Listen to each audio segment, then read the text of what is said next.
It seemed like humanity was on the brink of extinction with the emergence of monsters, wreaking havoc everywhere. The 12 divine beasts have returned, bringing death, drinking blood, and finding joy in torturing humans. The divine dragon couldn't just stand by and watch the human world get destroyed, so it granted chosen one. Get ready for an epic tale of the battle between humans and evil beasts, super thrilling and waiting for everyone. The story kicks off with the terrifying sight of monsters reappearing, a loud scream echoing as a horde of multi-legged creatures, like giant spiders wielding all sorts of weapons, chases after a guy. This is an era where monsters claim more human lives than disease and famine combined. He shouts loudly, needing to warn everyone quickly, and right after that 4 powerful figures appear above him, seemingly flying down. The most muscular guy grins confidently, saying there's nothing to worry about, they're here. Without hesitating for any reason, he leaps right into the midst of the monster horde barehanded. Then, a strange light emanates from his hand. He positions his other hand as if he's about to pull something out of it, and indeed, he is. With some mysterious force, it looks like he's drawing a sword from the palm of his own hand. After a few seconds of effort, the perfect sword is finally drawn, and its mere presence creates ripples in the sky. In a flash, the guy disappears, replaced by a massive explosion of dust shooting up into the sky, shaking the ground, and sending the monsters flying into the air, all tangled together.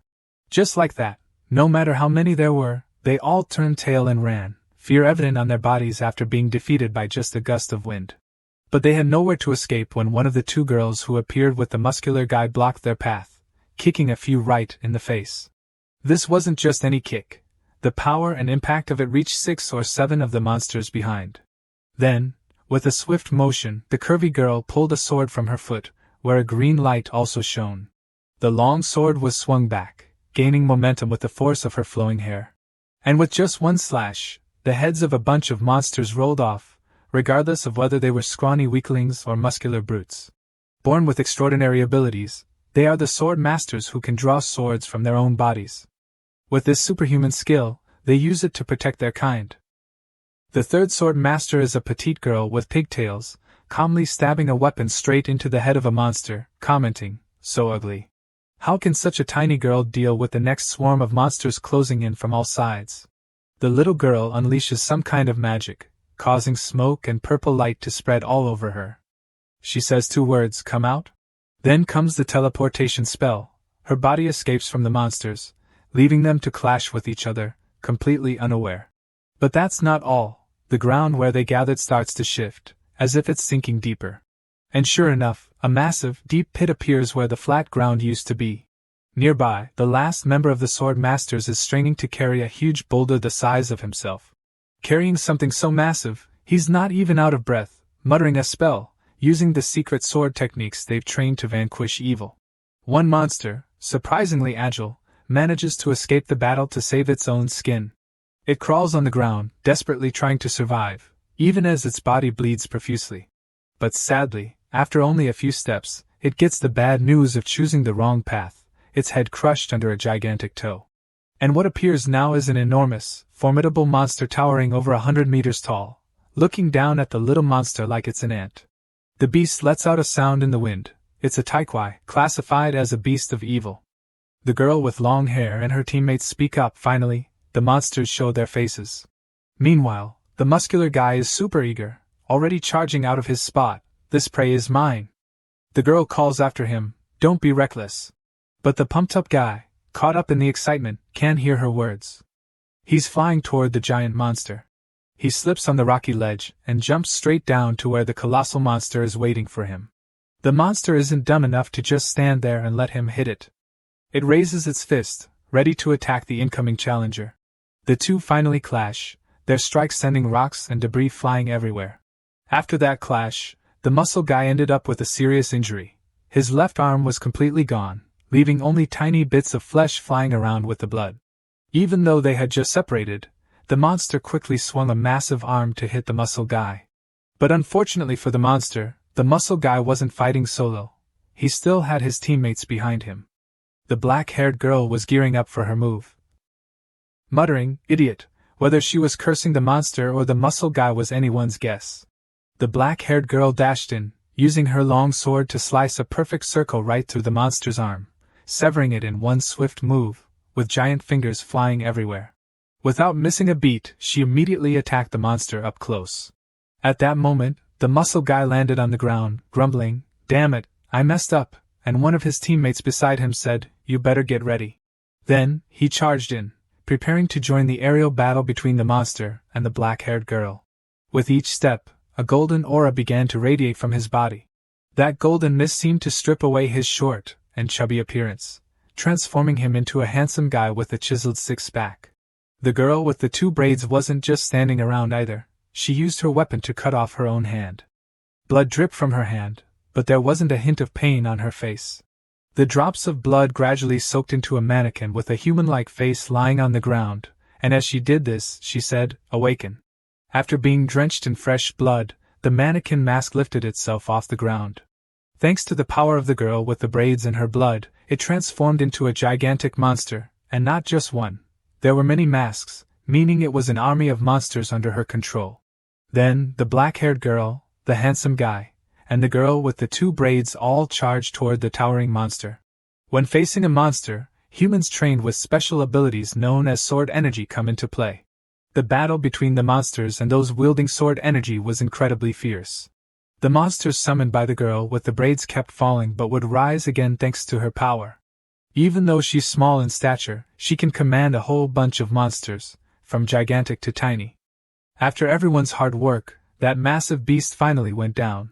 The girl with black hair swooped down from the sky and declared with fierce determination, "This time, I'm definitely sending you straight to hell." At this moment, the muscle-bound guy with a missing arm jumped into the fray, ignoring his bleeding wound as he charged in, wanting to deliver a fatal blow to that monster, to avenge the loss of his severed arm. As the sword plunged deep into the monster's body, he unleashed his power with a chilling grin. The blue light flickered back to life, and suddenly, his arm that had been severed grew back, looking flawless as if it had never been injured at all. Once he got his arm back, he plunged both swords into the beast's chest. His power was so intense that green smoke billowed up into the sky. The monster's lifespan has hit its limit, slowly fading away under the blade of the muscular guy. These warriors are the legendary sword masters hailed as the ultimate shield protecting humanity from dark forces. At this moment, standing on the distant cliff, it's a group of 5 people watching their battle unfold, throwing around some serious trash talk. "You weaklings, I could take you all on by myself. But hey, since we're here, might as well have a little fun, right?" These are the folks who stand in stark contrast to the sword masters, the dark swords, betraying humanity, aligning with the 12 demon kings, and falling into the path of darkness. The Age of Swords has begun, marking the epic era of battles between humans and demons. About the 12 demon kings, those are the 12 demon kings, the 12 divine beasts descending to the world. Their return awakens thousands of spirits from their endless slumber. They spread across the world, devouring flesh and drinking the fresh blood of humanity, drowning the world in chaos and despair. Witnessing that tragic scene, the dragon, the legendary guardian beast of all creatures, has bestowed a portion of its power upon humanity. The chosen ones become sword masters, tasked with the heavy responsibility of saving the world. But among them, there are those who crave ultimate power, betraying humanity, aligning with other demon lords, and transforming themselves into dark sword masters. Godly sword and demonic sword, the protector and the destroyer, 2 paths, 2 choices, an endless, eternal battle. In a desolate place, gazing at the bright moon in the distance, one person stands there, lamenting. They really are a lot. Those crowded folks are the 12 serpent gods, wielding the demonic sword of the serpent clan, split into 3 teams. Team 1 is the Tula sect, Team 2 is the Blood Serpent Alliance, and Team 3 is the Serpentwood Brigade. The man stood there, astonished, and added, "I can't believe that Huna guy managed to rally so many people." The 3 teams of the Serpent clan finally laid eyes on the man. As soon as they spotted him, they immediately scattered. You could tell from the leaders' stances just how wary they were of this man, and it was clear he was strong enough to make them tread carefully, even with their numbers. The Serpent clan members scrutinized the man, wondering why Huna had sent the entire clan here. Is it because of him? That man is the leader of the 12 beast gods, the demonic sword, belonging to the beast clan. Looking at the jittery bunch in front of him, Eddie said arrogantly, "If you want to cross this hill to that rundown village, you'll have to die here." The serpent member remained cautious and respectful towards Eddie, saying, "Please step aside.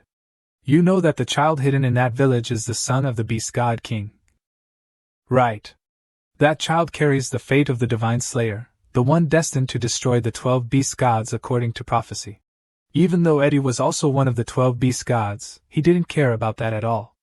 Seeing they had no intention of backing down, he pulled out swords from his body.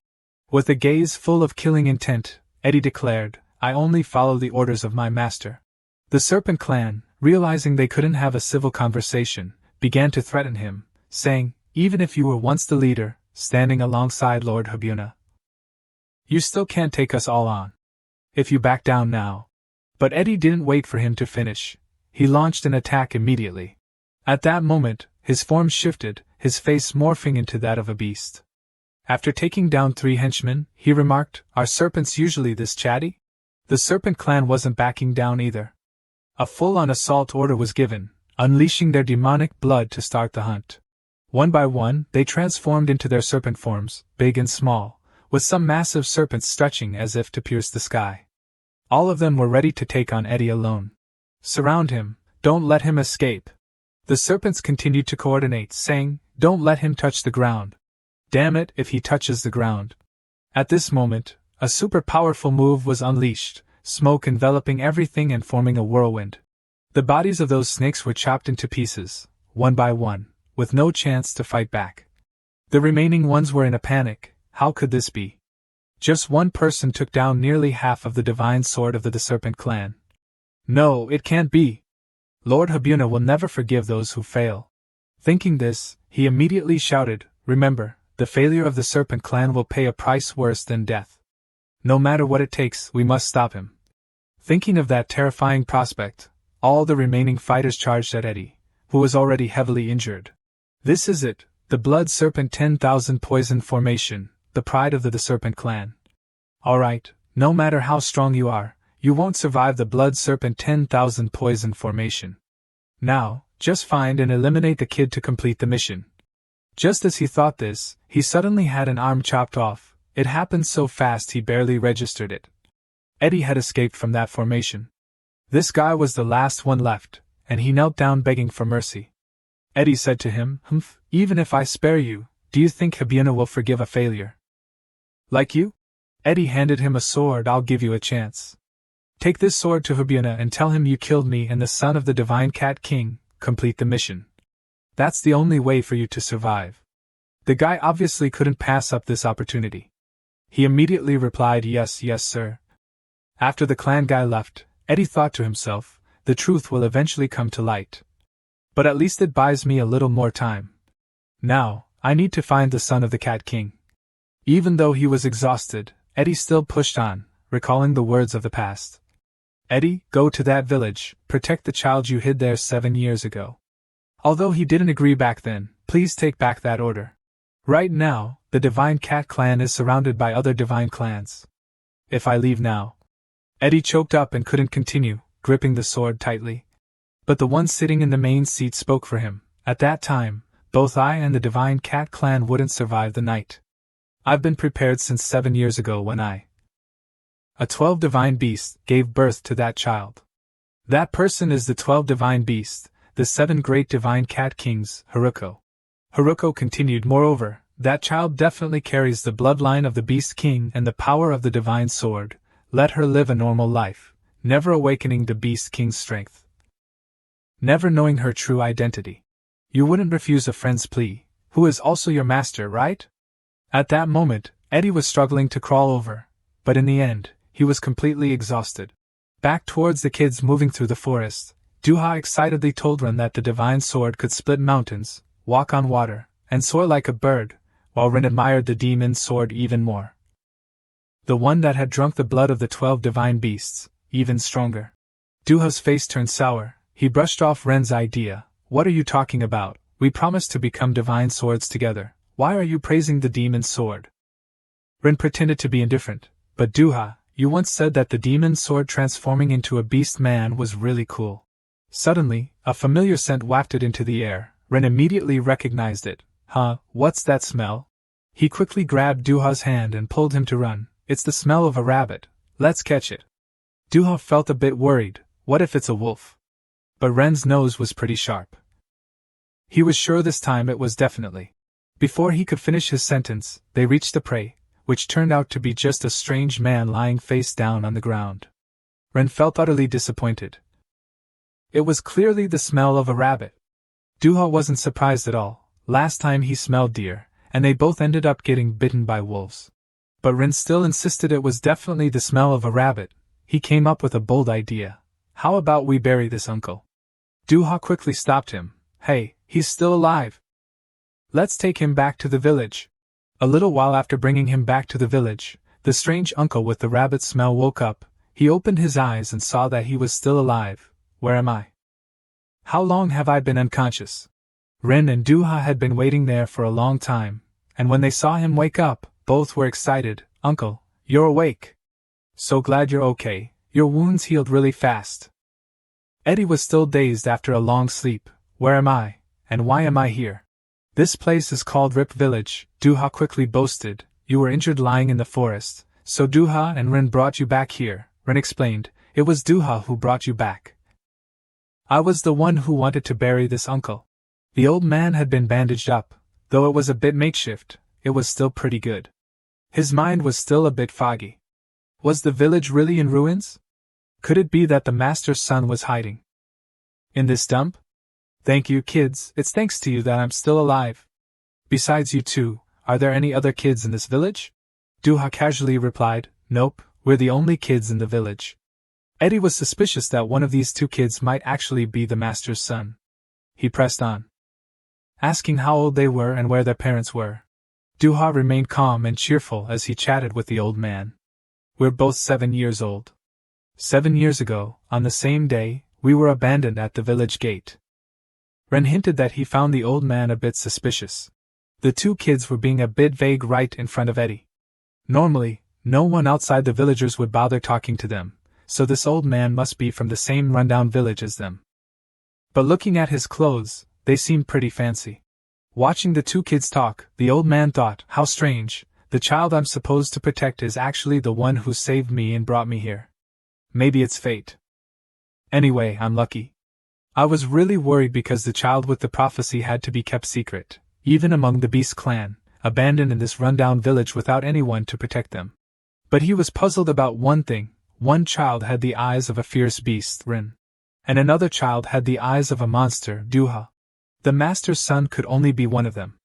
He started to waver between the two, wondering who the real master's son was. Suddenly, there was a sound of a door opening from outside. Duha perked up. Look, it's an adult. Hey, the boss we brought back this morning is here. The old man from the village was cheerful and excited. I'm glad to see you're feeling better. Eddie bowed his head in gratitude. Thanks to everyone in the village for taking care of me. I'm recovering so quickly. We didn't do anything. It's all thanks to the incredible healing power of the divine sword. We saw that special sword and the divine sword outfit on you when the two kids found you in the forest. As soon as the divine sword was mentioned, Ren and Duha's eyes lit up. It seemed like the two kids were really interested in this. Eddie felt a bit surprised and said, Excuse my abruptness, but may I stay here for a while? The village chief was very honored, of course. Having you here is a privilege for us. Eddie guessed that the chief mistook him for someone special because the master had given him the old divine sword outfit before he left the city. We should throw a feast to honor our esteemed guest, the chief declared. And that very day, the whole village threw a grand party, watching the two kids dance around joyfully. Eddie said, Those kids are so lively, growing up so well. It's really thanks to them that the village is so cheerful now. Eddie took a satisfied sip of his drink, feeling like he could finally rest easy, knowing his son had grown up in a loving environment, in such a beautiful place. Although I still don't know which of the two kids is your biological son. One early morning, both kids ran up to Eddie, calling out Uncle. They both knelt down and bowed, saying they wanted to become sword gods. They heard the adults say that if you encounter a monster and are influenced by its power or come into contact with the power of another sword god, you can awaken your sword god potential. Please check for us, Uncle. Eddie found it puzzling. Why do you want to become sword gods? You've never had to endure the cruelty of monsters, right? Because ordinary monsters wouldn't dare come near the children of the 12 divine beasts. Ren recalled his past, where bandits roamed freely. Those little rats, get out of here and stay out of my sight. If you want to live here, you have to pay monthly fees, those bastards. They trampled on the weak, and Rin couldn't stand it but felt powerless. He blurted out that he wanted to become strong to protect his family from those wicked people. I'll tie them up, but maybe that's a bit too much for a kid's plan. Duha quickly covered Ren's mouth, saying if you say it like that, Uncle won't check for you. But Eddie thought this reason was pretty solid. And Duha, what's your reason? Just waiting for that, Duha stepped up heroically, saying he just wanted to eliminate monsters and protect everyone. No other reason. Both kids were eager for power, one out of anger, the other out of kindness, a passionate kindness that could easily be twisted. Eddie looked at both of them again. They both seemed normal. But that's why they're easily influenced, and with just this, it's hard to tell who is the master's son. Of course, I have to agree first. If you both agree to become my disciples, I'll check your potential. Awesome! Both of them couldn't hide their joy. They both knelt before Eddie, listening as he explained that sword god potential usually only appears when a person turns 15. But one of you will awaken right now. Both swallowed nervously, waiting in silence. The power of the divine sword is both a gift and a curse for humans. Because it comes from the 12 divine beasts, which is super dangerous for people. So, not to mention, those kids are either passed out or trying to sneak away, classic kids just being kids.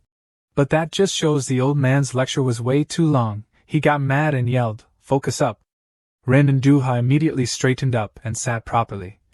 When the divine sword's power awakens, it's not just about strength, it's also an endless desire. The reason why righteous divine swords fall into the dark side is that they can't resist the temptation of power. That's why, before testing the qualities of the divine sword, I want to teach you too how to train your body and mind, which made the kids visibly bored like, "Isn't this a test? What a scam. I was really looking forward to it." Eddie thought, even though a bit disappointed, this is the best way. The most important thing is to have a kind heart and a strong spirit. I also want to quickly find the master's son, but just as the master wished, if he wants to hide the identity of the 12 divine beasts from the kid, the master's son will definitely manage it. I comforted myself, I need to help them awaken their powers to protect themselves. With no other choice, even though I didn't want to do it so soon, I had to take action. I get it now, I'll test the two of you. I'll say it again, even if you awaken the qualities of the divine sword, don't get cocky or greedy, always follow my advice. Eddie touched both kids on the shoulders at the same time. A burst of light erupted from within both kids. This surprised Eddie a lot. No way, the master's son is no surprise, but why both of them? It's extremely rare for someone to awaken the divine sword's qualities at this age. Ren's body emitted a strange light. Come on, show yourself. He strained with all his. But from Eddie's perspective, it shouldn't be possible. You just awakened the qualities of the divine sword, so you can't draw the sword yet. Drawing a sword takes years of hard training. But Duha pointed behind Ren. Look there. Ren just pulled out the ancient sword from his shoulder. How is this possible? Eddie gasped in disbelief. Even though he pulled it out, Ren raised it high, but it looked so clunky. But anyway, Eddie was really happy with this outcome. Don't be disappointed, the size and shape of the sword will change as the kid grows up, but on the other side. Duha wasn't backing down, busy doing something over there. Occasionally, some people awaken their divine sword talent before the age of 15, but for a kid to have a sword at this age, their potential must be on par with the 12 divine beasts. So this kid is actually the son of the master. Before I could finish my thoughts, there was a voice from the other side. Oh, me too. Both Eddie and Ren had question marks floating above their heads. Duha over there was quietly pulling out the sword from his head. This time it was golden, not transparent like Ren's. Duha yanked it out from his head with a strong pull. He held up a sword. No, it looked more like a tiny chopstick. Duha excitedly held up that sword and proudly showed it off. It's a divine sword. Ren saw it and thought it was a bit small. Even smaller than mine. At this moment, Eddie was completely taken aback. What was happening? Both kids had the divine sword talent. Moreover, the fact that they awakened at this age proved their potential was on par with the 12 divine beasts. So maybe we should train both of them. They're quite mischievous too. The Master's son was said to possess the divine power capable of destroying the 12 divine beasts, and a genius with hidden potential that was no less, after training. The two kids would go help the elderly in the village. And then they started their cycle of training for strength and endurance by doing push-ups. Then they continued the cycle of helping the injured or the sick. Even in the thick snow of winter, they had to carry stones from one place to another. Finally, they helped everyone with farming, plowing the fields, and bringing food to the farmers. It was impressive how this training not only made them strong kids but also instilled a kind heart to help others. Before long, several years had passed, and the two little kids, Ren and Duha, who were once small, had now grown up and matured. The two practiced fighting against each other, competing without anyone backing down, but the smiles on their faces never faded. On a beautiful day, Eddie went out and found only Duha there. Where was Ren? Why was it just Duha? Duha was training and replied, he went down to the village to do some chores. That guy gets treated so well by everyone in the village. Why didn't I see anyone like that when I went down? Eddie confirmed, it's because the two of you look different. A figure was running from afar. Eddie, my lord. Duha and Eddie were taken by surprise when they saw Momo sprinting towards them like that. Is that really Momo? What's going on? Run fast. Before she could finish her sentence, she was struck from behind and collapsed to the ground. Behind Momo's figure stood a shadowy figure. He said, You're still alive, Eddie? That's the 12th Thai God clan, the captain Huna. Huna slowly approached Eddie, taunting, Looks like you've lost your touch. Is that all you've got? If it were you from back in the day, witnessing this scene, you wouldn't just stand there like a statue, would you? Eddie fell silent, realizing the truth in his words. He couldn't sense Huna's killing intent anymore, and his reactions were sluggish. On the outside, he felt a mix of admiration and honesty. You caught on quickly. I thought it would take you a few more years. Huna looked at the bloodied sword in his hand. 7 years ago, I was wrong. I thought you couldn't possibly stand against my minions. Now, the sword you cherish most is in my hands. If my minions hadn't blabbed after getting drunk, I might not have discovered this. Those fools spill everything when they're tipsy. But he had no intention of continuing that line of thought, his eyes fixed on Duha. He mocked, The foolish kid behind you is the one destined for greatness? Pathetic. Both the Beast God King and you were foolish to create something like that. Eddie thought he was about to approach Duha, so he stepped in front to block him. Duha, listen carefully. You need to run, as fast as you can. You can do it, right? Duha hesitated, seeing her sister unconscious on the ground. It seemed like she wanted to take her along, but Huna crushed that thought. If you care about that little girl, it's pointless. Soon you'll be just like her. Eddie immediately urged Duha to run while he faced Huna alone. Eddie swung his sword down hard, but Huna just stood there, effortlessly lifting his sword to block it. Huna realized Eddie's strength had seriously declined. He swatted Eddie's sword aside, sneering, How pathetic. I thought you were up to something, but it turns out you're just stalling for that kid to escape. With the divine sword in hand, he slashed horizontally, aiming to take Eddie's life, but thankfully, Eddie reacted just in time to block it. The two were caught in a chaotic battle. Even though Eddie was trying to buy time, Duha wasn't going to run away. He immediately dashed towards Momo. Hey sis, her whole body was covered in fresh blood. Duha gently lifted her up, and blood from her arms was splattered everywhere. After checking, Duha looked at Momo with disappointment. No, it's dead now. His tears kept falling, and suddenly Duha stumbled upon a bizarre scene. He looked at the village ahead and wondered why it was so eerily quiet. The complicated twists and turns, the very things he dreaded the most kept popping up in his mind. He immediately sprinted towards that village. Could it be that after rushing over, Duha seemed to be feeling pretty worn out? He was stunned to see dozens of bodies sprawled out on the ground, and they were none other than the villagers. If they had run away or hidden, they might have survived. Facing such a scene, he felt a mix of love and hate. Duha cried out of sorrow. But also furious enough to grind his teeth until they bled at that cruel bastard, he bowed his head to the ground, his mind a chaotic mess. There's definitely going to be a showdown that Duha can't forgive. He immediately rushes back into the fray, each step heavy like he's carrying the weight of 1,000 painful memories. Eddie, after seeing Duha not run away but come back, felt pretty crazy. Duha, I told you to run. This is really beneficial for Huna. The prey is weak, can't even escape. What a boring hunt this is. Eddie felt the match getting weirder and weirder, and he also realized that this sly fox was deliberately blocking the way between him and Duha, to provoke him and make him reveal his weaknesses. When Duha couldn't hold back their emotions and went on the attack. He'll take down Duha with the sharp blades sprouting from his back. That's just his hunting style. But Duha was over it, all he saw was rage. He charged forward without holding back. This made Huna smirk triumphantly. Foolishly, the trap has been set. Just as predicted, a sharp weapon slowly emerged from behind him, ready to strike Duha at any moment. But Duha's reaction was anything but ordinary. This kind of hunting weapon is nothing compared to him. Finally, Duha soared high into the sky. You thought I would fall for your trap.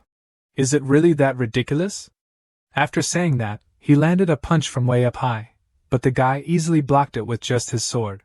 At the same time, Duha was thrown back, and Eddie couldn't help but be stunned. What did I say? Why did you come back here? Duha clenched his teeth with blood on his lips, tears still streaming down. Everyone in the village had been killed by him, and Duha's eyes were filled with pure rage. But Huna wasn't ready to end this fight just yet. He raised his sharp weapons and kept attacking, causing both Huna and Duha to pause their conversation for a moment to defend themselves. Eddie saw a bit of an opening and said if he wanted revenge, he should fall back and wait for another chance.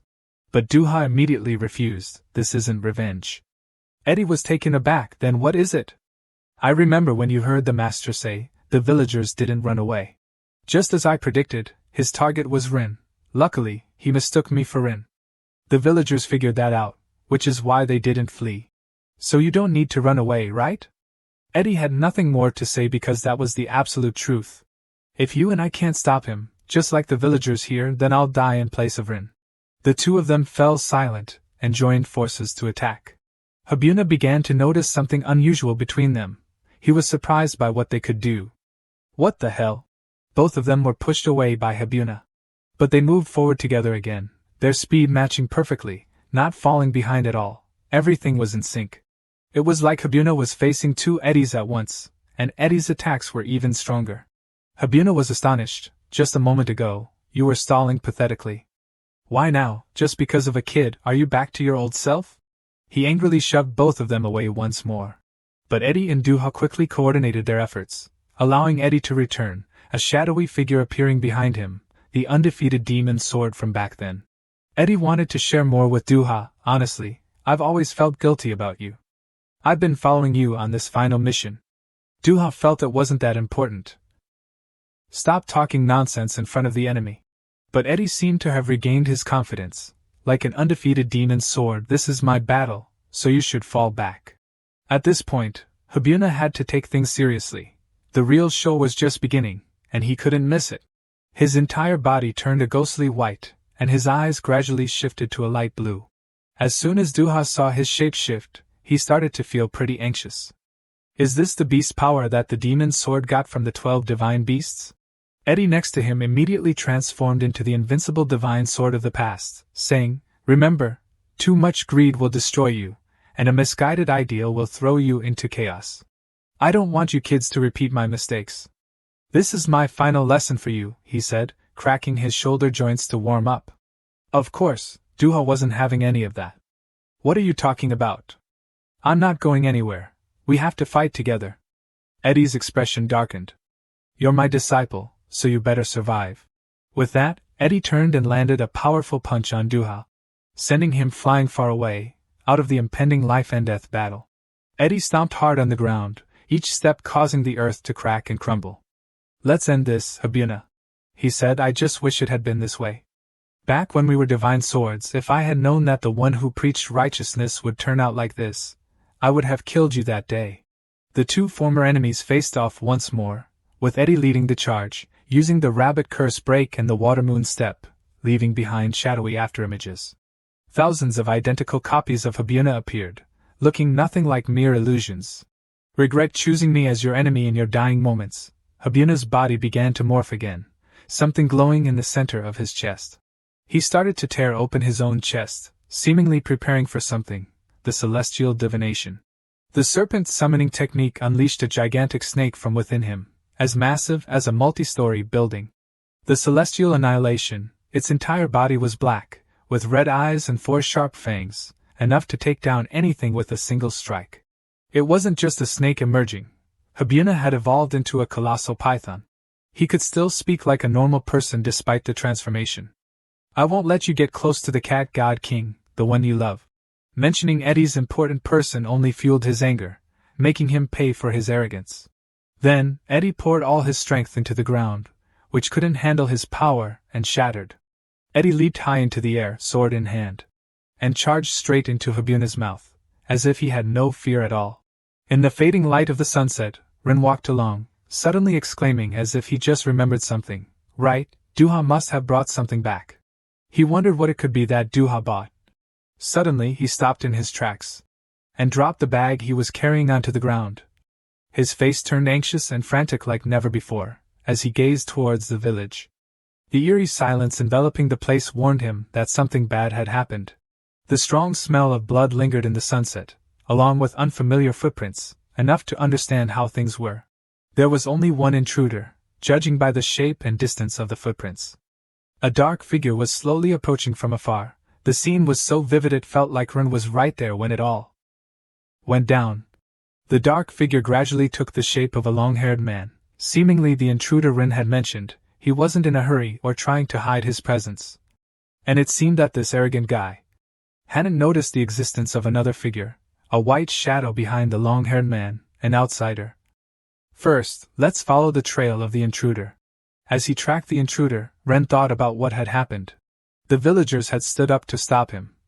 A man wrapped in white bandages shouted to a girl trying to run away in the distance, "Momo, go tell Duha, tell him to run away."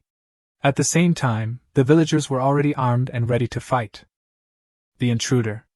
They all stood united to fight for a common goal. That guy was the one trying to kidnap Eddie's son. We've been ready to sacrifice ourselves for a long time. The bright red blood made the sunset even more tragic. With countless corpses scattered on the ground, it was easy to guess the outcome of the battle. Seeing this scene, Ren thought to himself, why are people so foolish?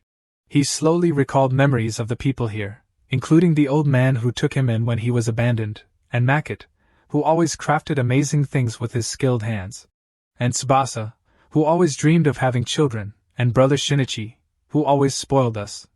While reminiscing, he stepped forward. And sister Momo, who taught us to read and write. All of them did it all for me. The scene shifts to a wooden house where the villagers are gathering before the battle, and a man exclaims in surprise, "What the heck?" The guy asks, "Isn't Lord Eddie a sword master but a demon sword master instead?" Plus, Duha and Rin, one of those kids is the child of the 12 divine beasts. Lord Eddie starts explaining, "That's right. The reason I'm sharing this secret with everyone is that no matter how much we try to hide it, the child's identity will eventually be revealed. And when that happens, everyone could be in danger." After hearing this, the man wrapped in white bandages speaks up, "It's hard to believe that one of those kids carries the fate of the divine slaughter." Another man immediately reacts with discontent. "That doesn't matter. No matter what, we're still family." Lord Eddie continues, "For everyone's safety, I will take the child away from here." Another villager voices their concern, "But that means Lord Eddie and the child will have to live a life on the run. What if we ask for help from the sword masters or those in power? If the child truly possesses the destructive power of the 12 divine spells as the prophecy says, then for humanity, that child is a hero. They will definitely help us." The girl with a beard nods in agreement. "Yeah, it's better to do that than to live a life of being hunted." Lord Eddie recounts, "When the child was born, the divine kings secretly sent letters seeking help from kings around the world and the Sword Master Alliance. But those greedy kings only cared about their own interests. Can we be sure that child can actually destroy the 12 divine beasts?" "That's right, if that child really has such power, it would pose an even greater threat to humanity. Those high-ranking officials fear the emergence of a hero. Now everyone knows that the Queen of Mitakoku, the richest land, is actually the divine king, one of the 12 divine beasts. So let's gather the soldiers, attack, and seize that land. Those greedy ones only want to profit for themselves." Lord Eddie continues, "That child will not be welcomed anywhere, which is why the divine king had to hide their child here. After hearing this, everyone falls silent, not a single person speaks. Then suddenly, they all seem to find a common goal, and in unison they declare, if that's the case, we must protect the kids. That's right, Duha and Rin are just like our own children. We can't abandon our kids just to save our own lives. It seems like Lord Eddie doesn't agree with everyone. Even the 12 divine beasts wouldn't abandon their own. I don't want to ruin the smiles of this village. An old man called out to Eddie as he stepped forward, slowly recalling memories. Decades ago, those abandoned by the world, with nowhere to go, gathered together to create this ragged village. Do you know when the village of these people, who barely scraped by, started to change? It was 14 years ago. When those 2 kids arrived here. They were the joy. The reason we continued to live. Was that answer enough? Eddie didn't say anything after hearing that. Suddenly, the man wrapped in bandages asked, so, Lord Eddie, who do you think is the son of the beast god? The girl with the beard shouted, does that even matter? The man flinched and replied, oh, I was just curious. Still, Lord Eddie answered, the son of the beast god is Rin. The power Rin possesses is something Duha can't match. Rin carries the essence of the 12 divine beasts. Back to reality that day, after learning the truth, I didn't leave this village, and this is the price to pay. Rin stood high up, looking down the slope, witnessing the fateful battle between his master and the one who had killed everyone. Rin charged down the gentle slope. The result was, that guy lost, and the master won. But an outsider intervened. A hazy white shadow appeared, seemingly the third party that intruded in the fight between Lord Eddie and that intruder. That person snatched Lord Eddie's sword and finished him off. Ren fell to his knees. That scene played out vividly in front of him. Ren recalled the beautiful memories with him. His master was sometimes like a father, sometimes like an older brother. Thank you, he felt the illusion of his master. He knelt and bowed his head as a farewell to his beloved teacher. It's not over yet. After that, Ren stood up and followed that outsider. Their target was me. If it were you, you wouldn't run or hide. Ren accelerated and dashed after him, fearing he would lose sight of the shadow. Definitely Duha. We'll stand there and wait for him. Pretend to be us. Just as Ren predicted, Duha was already waiting in the wings. And you immediately swung your sword in a strike.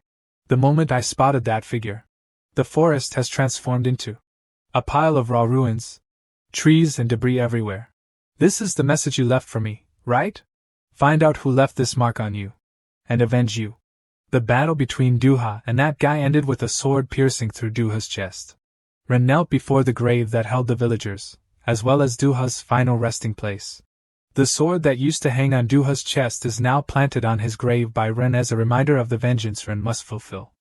Everyone, just wait for me a bit. I'll pay back tenfold for everything I've lost. The sky gradually turned gray, and the first gentle raindrops touched the ground, followed by a downpour that felt like a scene straight out of a dramatic movie.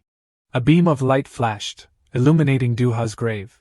Then, Duha slowly sat up. A beam of golden light radiated from Duha's chest. Your skin looks dull with eyes full of resentment. At the Sword God Alliance, in the southern branch, a young guy shows up and notices he's all alone. He can't help but wonder why no one else has arrived yet. This is the rendezvous point for the mission, and this guy is the Sword Master Sean, Intelligence Officer, codename Lizard. Suddenly, a muscular guy stepped out and said with a mocking tone, I heard this mission is a tough one, and yet we've got rookies joining in. Sean looked genuinely surprised. I bow my head at a respectful 90 degrees to greet everyone. Hello esteemed seniors, I'm Sean, 19 years old, hailing from Midikoku, and it's a real honor to join this mission with all of you. The man heard this and smiled, saying, wow, it's been ages since I've seen a newbie. Lately, all I see are those who just awakened their divine swords rushing straight to the dark swords. This guy is Shin, a divine sword master, working in rescue operations, and his code name is Piobi. In a hushed tone, as if afraid someone might overhear, the junior said, hey, I heard that in the Sword Alliance, talking about the 12 divine beasts and the demon swords is a big no-no. The older guy scoffed, we're sword masters, our mission is to wipe out the evil. So why can't we discuss the origins of those 12 divine beasts and those demon sword hunters? Sean listened as Sean agreed, saying it seemed the rumors about the Sword Alliance deliberately avoiding the 12 divine beasts were true. Shin helplessly told Sean that those wealthy, powerful leaders didn't want to take on the risks of a battle with the 12 divine beasts. Just ignore them. If you want to be a true sword master, always remember your mission is to save people, not to chase fame or fortune. That's how we avoid being tempted by the cursed swords. Sean replied obediently, saying, "Yes, I'll remember your words, senior. But how did you know I'm a newbie? It's probably because your sword master outfit is brand new, right?" To answer Sean's question, Shin asked to see his sword. Without thinking twice, Sean agreed. He pulled out his sword and did a few basic moves. The moment he drew the sword, half of his shirt went up in smoke. Sean was stunned, falling back and screaming. His brand new sword master outfit. Shin couldn't help but chuckle at the sight. "That's one of the reasons I thought you were a newbie. Your outfit doesn't have a single stitch on it." Hearing Sean's explanation, Sean felt deflated over the loss of his new shirt. "If that's the case, you could have just said it outright." With a new outfit, Shin comforted him, saying, "Seeing is believing. If you don't want to keep sewing new clothes every time you draw your sword, remember to fix it." Noticing Shin's shirt, Sean asked, "So you draw your sword with your left hand, right?" He half joked, "Who knows, maybe that's just a trick to confuse my opponents into thinking I draw with my left hand." From a distance, two figures were approaching. Spotting them, Shin asked Sean, "Do you know which hand those two draw their swords with?" Sean looked puzzled. "How could I possibly know that?" Shin replied, "Exactly. Hiding the sword drawing position is one of the basic strategies of a sword master." The two shadows got closer, and the girl in yellow complained, "It's been ages since I got to join a real mission, and it's a group mission at that. That means our enemies are fewer." "How annoying!" The girl in blue agreed, "Yeah, group missions split the rewards, not fun at all." The girl in yellow is the sword master Maki, with the role of supervisor, mission executor, and the alias troublemaker. The girl in blue is the sword master Shaun, with the role of investigator, and the alias assassin. The girl in yellow suggested, "How about after this mission, we have a match? We didn't settle things last time." "I refuse. I don't want to waste time on pointless stuff." Hearing that, Maki immediately expressed regret, saying, "What a bummer, I was planning to bet on this prize." At the mention of money, Shaun's eyes lit up brighter than car headlights, and she quickly pulled out her notebook, suggesting, "How about we play 3 rounds best of 2? Sean, overhearing their conversation, turned to Shin and asked, "But didn't the senior just say that sword masters shouldn't seek fame and profit?" Shin cleared his throat a couple of times and defended, "Well, there are always some oddballs like that. And you're a newbie, so you pulled out your sword right when someone asked for it. The appearance of the sword is part of a sword master's strategy. Don't reveal it so easily," Sean said, feeling enlightened, and then asked, "But that guy just took his sword out like that." Shin let out a sound and pointed his gaze at Sean. Under the cherry tree, there was a man with striking silver hair sitting quietly like a statue. This man was the sword master Nis, a guardian, with the alias Golden Eyes. Shin stroked his chin and said, "That guy doesn't need to use such low-level strategies. They probably let you join this mission because of him." Sean quietly asked, "Do you know him, senior?" Shin replied, "It's my first time meeting him too. The 9 Heavenly Swords is a title for the 9 strongest sword masters, established in the early days of the Sword Master Alliance to combat the 12 divine beasts. However, a long time ago, 2 of them betrayed the alliance and became Dark Sword Masters, leaving 2 positions in the 9 Heavenly Swords vacant for a long time. Recently, 2 young Sword Masters have achieved remarkable feats, and the Sword Master Alliance has nominated them for the 9 Heavenly Swords. One of them has silver-white hair and golden eyes." Upon hearing this, Sean asked his senior, "So that person is one of the candidates for the 9 Heavenly Swords?" Shin squinted and replied, "Yeah. He's probably hiding his golden eyes with that bandage." Sean suddenly pondered something. "Silver hair and golden eyes, huh? What's up?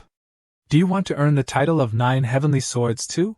Hearing Shin, Sean quickly recognized his place and replied, "No way, I'm still just a newbie." Upon hearing that, Shin smiled, "And there's one more thing that proves you're a newbie. You told me your name, hometown, and age right when we met. To avoid getting caught, the sword masters usually go by aliases and hide their faces. They never reveal their real names." Sean was taken aback and looked up at the roof, where a man wearing a dog mask was lying. This guy's name is still a mystery, but he's a guard, and his alias is Dog Mask. Aside from the man known as Dog Mask, all 5 of them had gathered. The girl in the yellow dress, Maki, was still busy arguing with Sean. Why did you draw your sword? You wanna fight me? Sean was stunned, but then a woman appeared and spoke up, grabbing everyone's attention. Looks like we have enough people now, so come on over. The girl from earlier, along with 2 others, an old man and a girl in a cloak, came over. Everyone, please pay attention. I will explain the mission this time. The girl in the cloak continued. This mission is to eliminate the monsters and investigate the reasons behind their appearance. The location is the Misty village, which is under the territory of Tsukaba. The ponytailed girl added, everyone will go with the village chief to the Misty village. The reward for each monster is a certain amount of silver. Of course, everyone has to collect the monster stones from the monsters and submit them to get credit. Additionally, if you find out the reason for the monster's appearance, each person will receive 50 silver pieces. Hearing about the money, Shaun's eyes lit up like he had 2 spotlights attached. He was flipping through his notebook like crazy. Group missions usually have meager rewards. But this time we're getting paid a lot. Shaun thought for a moment and said 3 silver pieces is enough to support a family for a month. That's not a small amount. Shin had a serious face. This mission must be really tough and dangerous. The ponytailed girl continued, the carriage is ready at the gate, so please follow the village chief. The old man and the group got on the carriage and left, leaving just the 2 girls watching them go. The ponytailed girl looked worried. Grandpa, will it be okay? We've failed so many times already. The girl in the cloak reassured her, this time will be fine. The Alliance has sent a supervisor to accompany us. And most importantly, that person is here. At the Misty village. The desolate scenery made Shin skeptical. I heard the Misty village is famous for its hot springs, yet it's so deserted. The elder replied yes, since the monsters appeared. Tourists stopped coming, and the villagers don't dare to leave their homes. Hearing that, Shaun immediately raised an eyebrow and asked, so if the village's finances are in trouble, how can you guys offer such a high reward? If you can't pay up, the consequences will be way worse than dealing with a monster. The elder hesitated and stammered, saying, here's the deal. Before he could explain, Shaun jumped in and said, don't worry, this is a tourist spot, so they probably overcharge customers a lot. Their finances must be pretty solid. The old man was taken aback and clarified, that's not the case. Thanks to the support of Tsukaba, the lord of Misty village, we were able to offer this reward. Don't worry, everyone, we'll make sure to pay out all the bonuses. For now, let's dig into the feast. The man in the black eye mask cautiously turned and said, before we dig in, let's get the welcome greeting out of the way first. The elder looked confused and asked, huh? What do you mean? Suddenly, all over the village, hideous and grotesque monsters began to emerge from every nook and cranny. The old man shrank back in fear, his face clearly showing confusion. Oh no, why is there a monster here? Before they could finish their sentence, a horde of monsters suddenly charged in to attack the group. Shin scoffed, saying it was as if they knew we were about to show up. Deep agreed, saying, exactly, what a dramatic and unexpected entrance. Hey, the only girl in the team jumped right in, and Maki excitedly said, whatever works, warming up before we eat is cool.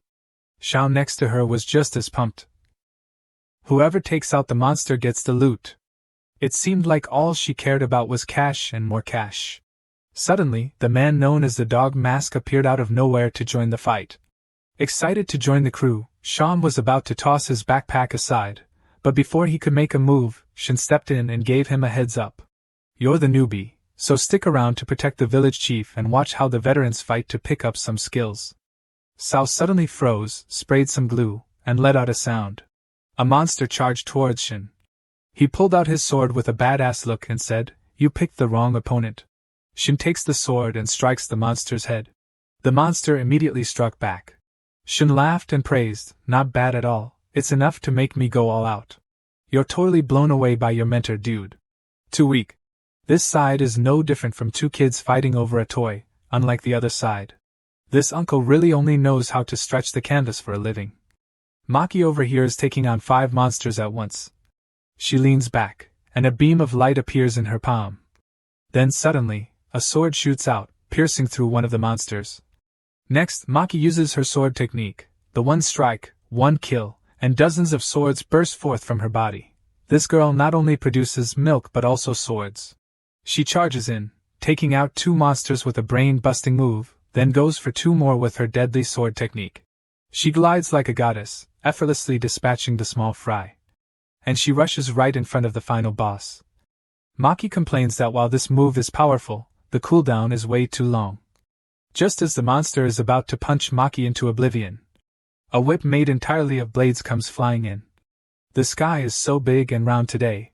Shaun chokes the monster, then slits its throat with a move called the Dance of the Wind, ending it in a spectacular fashion. Once done, she quickly pulls out her notebook and tells Maki, "I'm gonna record this life-saving deed," to which Maki replies, spraying some glue, "I can't die at the hands of these monsters." But Shaun doesn't stop. It seems like everything in her dictionary can be converted to cash. Who knows, better get ready for some money. Meanwhile, on the other side, a man with a black eye patch and a guy with the alias Dog Mask are dishing out serious beatdowns to the monsters. Dog Mask, unarmed, is throwing punches at the monsters with a move called Heavenly Thunder Fist, while the man with the black eye patch is slicing through the monsters like he's chopping meat. The two are like a perfectly synchronized duo. Dog Mask isn't using a sword but rather some unique martial arts moves, going from thunder strike to regular kick.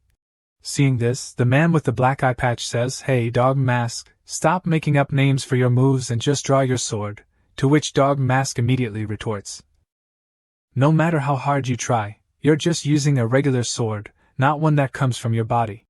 The black eye patch guy raises an eyebrow. "Wait, did you figure it out? I swore I wouldn't draw my sword until I avenged my master." Not forgetting the main topic, the black eye patch guy shouts, "But stop making up names for your moves."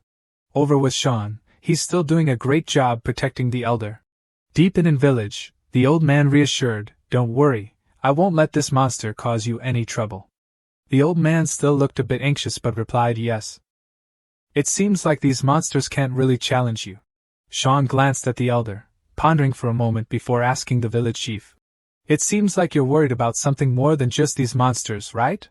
The village chief, taken aback, stammered, "What?" Shaun replied, "Oh, it's nothing, just saying."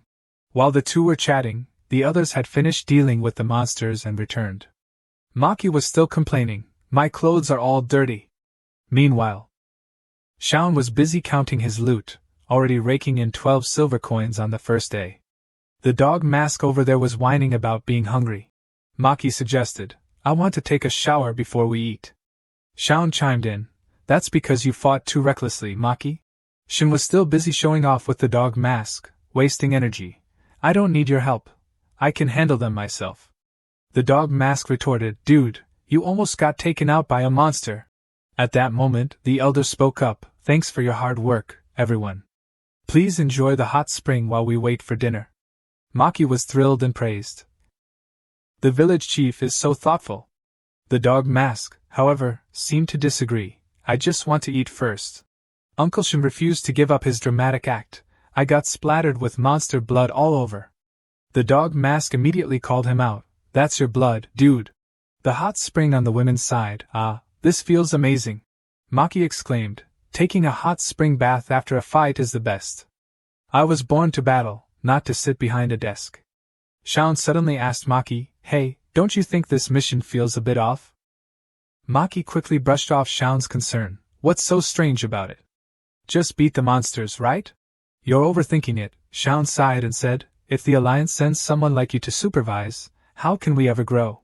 Maki suddenly switched the topic to Shaun. "By the way, Shaun, it seems like your chest is bigger now." Shaun blushed. "Huh?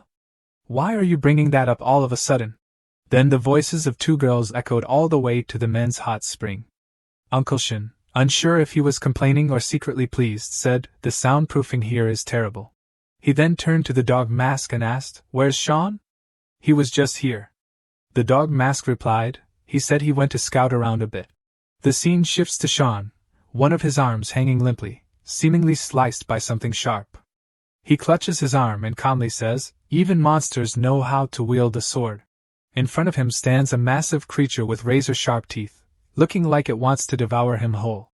"This is so unfair," Shaun mutters as he steps back. But the monster doesn't give him a chance to escape. immediately dragging him on a tour inside its cave. The next morning, everyone finds an arm in a secluded area. According to the village chief, a young man from the village discovered this body on his way out in the morning. The chief hesitates, saying, "It seems like this is..." Everyone falls silent, staring at the bloody arm lying on the ground. Finally, Uncle Shin speaks up, confirming everyone's thoughts. Based on the skin's elasticity and muscle strength, this is definitely the physique of a sword master. The masked figure in black says, "The chances of him being alive are very low." The dog masked figure asks, "You mean he's dead?" Shaun deduces, "There are no signs of a struggle or abduction around. He's probably gone." Maki turns to the dog masked figure, "You were the last one to see Shaun, right?" The dog masked figure replies, "Yeah, he said he had something to do and then left the hot spring. After that, he just vanished." Shaun speculates, he might have been attacked while investigating the reason for the monster's appearance. That's a common mistake for rookie hunters. The black masked figure suddenly chimes in, "This wound was made by a sharp blade, with just one strike. No monster we encountered yesterday could inflict such a clean wound on the enhanced body of a sword master." Shaun, Maki, and the dog masked figure all look shocked at what the black masked figure just said. Maki and the dog masked figure exclaim in unison, "What? You saw it?" The black masked figure replies, "Yeah, this bandage is made from a fabric that can be seen through from the inside. I just don't like flashy stuff. Yesterday, on the way to the village, the chief got lost. I was the one driving the carriage," he adds. The other four were clearly disappointed. Uncle Shin said, "So you're not always hiding those golden eyes and relying on your hearing." Maki over here was flailing his arms and chattering away, saying if you're wearing a blindfold, you should at least whip out a third eye on your forehead in a moment of danger. Shaun sighed, "Turns out you're not sealing your power, just blocking the sun." The dog mask was just as let down, "So even if you take off the blindfold, the dark power won't awaken, huh?" The big black masked guy shouted. "No way that's true." After saying that, the big black masked guy took a moment to collect himself, reminding himself to stay sharp if he didn't want to get dragged into trouble by these fools. Looking at the wound on his arm, "I'm sure the culprit isn't a beast," Uncle Shin thought for a moment, and then said, "So it must be a magical creature, or worse, a demon." The dog mask looked confused, not catching on to this fancy terminology. The name says it all, magical creature, beast, demon, aren't they all just monsters? Shaun rolled his eyes and asked, "You don't know about the monster hierarchy set up by the Sword Alliance?" Maki seemed surprised. "How have you survived this long without knowing such basic stuff?" In the end, it was Uncle Shin who reliably broke it down for our dog mask.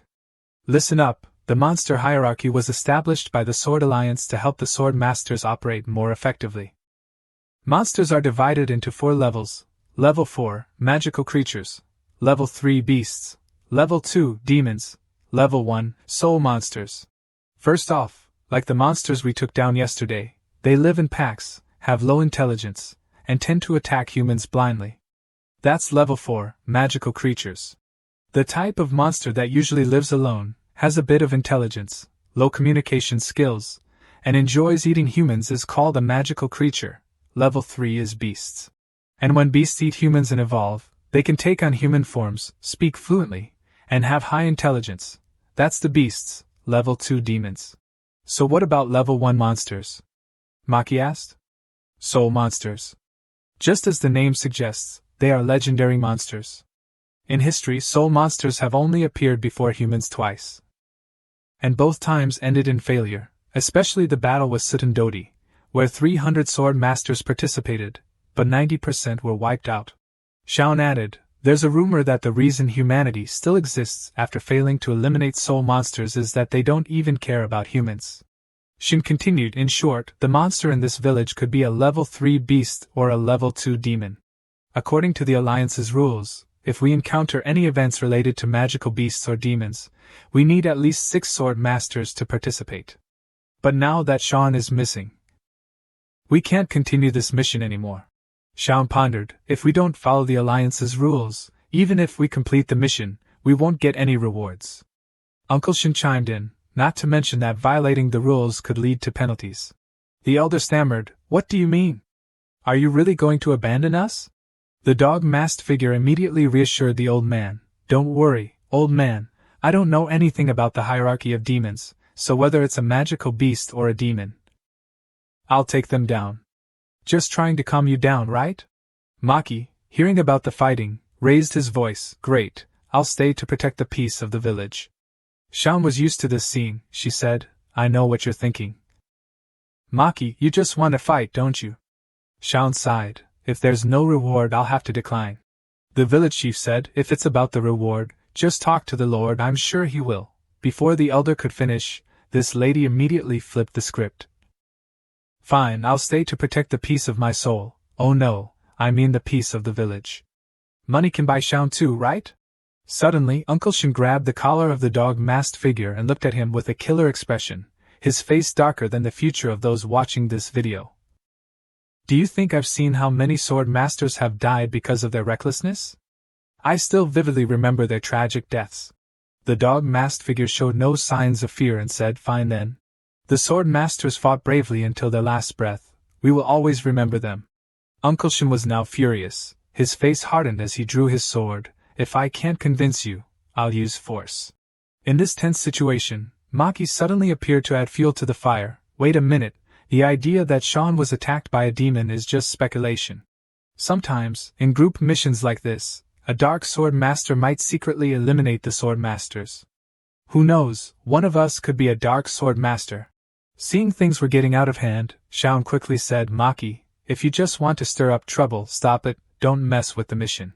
The dog-masked figure thought Maki's words made sense and said, well, what if this old man is a dark sword master? A sword master would never abandon innocent people to run away. Uncle Shin wasn't backing down either, saying, if you want to doubt me. So, take off that sketchy mask first. The dog mask is getting all riled up too, saying the real shady one is that guy over there. There's no way a legendary sword master could be this weak. While the two were still locked in a struggle, at that very moment, Maki was ready to jump into the fight with them, charging in like a bolt of lightning. She kicked Uncle Shin's sword and sent it flying towards the two of them. Done, she smirked playfully. Just one match, and you'll know who's really suspicious right away. Those two over there are about to lose it. You're being totally unreasonable. Out of nowhere, from beneath the ground where Maki was standing, the chains shot up to bind her hands, and she turned her head towards Shaun and asked, what are you up to, buddy? Shaun said with a serious face, I don't care about Maki wanting to stir up trouble, but I will not back down against anyone who stands in the way of my mission and rewards. Shaun activated her sword skills, using a technique called Pursuit Technique. The old chief noticed things were getting more intense, and worriedly asked the masked figure if they should step in. The masked figure replied, no need. He kept asking if you know that people often say when the power of the divine sword awakens, they become more aggressive than sad or scared when witnessing someone else's death. And that aggression is what drives them to keep battling the monsters. The elder then asked, so you too, huh? On the other side, 4 people are still throwing punches non-stop, and no one is backing down. I firmly told the elder, no, I'm not like them. Then he forcefully sheathed the sword into its scabbard. The loud noise made everyone stop in their tracks. All eyes turned towards the masked figure in black. Finally, they decided to chill out. The masked figure said, hold up. If any of us has a sword master among us, we'll take him down when he shows his face. You don't have to follow the league's rules, is that enough? Hearing that, it seemed like everyone was on the same wavelength. Maki repeated what they just heard, almost like a confirmation. No need to follow the Alliance's rules. Shaun and Uncle Shin whispered to each other. It could only be the Celestial 9 Swords or a candidate, and sure enough, that person was the one with silver-white hair and golden eyes. Dewey is all alone, and he's still trying to process everything, with his mind just filled with ellipses. Suddenly, from a distance, 2 kids appeared, and the old man explained, these are my grandchildren. The older sister waved at the grandpa, while the younger boy was totally focused on the group of masked figures. Wow, those are the sword masters. The elder continued, a few years back, my daughter passed away, and now these kids are my only family. After saying that, the village chief turned to the kids, you promised to stay home and wait for me, right? The older sister quickly replied, Manabu begged me to bring him to meet the sword masters. The little brother was still wide-eyed, amazed to see the sword masters in real life, so cool. Seeing her brother like that, the sister took on a motherly role and said, Manabu, You promised Mom you'd be polite when meeting adults. Manabu seemed to snap back to reality. The boy quickly bowed and greeted everyone. Hello, uncles and aunts. Maki couldn't hide her amusement, and Shaun was surprised, asking, Wow, so Maki can be nice sometimes? Maki happily chatted with the kids. What's your name? How old are you? The older sister politely replied, I'm Natsuki, 7 years old, and this is my little brother Manabu, he's 4. The village chief didn't want to cause any more trouble, so he told the kids, You've greeted the sword masters, now it's time to go home. Manabu clung to Maki's leg, whining, I don't want to go, I want to play with her. Natsuki reminded her brother again, Manabu, you promised Mom you wouldn't bother the sword masters. The masked figure then turned to the old man, Chief, I have a request. The chief looked puzzled but asked, Yes, what is it? The masked figure continued, I want to split into 2 groups to investigate the village. Can you and the kids lead us? Manabu excitedly chimed in, I want to go. The village chief hesitated a bit. Seeing this, Natsuki immediately said, Don't worry, I'll take care of Manabu. After thinking for a while, the old man finally agreed, Alright then. So they split into 2 groups. Natsuki went with Maki and Shaun, while Manabu, Uncle Shin, the masked figure, and the dog masked guy teamed up. All day long, they roamed the village, asking the locals. From nearby households to farmers working hard in the fields. From young folks to middle-aged and elderly people, they didn't miss anyone. Struggled all the way until late evening. The dog mask just arrived and flopped down on the floor, sighing and complaining, I'm so tired, I'd rather battle monsters than deal with this. Seeing the dog mask had returned, Maki immediately asked, How did you get back so fast? Did you guys do a thorough investigation? Shaun chimed in, Did you find anything on your end? The dog mask pointed at the guy in the black mask and said, Yeah, I found the culprit. It's this dude. He claims he's investigating, but he just keeps hanging around the village chief, gossiping. The masked figure explained, I just want to learn more about the village chief, that's all. Maki's point makes sense, he's right. He mentioned that his daughter passed away a few years back, and now his only family left are his 2 grandkids. But the way he acts around his granddaughter is pretty strange. If you're feeling a bit upset, you can't really doubt those kids, right? They're just kids.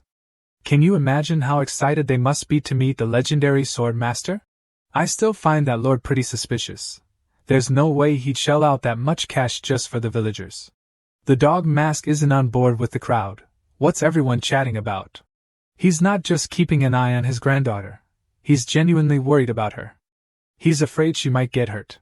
Plus, we've explored this whole village, and aside from those 2 kids, there aren't any other children around.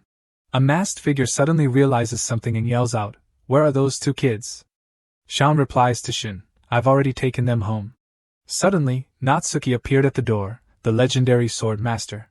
That uncle asked me to pass on a message to you all. He wants to bow out of the mission and head home to pay his respects to his fallen comrades. Maki's feeling suspicious, thinking this might be a trap, but Shaun shoots that down, saying it's not true. He knows Senmon's code, so it's clear Senmon sent him here for a reason. A masked figure immediately asked the little girl, When did your mom pass away? The dog mask instantly bristled at the question, as if to say, Don't you have any empathy at all? Natsuki thought for a moment and then said, When I was about 2 years old. A masked figure said, So 5 years ago. Maki continued, But my little brother was only 4. Shaun was stunned. Shin is in danger now. Shin is currently carrying Manabu home, and as they walk, the little guy asks, Hey, uncle, do you really want to give up and head home? Shin firmly replied, Adults need to know when to hit pause, right? The monster raised its sharp knife as if it wanted to stab Shin right in the neck, looking all scary and threatening. So why did he still let her go? As for Shin, he didn't seem the least bit worried about the attack from the monster right behind him. He just kept his cool. Because I'm afraid you'll kidnap the girl as a hostage, he said, and the crazed look on the monster's face got even more intense when it heard that. The monster seemed to laugh and scream at the same time. You're pretty sharp, huh? But it was too late. Just as the monster finished its sentence, the knife was only millimeters away from Shin's neck. Even though he was the target of the attack, Shin remained completely unfazed, still wearing that smile on his face. It seemed like bloodshed was almost a certainty given the current situation. But no, With his quick reflexes, Shin managed to block the monster's knife with a sailor's knife just before it could touch his throat. He calmly said, "You really think that?" Despite the visible wound from the monster's earlier attack, Shin showed no signs of fear or pain. He chuckled and added, "I've lived long enough not to create a situation like this without being prepared." Seeing that it couldn't land a hit, the monster quickly switched hands and continued its relentless assault. "You think your empty words can scare me?" But Shin wasn't about to let the monster keep attacking him like that. He immediately reached back and grabbed the monster. Then he yanked the monster off him and slammed it hard into the ground. Shin slammed it down so hard that a big crater formed where the monster hit the ground. The weapons in both their hands fell to the ground at the same time. The monster managed to stand up strong after that hit, glaring at Shin and growling, "How dare you treat a child like that, kid?" Shin picked up his weapon and replied, "It's the job of adults to guide foolish children in the right direction." "Damn you, monster!" Hearing Shin's insults, the monster didn't seem angry at all. It just flashed a provocative smile, as if it could stab right through him. Shin definitely wasn't pleased looking at the monster. Monsters can wield weapons too, but only under one condition: they can use the sword of a sword master. That's when they swallow the sword master whole. "So you also chowed down on that young sword master yesterday, huh?" Shin's face tightened when he asked this question. The little monster pouted and replied, "The stronger the opponent, the harder it is to control the hunger. That guy was just too weak. I didn't feel full at all. Which is why I came here to hunt for prey." Just then, Shin unexpectedly launched a direct attack at the monster, but the creature wasn't caught off guard at all since it had been keeping a close eye on every move of its opponent, making it easy to dodge the attack. Landing on the ground after Shin's strike, the monster started taunting him to get under his skin. "Your sword isn't as quick as your head." Then the monster launched its own attack, spinning around quickly to create a whirlwind around itself. It then rushed towards Shin and attacked like a storm.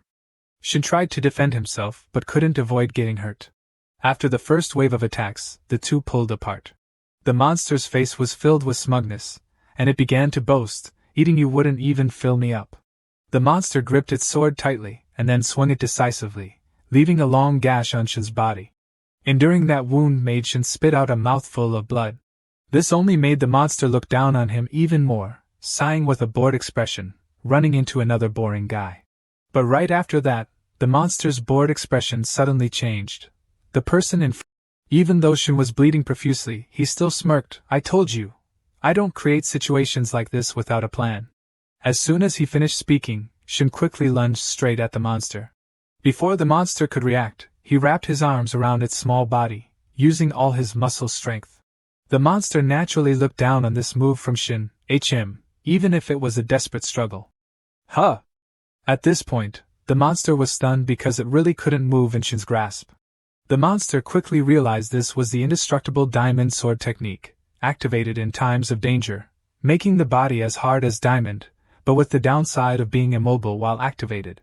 In this critical moment, Shin still smiled and said, "Luckily you didn't turn into a monster and kept your child form. That way, I can tie you up like this." The monster was obviously furious, never expecting to be caught by this. It yelled loudly, "Let me go!" Shin's face looked like it was about to freeze completely, but he still tried to tell the monster that struggling was pointless. Once the sword energy was activated, it couldn't be casually retracted. It would only disappear when he was completely exhausted or when he was safe. "Today, you will die here. I just need to buy time until they arrive. That's why I only take on group missions. There was a time when I really wanted to be recognized by everyone. I believe that effort will never betray me, which is why I always train hard. Just keep going, keep going." I transformed from a passionate young guy with a slim build into the powerful person I am now, until I surpassed the stage of minor demonic influence. Until the moment that giant monster nearly sliced me in half with a single strike. They appeared before me. The battlefield was so easy for them. Just now, I was faster. 78 for you, 79 for me. Are you so bored that you're counting the monsters you've slain? At that moment, I realized that only effort can never surpass talent. When my sword energy awakened, I thought I could become stronger. But my sword energy turned out to be just a useless ability, helping me survive while my teammates fell. But I will never give up. Even if no one recognizes me, I will still do what I can. Even if it leads to the worst outcome, it doesn't matter. The monster, tightly bound, noticed Shin's current state. Cracks began to appear uncontrollably on Shin's arm. The monster laughed loudly. Ha ha ha, it seems you'll die and exhaust yourself before your buddies get here. But Shin didn't seem panicked at all by the monster's smug words. He smiled. Not at all, this means I'm safe. Sure enough, what Shin was waiting for arrived. A technique launched from underground, the pursuit technique. It quickly bound the monster tightly. Along with that came a loud shout, "Uncle, get out of the way!" Immediately after, the monster and Shin were thrown apart, each landing on opposite sides. Sword energy, storm of blades, rain of swords. Just as its name suggests, a torrent of swords fell, targeting the monster. It really wanted to break free from this tough situation. But the binding technique from earlier was still in place. This made things a bit tricky for the monster, but it quickly managed to escape the danger. In the distance, Shin's teammates clearly saw what was happening. The two were Maki and Shaun, with Maki being the one who unleashed the rain of swords, complaining about the situation, seizing the moment, since this move had a long cooldown. And Shaun wasn't feeling great either. I told you, the tracking technique won't be stable at sunset. Watching the two attackers bicker from afar made the monster grind its teeth in frustration. It was really angry, planning to save them for later. But now it had to use them, and right after saying that, the monster charged straight at Maki and Shaun. Maki and Shaun stopped their argument and focused on the rampaging monster coming at them. Just then, a powerful kick landed perfectly in the monster's stomach while it was midair. That was Inakame, saying, "Late night snack. You're gonna get fat, kid," followed by a strong strike from Nisa's position. Nisa's sword was almost touching the monster. The sword swung directly at the monster, and despite the urgent situation, the monster showed no fear or hesitation. It glared back, monster transformation. A massive, terrifying black creature appeared in the battle, easily swatting away Inakame and his sword, sending them flying. The creature's fall created a powerful shockwave that affected everyone. On the ground, it opened its wide mouth and let out a terrifying growl. Everyone behind braced themselves for that chilling sound, but there was no sign of fear. They stood ready to fight at any moment. "You little brat in monster form," it said softly, "do you dare to challenge me? I'll chew you up and spit you out." Nis drew his sword, preparing to face it, while Maki and Shaun stood behind, unafraid, ready for action. Nearby, Shin collapsed on the battlefield, bowing his head in satisfaction. "I can only do this much," he chuckled, though he didn't want to. He had been beaten to the point of immobility. "This is all I can muster. Now you guys finish it off." He glanced at his wounds, feeling his body, his gaze no longer wanting to look up at the light. "No way," Inakame insists, brushing off the thought that he's not a true gentleman. He reassures the old man, saying it's not just us who are strong, Uncle is tough too, and these Maki and Shaun are also putting in a ton of effort to hold it back. Shin closes his eyes, realizing the kid means well, but he won't accept it. "No need to comfort me, I'm just a has-been. I can only hold on to buy you guys some time." Inakame looks up at the battle and says if that monster gets away, we'll never catch him again. Uncle has stopped that from happening. Inakame rests his hand on his long chin and thinks, there's this saying, don't be complacent when you're strong, and don't feel inferior when you're weak, right? Shin feels enlightened. Do you really think a washed-up guy like me can still be stronger? Inakame casually replies, of course. Talent has its limits, but effort doesn't. But he still has his own worth, even at his age. You think I believe a kid like you? Anyway, thanks, but when he turns around, Inakame is nowhere to be seen. Inakame rushes back toward the monster, saying to thank him later after saving that guy. The old man quietly watches Inakame leave, looking up at the sky, thinking even if the opponent is a monster, the kid shouldn't easily lose. Well, I guess I can take a little break now, especially with the Heavenly Nine Swords candidate here. He gently closes his eyes, feeling like he's lost too much blood. Shaun, after a struggle, finally seizes the moment to leap onto its head. Shaun wraps his rope tightly around its neck. So, we've found the reason the monster showed up in the village. It's this demon. Even though it's chained, it still thrashes around and attacks Maki, not giving her a chance. Maki finds it really tough. Taking him down is no easy feat. Nis just barely dodges one of its punches, and it seems he's realized there's still something unclear. Seeing Inakame coming to help, even without two eyes, Nis recognizes him and asks, how's that old man doing? Inakame gently stretches his limbs, ready for a tough battle, saying a little nap will have him back in shape. Maki stepped back, pulling out another sword from behind his back, so we need to deal with this before he wakes up. The monster, feeling confident after all the fighting, smugly declared, "You've missed your chance. You should have run the moment I showed up," it said, looking up at the sky and then down at the four of them, who looked like ants struggling for their lives.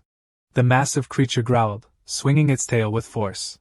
Inakame leaned back to dodge, while Niz and Nam jumped to grab the flailing tail. This time, the monster was quicker, easily catching Shaun, who was sitting on its head, coiled around its neck. It then hurled Shaun down to the ground with tremendous force, sending him flying far away. To assert its dominance after defeating its prey, it let out a powerful roar. At the same time, a red light emanated from around it. Niz quickly ran to catch Shaun midair, warning, "Be careful, he's planning something really nasty." "Inakame, stop him!" Inakame crouched down to gain momentum and leaped high into the air. This move was a high jump, soaring several times above the giant monster's head. Using the force of gravity, he came crashing down, delivering a powerful punch to its head. The blow knocked the creature off balance, causing it to crash to the ground, its chin slamming down, while Inakame remained suspended in the air. Finally, with a refreshing breeze blowing, Inakame executed a strategy that rode the wind, landing gracefully at a safe distance. The monster lay face down on the ground, too exhausted to get back up. The other three stood in shock, speechless. After all their attacks, it seemed unfazed, while Inakame had just taken on the beast barehanded with some bizarre moves. How did he pull that off? Everyone got up and moved closer. At least the monster wasn't dead yet. "Let's finish it off," Niz urged, but he quickly added, "Wait, I still have a few questions." Niz slowly approached the monster, pointing his sword at its head. "Why? Why did you let that old man ask the Alliance to come here? You could have stopped that." It laughed gleefully. "Haha, you're all such fools. I was the one who made him call you here." The other three were taken aback. "What? You ordered him?" Inakame wasn't surprised at all. "I'm a mutated beast with 3 eyes, born weak from the start. My only ability is to transform into a human like a demon. So for a long time, I could only survive by feasting on weak little kids like me. Then one day, on a night like any other, I was about to snack on a sleeping girl, when suddenly, a cold voice came from behind me, just as I was about to take a bite. The monster jumped in fear. The sword master. I thought my life was over. But that sword master didn't know I was weak. She was blind to it, kneeling and begging me, "Please. I'll do anything, just spare my son, you can eat me instead." The demon was confused. "Your son? But how can I trust you? If I let him go, you'll kill me." She then presented her weapon in front of the demon. "I want to make a deal with you. I'll give you this body in exchange, but you have to promise to protect my son. That's a fair trade." I'll never forget that moment. She was ready to offer her body as food for me. The look in that sword master's eyes was fixed on the child even as I devoured her. After finishing off the sword master, a surge of power flooded through the demon. He was so delicious. I had eaten many kids but couldn't evolve, yet just eating one sword master turned me into a demon. After tasting the sword master's flesh, I stopped eating regular humans, realizing that the more sword masters I consumed, the stronger I became, because their parents would do anything to protect their kids. So, to protect their children, the people in this. I love seeing your faces when I tell this story. In the end, humans are no different from demons. How dare it compare itself to humans? It seems to think it's had enough rest. The demon suddenly burst into laughter and stood up. Many arms sprouted from its body, each hand holding a sword. It said, "These swords are the proof." This scene is truly brutal. Maki and Shaun can hardly bear to watch. How many sword masters has he killed? It seems we need to think about our safety before worrying about completing the mission. The Alliance has prepared insurance for us. Niz silently stared at the sword in her hand. He spoke as gently as possible. How dare a monster exploit human bonds? Sometimes when a man tries to stay calm, that's when he's actually losing it the most. Niz rushed in with his sword in hand. "I know the truth now, so just disappear." Maki and Shaun were a bit freaked out seeing him charge in alone. "Don't act recklessly, it's too dangerous." Niz leaped high, slashing a big gash across its face. But the force of the strike probably wasn't enough. It was just a tiny scratch. It could still fight back, especially with so many hands and divine swords around. The monster swung its blade straight at Niz, sending him flying into the air. Even though he managed to block that hit, the force was too strong, injuring him internally and causing him to bleed. Knees hung in the air like he was knocked out, while the monster opened its mouth, ready to swallow him whole. Just like that, Knees started to fall inside, and it clamped its jaws shut. His whole body was swallowed up, leaving only his sword dropping to the ground. Inakame stared in shock. Wait, he got hit and swallowed that quickly and easily? Maki and Shaun behind him couldn't believe it either. That was Knees' insurance. The monster was smug after easily getting rid of an opponent, looking pretty confident. But just a moment later, its face started to contort and twist, feeling a bit uncomfortable inside. It seemed Knees had done something mischievous in its belly, and it tilted its head back, ready to puke. Finally, it spat Knees out from its stomach. Knees flew out, crashing against the wall and rolling onto the ground, tumbling quite a distance. With his silver hair, it looked like Knees hadn't put up any resistance in there. He was completely unconscious. He's not a divine sword master, just an ordinary guy. I'm wasting my energy here. The monster gritted its teeth in annoyance. I've heard there are fakes posing as divine sword masters. So none of us have a top-tier sword candidate. What now? The reward is gone. I'll just have to run. Inakame quietly stepped forward. I'm enough on my own. Maki and Shaun didn't care. I'm not planning to fight anymore either. The monster was furious. You dared to trick me? But it looked like it was sneering. Now you'll pay the price. From now on, every time you attack me, you'll have to block or dodge my strikes. I will signal the monsters to kill a child. The little kids are trapped and controlled by them. Inakame, Maki, and Shaun all jumped in surprise. The three of them started to hesitate. What do we do now? It seems like he's not lying. There's not much time left. Even if we sacrifice ourselves, we can't guarantee the safety of the kids, and this guy will only get stronger by eating us. Inakame quietly stepped forward again. Then let me buy some time. You all think of a way. Maki was shocked. Are you really planning to? Following his orders is basically suicide. Inakame ignored those warnings. He stood in front of the monster. Sacrificing your friend to save the children of those who offered you to me? Inakame looked up at him, completely unguarded, as if he had prepared something. Remember to keep your promise. A flurry of swords quickly pierced through Inakame's body. He stood still, taking it all. Of course, they are still valuable hostages to lure the sword master here. The pitch-black mask gradually fell to the ground. A figure in the distance approached, holding a long sword. Looks like I'm late. Sorry, I was delayed because I had to save the kids in the cave, Captain. Inakame's face was now bloodied, but he still smirked. No, you arrived just in time. Inakame's eyes became much more confident.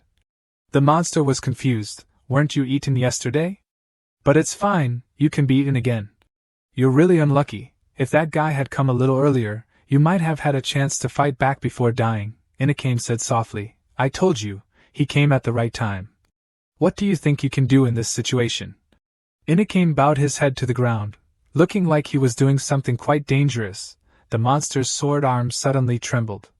He replied gently, of course, I'll defeat you. Inakame raised both hands high, then slowly clenched them. He thrust his fist out, putting all his strength into it. The swords piercing through Inakame's body shattered and fell to the ground. Thank you for not running away. His body was covered in his own fresh blood. But right now is the moment he should unleash everything. The monster, seeing such prey, doesn't want to linger any longer. It got more serious, letting out a loud roar, then repeatedly grabbed its swords and slashed. But Inakame saw through it all, and the dozen sword-wielding arms weren't enough to leave even a scratch on Inakame. Swinging a sword doesn't mean you know swordsmanship. Inakame immediately took a stance and punched the hilt of the sword in all its arms. Finally, he grabbed one arm that it couldn't react to in time. Just because you hold a divine sword doesn't mean you're a divine swordsman.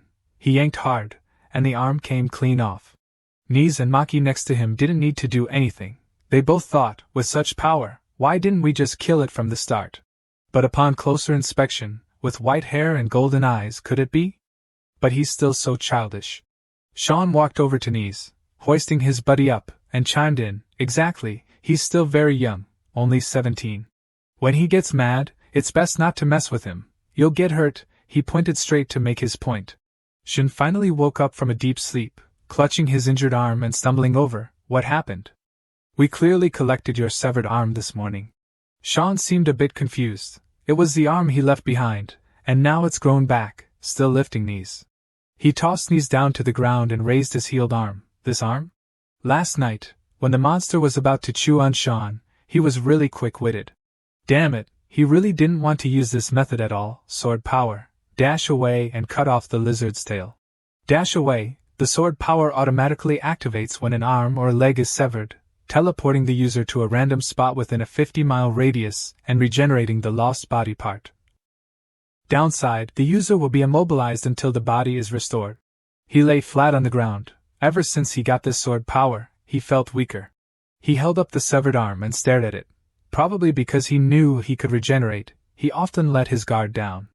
After his arm was restored, he had to walk knees for miles to reach the village half an hour away. Even though he knew it was late, he still wanted to scout a bit.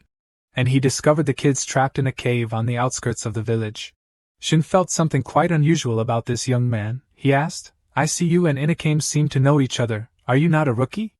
The young man replied nonchalantly, "I really am a rookie. I just joined the alliance recently." He sighed in disappointment for guessing wrong. "Sorry for prying into your personal matters." Next to Maki, there was also a question: should we get involved? It seems like he's at a disadvantage. It looked like Inakame was being pressured by that monster. He kept punching its body with a glowing fist, but it seemed like it wasn't fazing the creature at all. At that moment, Sean quietly observed, fully aware of Inakame's strength, and immediately confirmed, the captain is really kind-hearted. Shin closed his eyes and sighed. That kid really knows how to think. Maki still didn't understand what the two were talking about. She glanced at Sean. That's right, a man who always keeps his promises. I never paid attention to younger folks before, but why am I being left out of this conversation? The three of them teamed up to criticize Maki. You're the supervisor of the Alliance, yet you're so clueless? I'm really worried about the future of the Alliance, but your strength is impressive. She couldn't stand the disrespect and shouted like a banshee, "Come on, just tell me what you guys are talking about." Retrieving the relics, Maki looked on in surprise. The swords of the fallen sword masters fell one by one and stuck into the ground.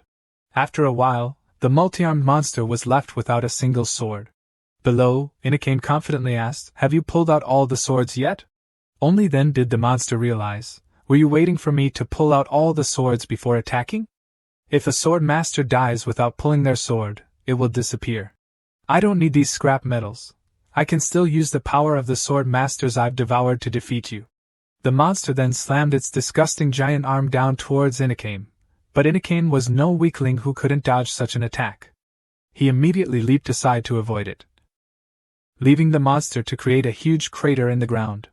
Right after that, Inakame seized the opportunity and stabbed the monster with the swords he had just pulled out, still stuck in the ground. Then he quickly backed away from the monster's attack range. Everything was done smoothly without any unnecessary moves. At that moment, Inakame had retreated a good distance from the monster with his sword. The ugly monster, having just been stabbed, saw Inakame so far away and became furious. It opened its stinky mouth wide and shouted, "Stop running, come here now." Inakame had no intention of running away. Seriously? With his skills, why would he run from this weakling? He stood his ground and began to channel his technique. A whirlwind of fierce winds swirling around.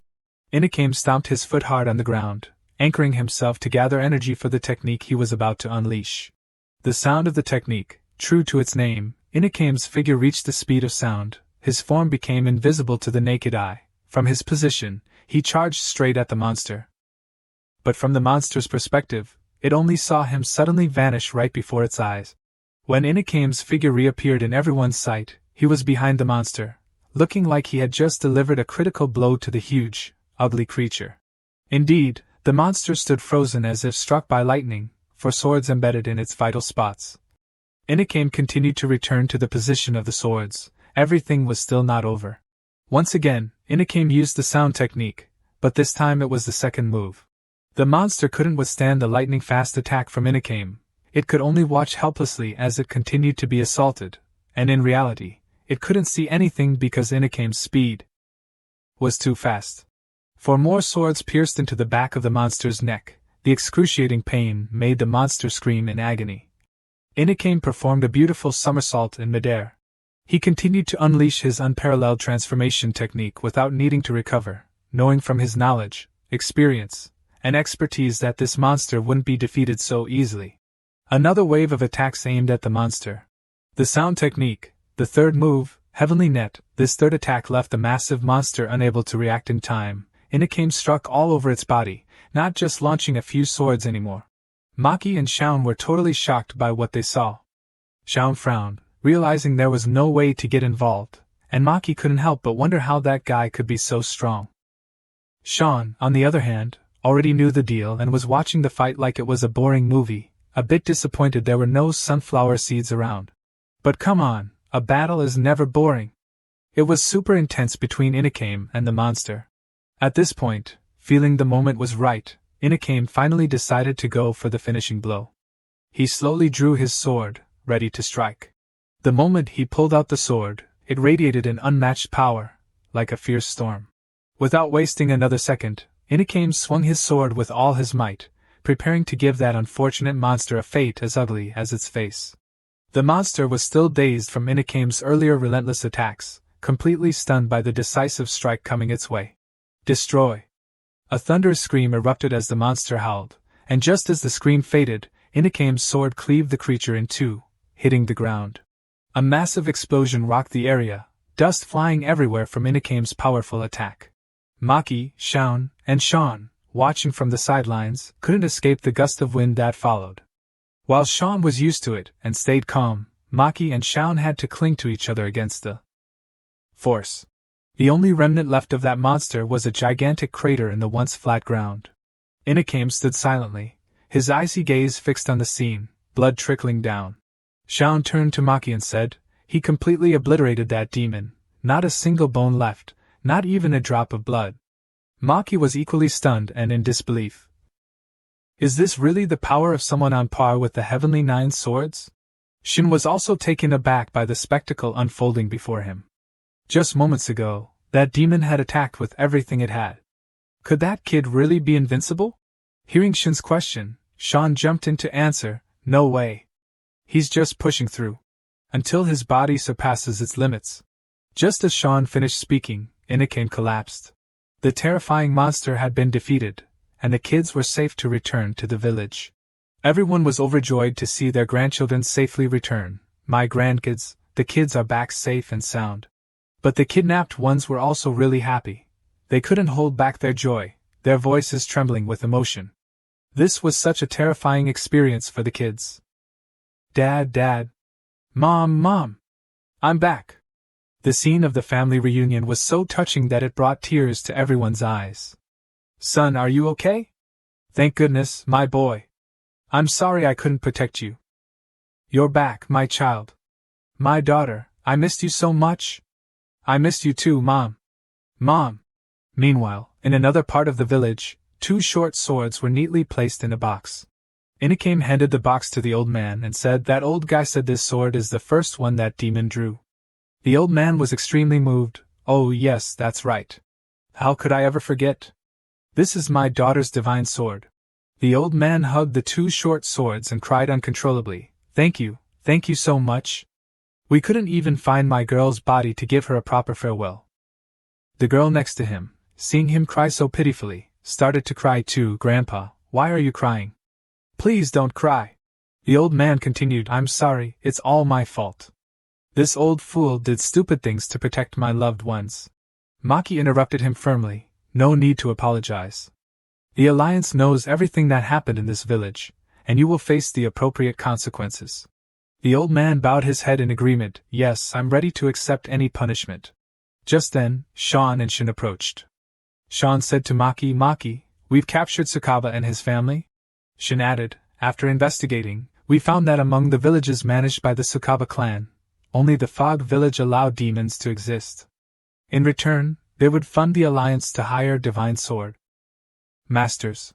Shaun exclaimed, "As I thought, he couldn't possibly spend that much money just for the villagers." Suddenly, the ground where Maki was standing cracked, and a sound came from it. Something dark emerged from that spot, and Maki noticed it too. She immediately told everyone upon seeing the official messenger of the Divine Sword Alliance.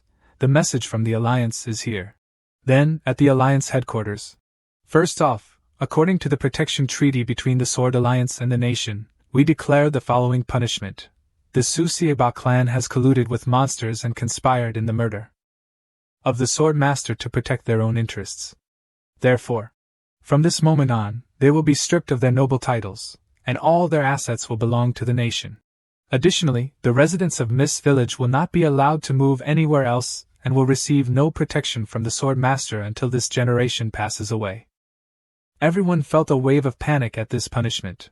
It was like forcing us to die, right? The uproar among the people was immediately silenced by a shout, silence. Even if it was the action of a father trying to protect his child. But harming another family to protect your own is simply unacceptable. And they will have to take responsibility for spreading this vicious cycle even further. Everyone was crying out in despair after hearing those words, but now, no one could save Mist Village anymore. Inakame, witnessing the scene from outside, lamented, "We managed to eliminate the monsters, but we couldn't protect the village." Shun and Shaun added, "We should have been celebrating and throwing a festival after defeating the monsters. But now, the atmosphere is as gloomy as a funeral. Not to mention, the Lord has become dirt poor. Our efforts seem wasted." Then Maki approached everyone and said, "Let's head back. We still have work to do." They all moved toward an open area in the forest, surrounding a bound figure. No need to guess, it was Nis. "Here," Maki declared, "I will carry out the punishment for impersonating a sword master." The crime of impersonating a sword master disrupts social order and deceives those in need, and according to the Alliance's regulations, this crime is punishable by immediate execution. Maki pointed the sword directly at Nis and said, "As the overseer of the Sword Alliance, I will carry out the sentence." At this moment, Nis showed no intention of resisting. His hair, which he had intentionally dyed white, had turned back to a messy black. He said, "I accept." Maki took a stance to behead him, saying, "You have confessed to your crimes. I will grant you a swift death." But Maki's hands holding the sword were suddenly stopped by another hand, halting any further actions. Maki didn't seem surprised at all. She calmly and seriously addressed the one blocking her. "Are you daring to obstruct me in my duties? If you interfere with the Alliance's regulations, you'll face the same punishment." The one standing in Maki's way was none other than Inakame, who said, "Whether he's a fraud or not, he's still taken down a lot of monsters. In fact, he's killed even more monsters than that uncle over there." Shin was furious that Inakame dragged him into this. "Why am I suddenly part of this mess?" Shaun wasn't feeling any sympathy. She told Maki, "I agree with this punishment. He not only impersonated a sword master but also stole someone else's identity. No matter the reason, that behavior is unacceptable." Shaun directly asked Nis, "Why are you doing such dangerous things?" Nis answered without hesitation, "Money. It's nothing but money." Hearing that, Shaun completely agreed. That's definitely a convincing reason. Shaun pressed on with Nis, not buying the casual answer. "With your sword skills, you could easily make money as a bodyguard for nobles or even as an assassin. Why pretend to be a sword master?" Nis replied to Shaun, "I don't want to serve anyone else, and I'm tired of killing." Maki stated firmly, "No matter the reason, my decision won't change." Hearing this, Inakame let go of his hold on Maki. Nis closed his eyes, waiting for his death sentence, and then Maki swung her weapon hard at him. The bright sky above remained peaceful, and the scene below was just as calm. The ropes binding Nis had been severed. What fell wasn't blood and a rolling head, but rather Nis's ropes. This left Nis confused. Why?" Maki replied, "This is my decision." Then Maki whispered to Inakame, "How did you know I wouldn't kill him?" Inakame gently smiled and answered, "Because there's no killing intent in your eyes." Nis was still puzzled by Maki's actions. "Are you daring to defy the Alliance's orders?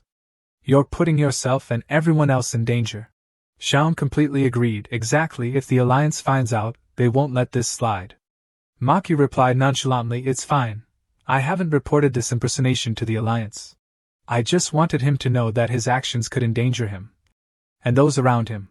And even though the territory can't reward us for this mission, the Alliance decided to compensate us for taking out the demon in that small group." Hearing this, the happiest one was Shaun, her eyes sparkling like stars, followed closely by Shin.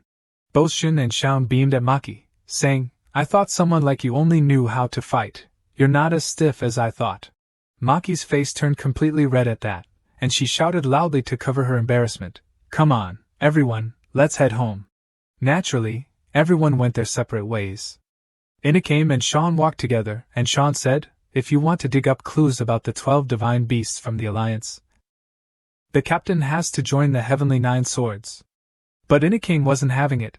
He replied, I only joined this mission to keep my membership with the Alliance. I don't care about the Heavenly Nine Swords. That name sounds too childish. Then Inakame switched topics, saying, by the way, the hot springs in Mist Village are great. How about we open a branch here? Sean bluntly pointed out Inakame's real intention. You're not looking to open a branch. You just want to stay and protect this village.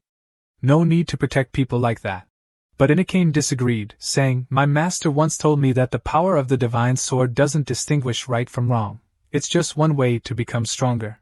So, I will protect and help everyone. Sean listened and stared at Inakame for a long time. Then he couldn't help but sigh, as if he had succumbed to Inakame's will, saying, if the captain has decided that, then we'll go along with it. But what about that tail? Should we cut it off? The two of them looked back at where someone was watching them. Inakame pondered, let's see. Shin, who had been following them, decided to reveal himself, laughing heartily, ha ha ha, so you guys noticed me, huh? I tried so hard to hide my presence. Shin stepped out from his hiding spot and approached the two. Sean asked him, what do you want, old man? Shin replied, I'm just curious about you guys. Sean began to channel his energy, a terrifying aura radiating from him. You should know that curiosity can kill the cat. Shin just laughed it off, saying, that's a bit harsh, don't you think? We just survived that life and death situation together. Unlike Sean, Inakame was pretty chill, and this Uncle Shin was too. Alright, come along with us, Captain. Ignoring Sean's grumbling, Shin chuckled, then I'll take a meal, I'm starving here.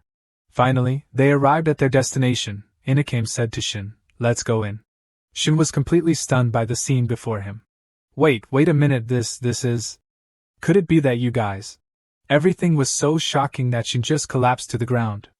You guys aren't the sword masters, are you? Turns out, they really were. As soon as Inakame appeared, everyone inside immediately knelt down, the Dog God clan humbly paying respects to the commander. Inakame was indeed the commander of the Dog God clan, Duha, and Sean was the captain of the first squad. At that moment, Shin was so freaked out that he automatically activated his indestructible diamond sword energy. Even after they brought Shin inside, he still hadn't recovered. Duha laughed heartily. I told you bringing him here was the right move, he's quite the character. Sean calmly added, a lone sword master breaking into the headquarters of the 12 divine beasts. It's no wonder he fainted. At that moment, the captain of the second squad, Karahiro, spoke up, Commander, why did you bring this weird old man back? Duha replied, from now on, he'll be the captain of the third squad of the Dog God clan. Sean was taken aback by Duha's decision. Huh? Didn't we just need to feed him and let him go? Karahiro immediately stepped in front of Sean, threateningly saying, Hey Sean, the commander has made a decision, so just go with it. You want to get yourself killed? At this point, Duha continued, I heard the monkeys attacked you while we were away, right? Hearing Duha's question, Karahiro immediately stood up straight and replied seriously, Yes, 2 days ago, about 20 members of the Divine Monkey clan attacked the village. And we drove them off, as per your orders. Duha said, Good, keep it up until we hear from our people. Alright then. Karahiro glanced over at Sean to say, If you give an important mission to that idiot Sean, he'll definitely get hurt and warp out of the battlefield again. Duha chuckled, It's always like this. Karahiro took the chance to say, Indeed, the position of squad leader for Team 1 suits me better than that lazy guy Sean. Sean threatened, Do you dare to oppose the commander's decision? The two started bickering fiercely. Shut up. Do you dare to interrupt me while I'm reporting to the commander? Just then, Shin woke up. He quickly looked around to catch up on the situation. Seeing Duha and Sean made him jump. Shin immediately backed away from the two. He said with a serious expression, Are you trying to lure me here to drink the blood of the Dog God King and turn me into a sword master like you? Karahiro remarked, He seems a bit clueless. Should I just get rid of him? Duha stopped him. Wait, even though he's a bit odd, he could be a powerful ally. Sean sighed. I don't think he can help us at all. Sean then reassured Shin, Don't worry, senior, we have no intention of turning you into a sword master. Duha chuckled. Sean is right, we won't do that. The Dog God clan has never had a sword master. Even the sword masters are just Sean and me. Karahiro disagreed. Commander, I'm not just an ordinary person. Shin gradually approached them and asked again, what do you mean? Sean replied, just as I said. 900 years ago, when the first Dog God King appeared in the world. That day, he received a small favor from humans. To repay it, the Dog God King decided to take in the orphaned children caused by monsters. So, unlike the sword masters of other divine beasts, the Dog God clan consists of orphaned children taken in by the Dog God King. Of course, many opposed the Dog God King's actions and tried to stop him, but the Dog God clan continued this tradition without needing the power of a sword master. That's because the Dog God King was always strongest when protecting what was important to him. But 10 years ago, the 7th Dog God King suddenly became weak, and an unknown assailant assassinated him. After that, the Dog God clan lost their protector, becoming targets for other divine beasts, and living a wandering life. Faced with the threat of extinction 3 years ago. If we hadn't met the commander today, who knows what would have happened? I will take over the Dog God clan. So, your enemy is also my enemy. And you don't need to run or hide anymore. I will eliminate anyone who stands in your way, and crush any threats, no matter what they are. That's just how it is. Shin sighed. It's hard to believe. Karahiro was crying like a baby. Even though he was young back then, the image of the commander looking like a real demon was really impressive and powerful. Duha was totally embarrassed, saying, stop it, don't bring up my past anymore. Shin continued, but now there's no Dog God King anymore. Why do you still use the name Dog God clan and put yourselves in danger like this? Karahiro got really angry when he heard that. How could we abandon the name Dog God clan when they took us in and raised us from starving to death in the village? Huh! While everyone was chatting, suddenly the space shook strangely. Shin wondered, what's going on? An earthquake? Karahiro seemed to answer his question. Those monkeys are really quick to act.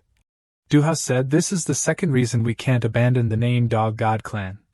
He put on his jacket and stepped outside. That's the fastest way to grab the attention of other divine beasts. Everyone stepped outside except for Shin.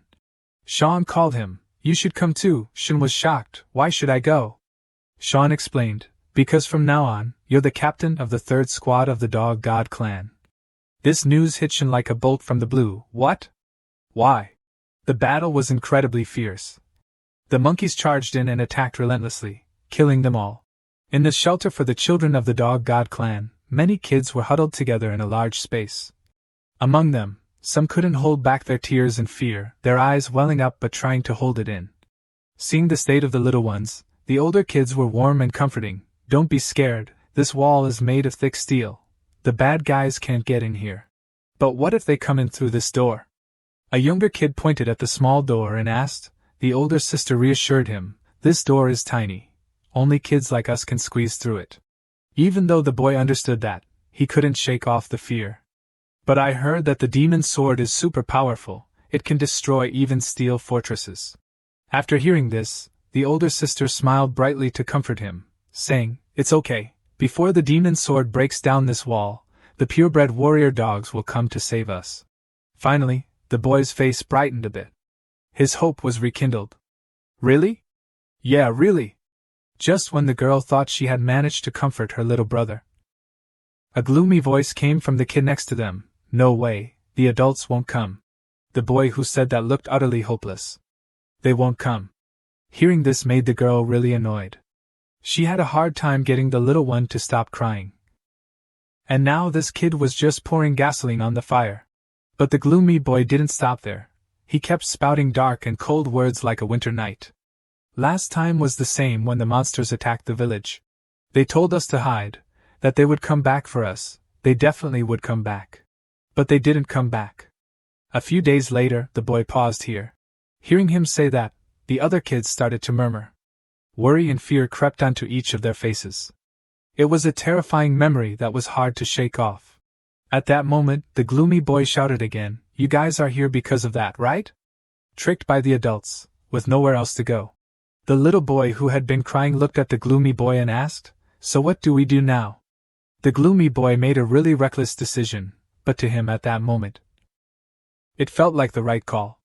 First, we have to get out of here. Of course, the other kids totally disagreed with him. But they said it's really safe here. At that moment, the gloomy kid got really angry. He shouted again at the other kids. Stop being stupid, don't let the adults trick you again. The gloomy boy slammed his hand against the steel wall and yelled, The Divine Clan is just like those who abandoned us. Then there was a moment of silence. The girl who had calmed her little brother stepped forward and said to him, Who are you? We are not orphans raised by the Divine Dog Clan. We're also part of the Dog God Clan, always believing in and waiting for our teammates. As soon as the little girl declared that, all the kids behind her put on their masks. Like they were announcing that what she said was true. They are indeed members of the Dog God Clan, and no one can deny that. They always trust their fighting comrades. The boy was wide-eyed in shock when he heard them say that. He stood facing the determined gazes of the girl and the others behind her. Finally, he revealed his true self. A golden aura radiated around him. I was planning to lure these kids out, but it's tougher than I thought. If I can't lure them, then I'll change my plan. I'll dispel the illusion of my sword energy. In a flash, he transformed into a massive golden gorilla. He is Netto, the vice captain of the 12 God Clan, the Demon's Sword. He stood among the kids and ferociously declared, Kill them all, crush the fighting spirit of the Dog Clan. The girl from earlier remained brave, showing no signs of fear in front of the enemy. Someone will come to save us soon. Netto had been annoyed with the girl for a while. He raised one of his huge hands ready to smash her down. You said it yourself, this place is surrounded by steel. Only kids can get in. Facing a blow that could cost her life, the girl stood her ground without a hint of fear. She immediately took a defensive stance, her eyes filled with determination. Even if it meant risking her life, she wasn't scared. Just when everything seemed to hang by a thread, a sudden sound echoed.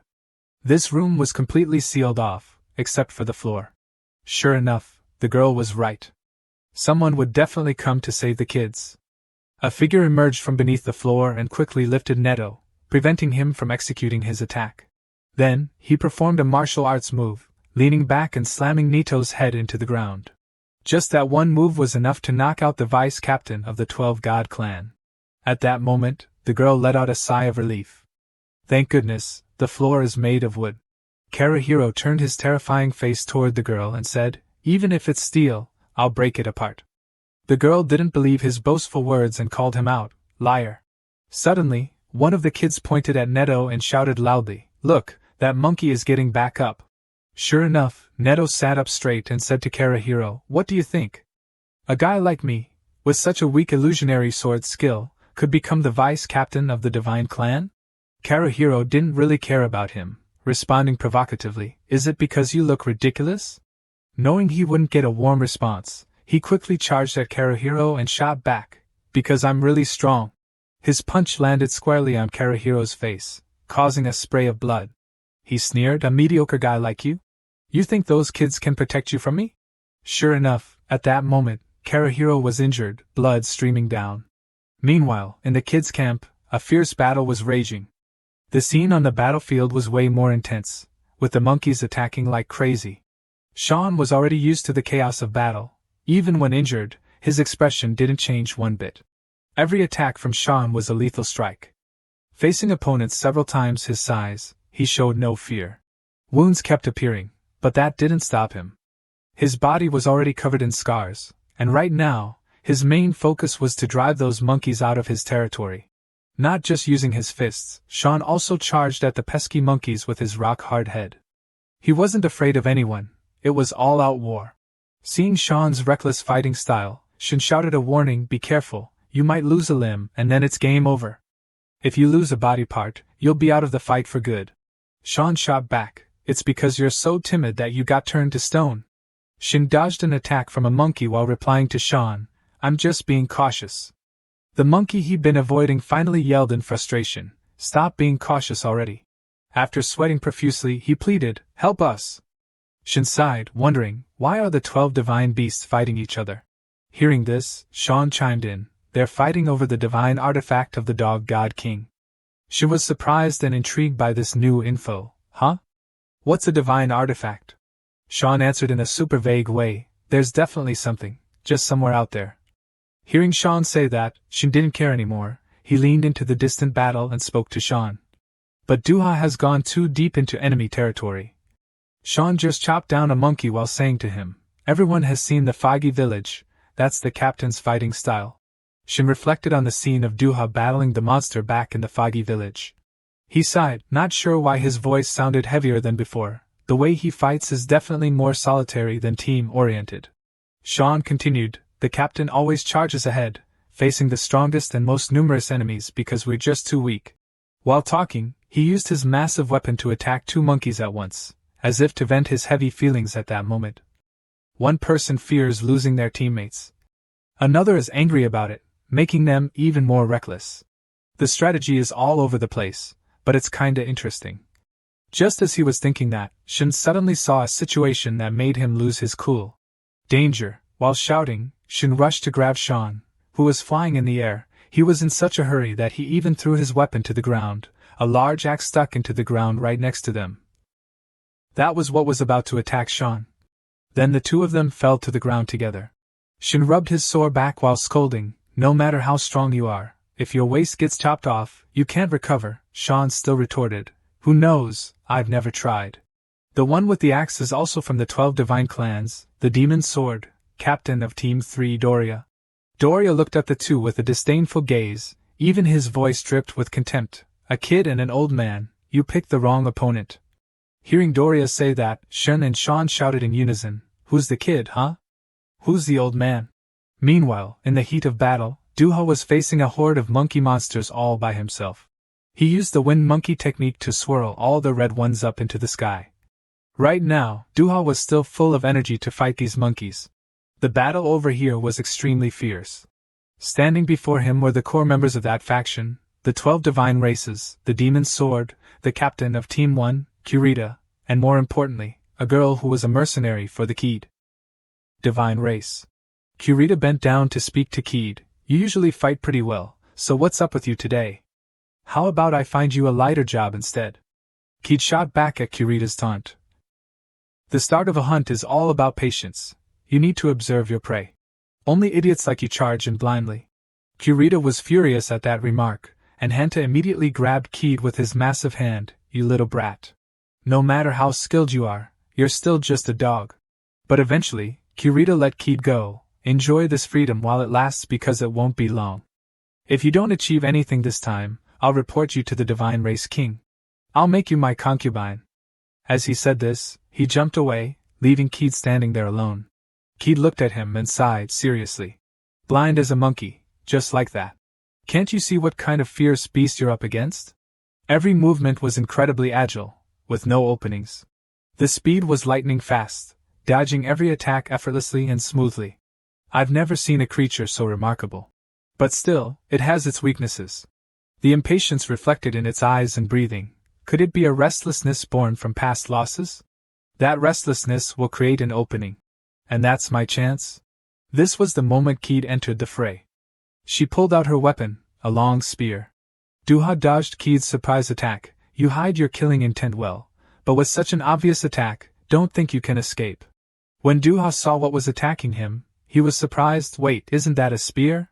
In reality, Keed was indeed using a spear, but instead of the spear's tip, she was using the other end. She had a completely different plan.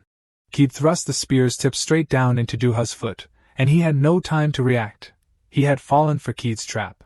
Seeing Keed's attack, Duha began to piece it together. Could it be that she was targeting me from the start? At that moment, Kurita popped out of nowhere and attacked from above, cursing as he went. "Keed, you stupid idiot, aim for its heart." Right after that, both Duha and Keed had to jump back to dodge Kurita's attack, which allowed Duha to break free from Keed's control. What a traitor of a teammate! Duha thought to himself, this monkey is so dumb. Doesn't he realize her intentions? No matter where he aims, I can dodge it. That girl is no easy opponent. Kurita was really annoyed to see Duha's nonchalant attitude while fighting him. He attacked again. "You dare to be distracted while facing me? Just because you took down a few of my minions, who do you think you are? Either way, you're going to die by my hands." Kurita's relentless attacks forced Duha to retreat, until he couldn't back up any further. Duha had no choice but to jump up to avoid the attack, And at that moment, Kurita's strike also included a long spear. That was Kied's support. Soon after, the spear returned to her hand. This support ended up making Kurita bleed. The spear grazed his face, leaving a cut. Kurita didn't even notice and kept attacking Duha without a break. From the start, Kurita was never a match for Duha. He immediately jumped high, completely bypassing Kurita, making him miss. Duha didn't care about him. He wanted to talk to that girl. You're not a demon sword, so why are you helping these monkeys? Kurita continued to attack, but Duha effortlessly dodged his strikes like it was a joke. At that moment, Kied finally answered his question. I'm not helping. Those monkeys are just in my way. Hearing Kied say that made Kurita furious. He put even more power into his damn punches. These bastards dare to underestimate me? Then he began to channel his energy with blazing determination. Let me show you my true power, sword energy, hell blood.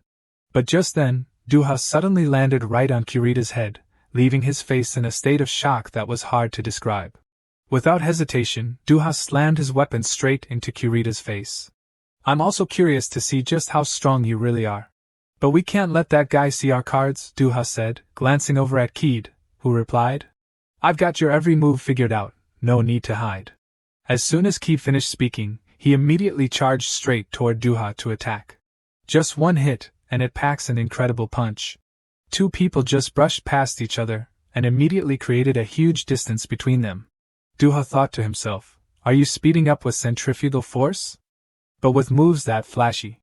As Duha was lost in thought, suddenly their expression shifted dramatically. That's just a bait and switch, huh? Just as Duha dodged one attack, Kied swooped in from behind with another strike. But for Duha, handling this was a piece of cake. He quickly turned his back and used his weapon to block that spear. The key tree shattered upon impact with Duha's weapon. Kied then presented the wooden box she always held up in front of her. From that box, another spear shot out. Duha felt totally helpless. Why were there bullets flying in from every direction like this? Plus, there's so much more to it. Kied charges forward with his spear, ready to take on Duha. It seems like the feet are her favorite target. Kied went for Duha's feet again, but this time Duha was ready. He dodged quickly, otherwise both of his feet would have been casualties to this girl. Duha chuckled with a smirk. I won't fall for that trick a second time. But Kied still wouldn't give up. She kept aiming for his foot to stab, while Duha just kept dodging, and shouting at the top of his lungs, Stop it, you idiot! Duha quickly unleashed his moves to dodge this silly fighting style, digging a pit. But right now, Duha is all alone. This left Duha totally stunned, but with his quick instincts, he quickly sensed danger and turned around. Then immediately unleashed a strike aimed right at it. Duha thought to himself, this guy isn't just waiting for me to slip up, he already knows how I'm going to move. So, you've already caught on to my moves, huh? So we gotta step up our game even more. The start and finish of swordplay all come down to our feet. Footsteps glide and footsteps pause. And the footsteps firmly planted. Combining the essence of the divine sword with every step. This is the sword technique my master taught me. Duha kept attacking with his feet. But Kied was able to withstand it all. No matter what attack Duha threw. It seemed to have little effect. To the point where his legs were injured. Seizing the opportunity, Kied immediately thrust his spear into Duha's chest. Duha grabbed the spear and said, You can't keep up with my speed but you can still react, huh? Earlier, I heard that monkey call you Kied, right? Are you the one? The Winter Hunter? Memories of childhood flashed in Duha's mind. Master, the kids in the village below said that the divine sword always loses to the dark sword, Ren asked too. Is that true? Which is stronger, the divine sword or the dark sword? Master Eddie replied in a bored tone, Of course, the stronger one will win. Ren looked a bit disappointed. What's that about? You said you'd make us the strongest. I've been tricked. Master Eddie explained, the divine sword or the dark sword is just one of the paths to becoming strong. There are plenty of strong people in this world. It doesn't have to be the divine sword or the dark sword. Duha perked up at that. Really? So, Master, have you met people like that? Of course. From samurai, those sword masters serving their lords, to ronin, the wandering swordsman, ninjas, those shadows completing missions at all costs, the Winter Hunter tribe, warriors raised in harsh lands, or the healing mages. They've proven that depending on how one uses and trains their abilities, a person can far surpass the Divine Sword and the Dark Sword. Ren said with a not-so-excited face. Wow, then I'll get strong and beat all of them. Duha was also pumped. Then I won't back down either. Master Eddie helplessly explained, they're not your enemies. You don't need to be so determined. However, there are those you absolutely must not encounter. That's the Winter Hunter tribe. They only appear when they've identified their prey, and once they do, they're sure to succeed. That's why, once you become their target, it's really hard to escape. At that moment, I wanted to ask my master how to escape from the Winter Hunter tribe. Back to the battlefield of Karahiro, he got slashed on the right shoulder by Netto. That blow went deep, almost severing his arm. I hate the weak but stubborn ones like you. Netto didn't even bother to look Karahiro in the eye. Don't kid yourself into thinking you can win just with willpower. That delusion of yours will get the kids killed. But his words only made Karahiro calmer. You couldn't see any pain inside him. Did you notice any of those kids being scared? The answer is no, because they believe I will definitely protect them.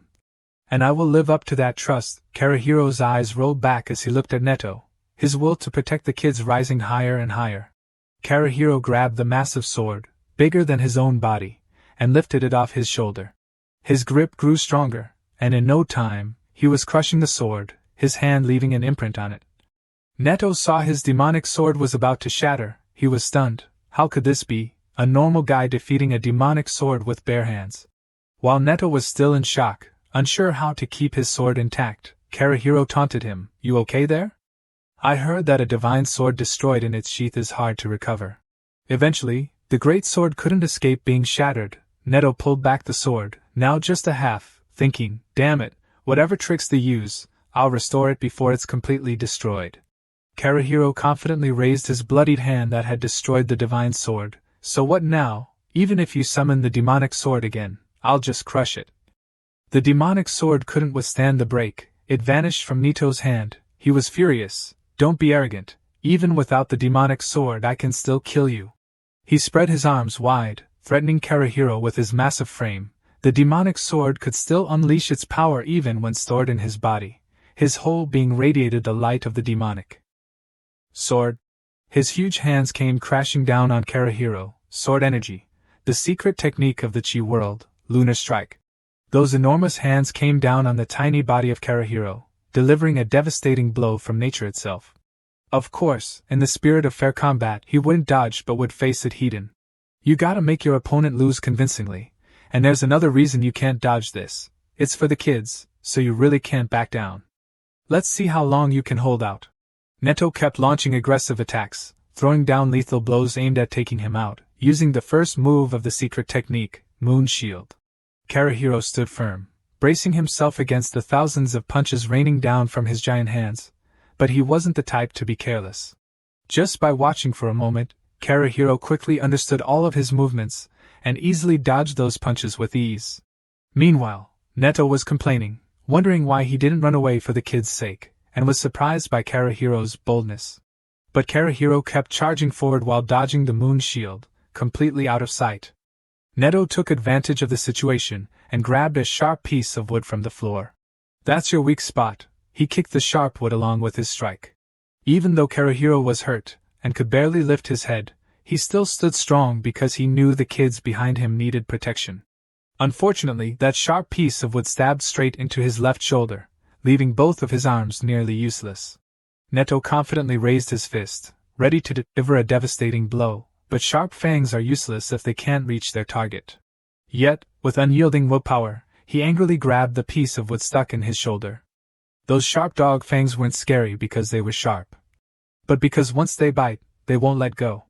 His words rang true as Karahiro crushed the troublesome piece of wood stuck to him. He charged forward with the fastest leap he had ever made, and Netto gritted his teeth, preparing to fight back. With a swift, twisting motion, he unleashed a flurry of super-fast punches. But Netto wasn't about to let him hit freely. He countered with a similar move, the second move of the secret technique, Mountain Smash.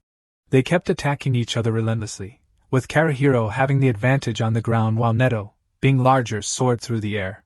Still, Karahiro threw punches with speed and power that matched Netto, making him start to reconsider how a human could possess such strength.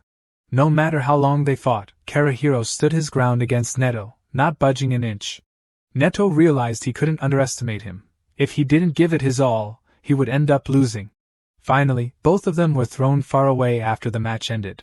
Netto confidently said if this keeps up, even if he wins, he won't gain anything. What do you think?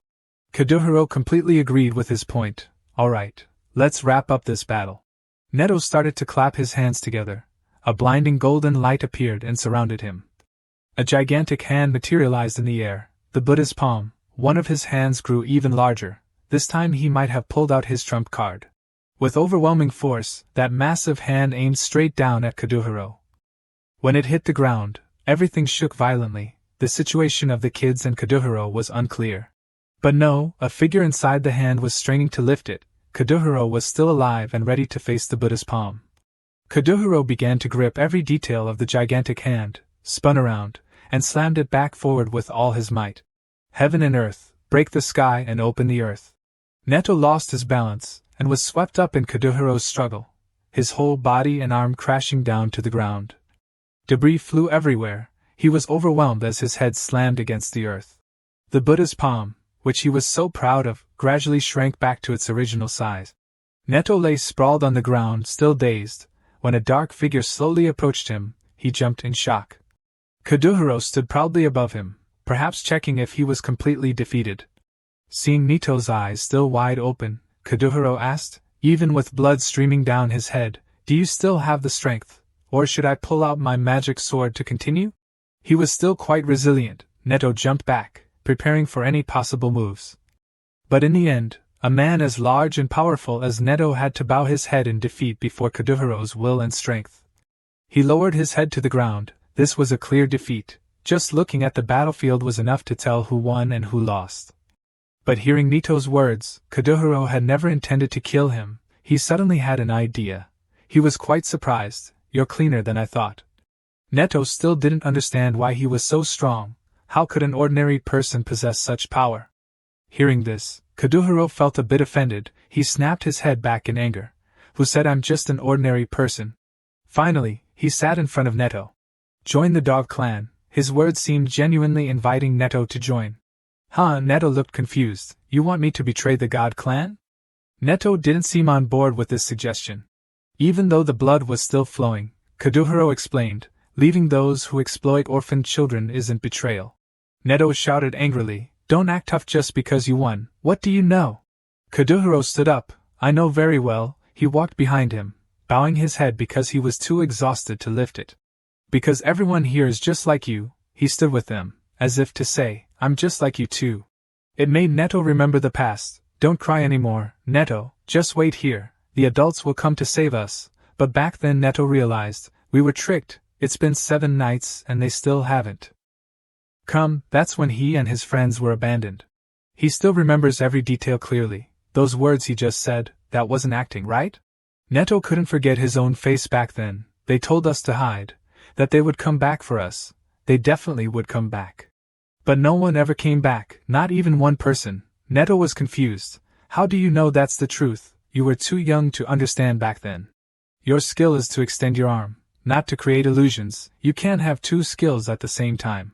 Releasing the beast's power, Netto became a small child sitting there in despair. "That's right, this is my true face. It's really surprising. A big monkey like this is just the transformation of a little kid." It said, "When I realized that the promises of adults were all lies, I left the hiding place and understood that kids like us could only wander and beg. At that time, only the God clan welcomed me, because children are very useful to them. They are small and can sneak anywhere to steal what they want, and they're easy to dispose of when they're no longer useful. When they grow up, they become useless. Maybe that's why I couldn't grow up. When I awakened the divine sword power, I thought it was fate, wanting me to take revenge on those who abandoned me. Karahiro has a lot of feelings he wants to share with him, the one who has lived in pointless hatred for so long, right? You know it too. Adults didn't abandon you. They died protecting you. You need to understand that." Karahiro starts looking off into the distance to drop some wisdom. "Sometimes we have to hate someone to keep living.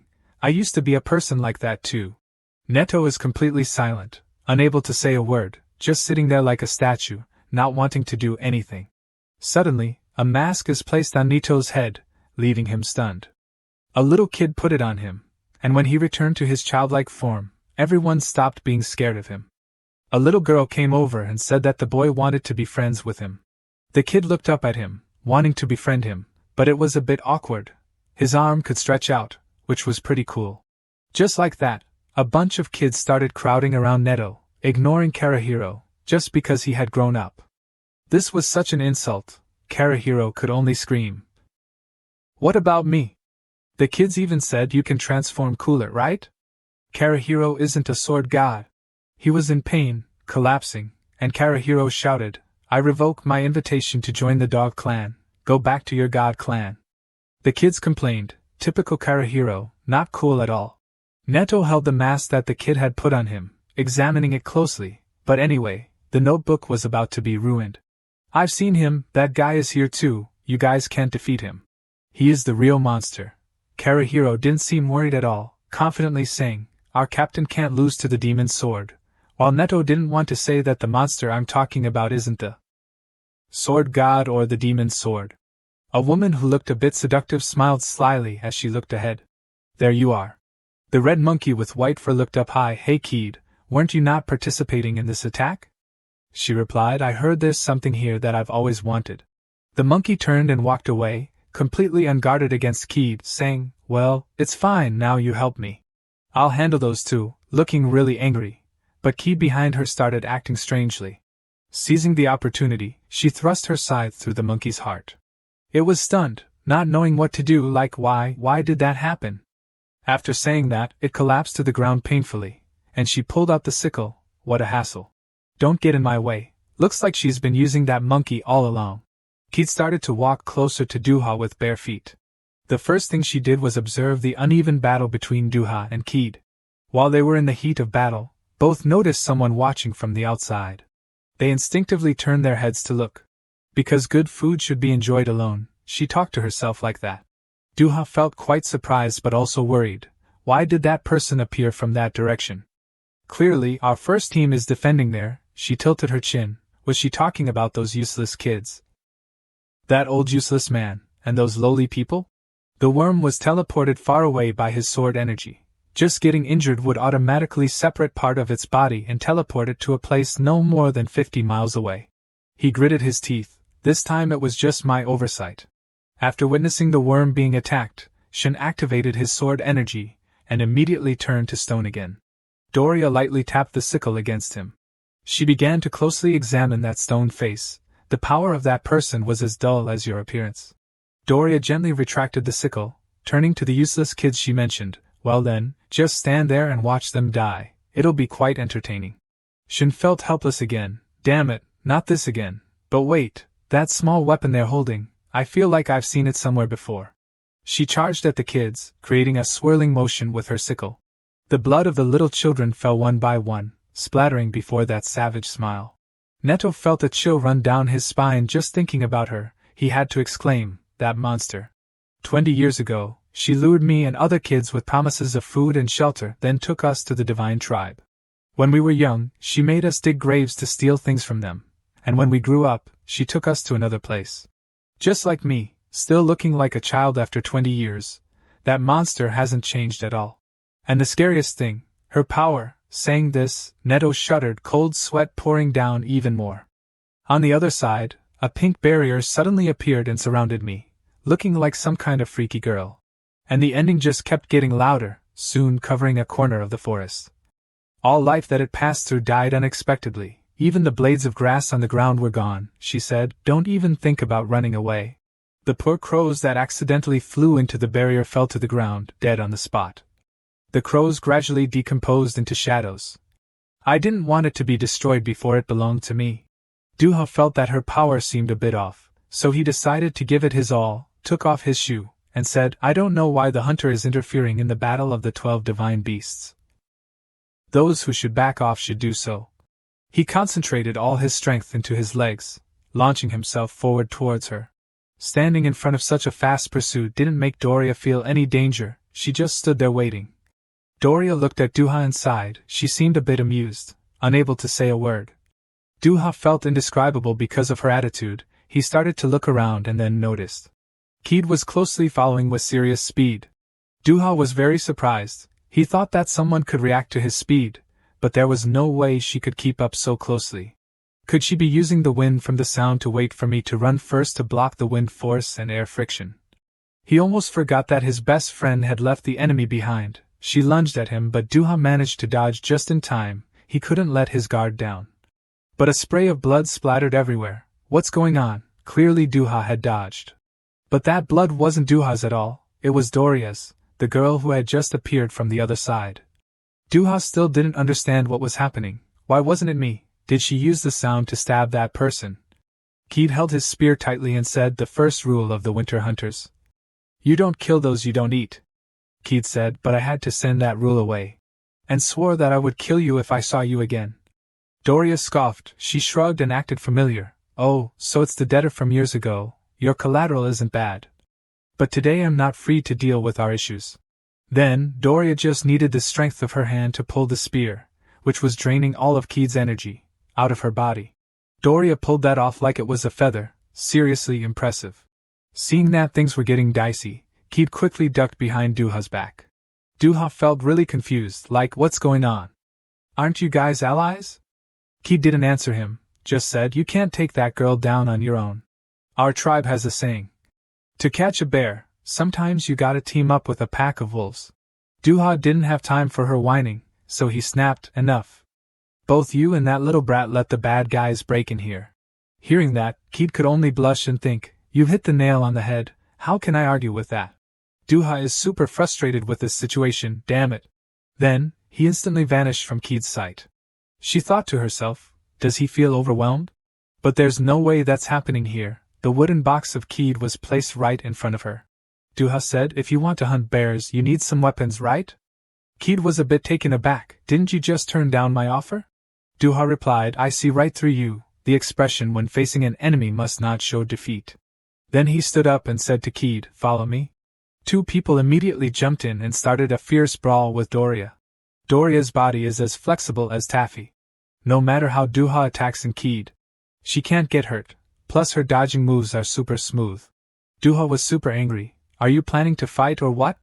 Right after she finished speaking, Doria leaned in close to his face. She placed her hand on Duha's chest, and a strange pink light radiated from her arm. I don't want you to break before you belong to me. Hey, that shard of the divine sword still stuck in your chest is still there, huh? Hearing Doria say that made Duha get way more serious. How did you know about that? The only one who knows about it. It's just us. And just him. The memory of that moment flashed back in Duha's mind once again. At that moment you were totally wiped out and said that even the master mentioned it. While you could dodge, it was super tough to block this move. So he only left a scar on Ren's face, huh? But that was enough for Ren to realize and dodge. That guy stabbed a sword through Duha's chest. This is your punishment. The one who dared to impersonate the son of the god of death. Duha asked, did you know beforehand? The guy replied nonchalantly, it's not that I knew beforehand, but I orchestrated it all, including the appearance of the spirit clan and the deaths of the ragged villagers. But I won't kill you right now. You are the tool to sow hatred in that child's heart in the future. Prove your worth. Then the sword plunged deeper into Duha's chest. It pierced through his heart. Stronger, even stronger. That was indeed a fatal wound. He continued, if you can't surpass the master of that sword, you will never regain your original power. Back to the present scene, Duha wore a face full of hatred. Answer me, who are you to know about the past? Doria replied mockingly, I'm the one who got tired of waiting. Doria's hand on Duha's chest had changed color significantly, as if it had just been dipped in fresh blood. At that moment, Keed rushed in to separate Saman. Back off quickly.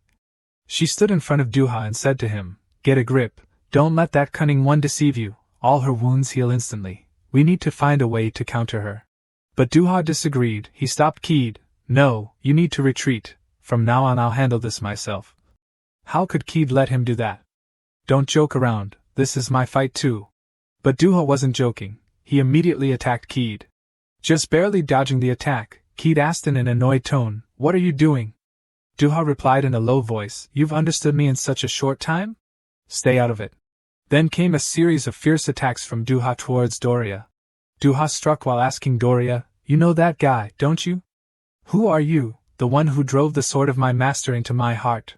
My family? Doria replied lightly while laughing, you have no right to ask that, and you're not ready to hear the answer. At that moment Duha felt he had spotted a weakness in her. He used all his strength to attack that spot. But that totally didn't work, the power gap was just too huge for him to even touch a hair on her head. Doria kept dodging the relentless attacks like a pro. Keed, watching from the sidelines, couldn't help but sigh, what a fool. You really think you can win just by being blindly angry? But when he looked closely at Duha's moves, Keed felt something different. It was really different.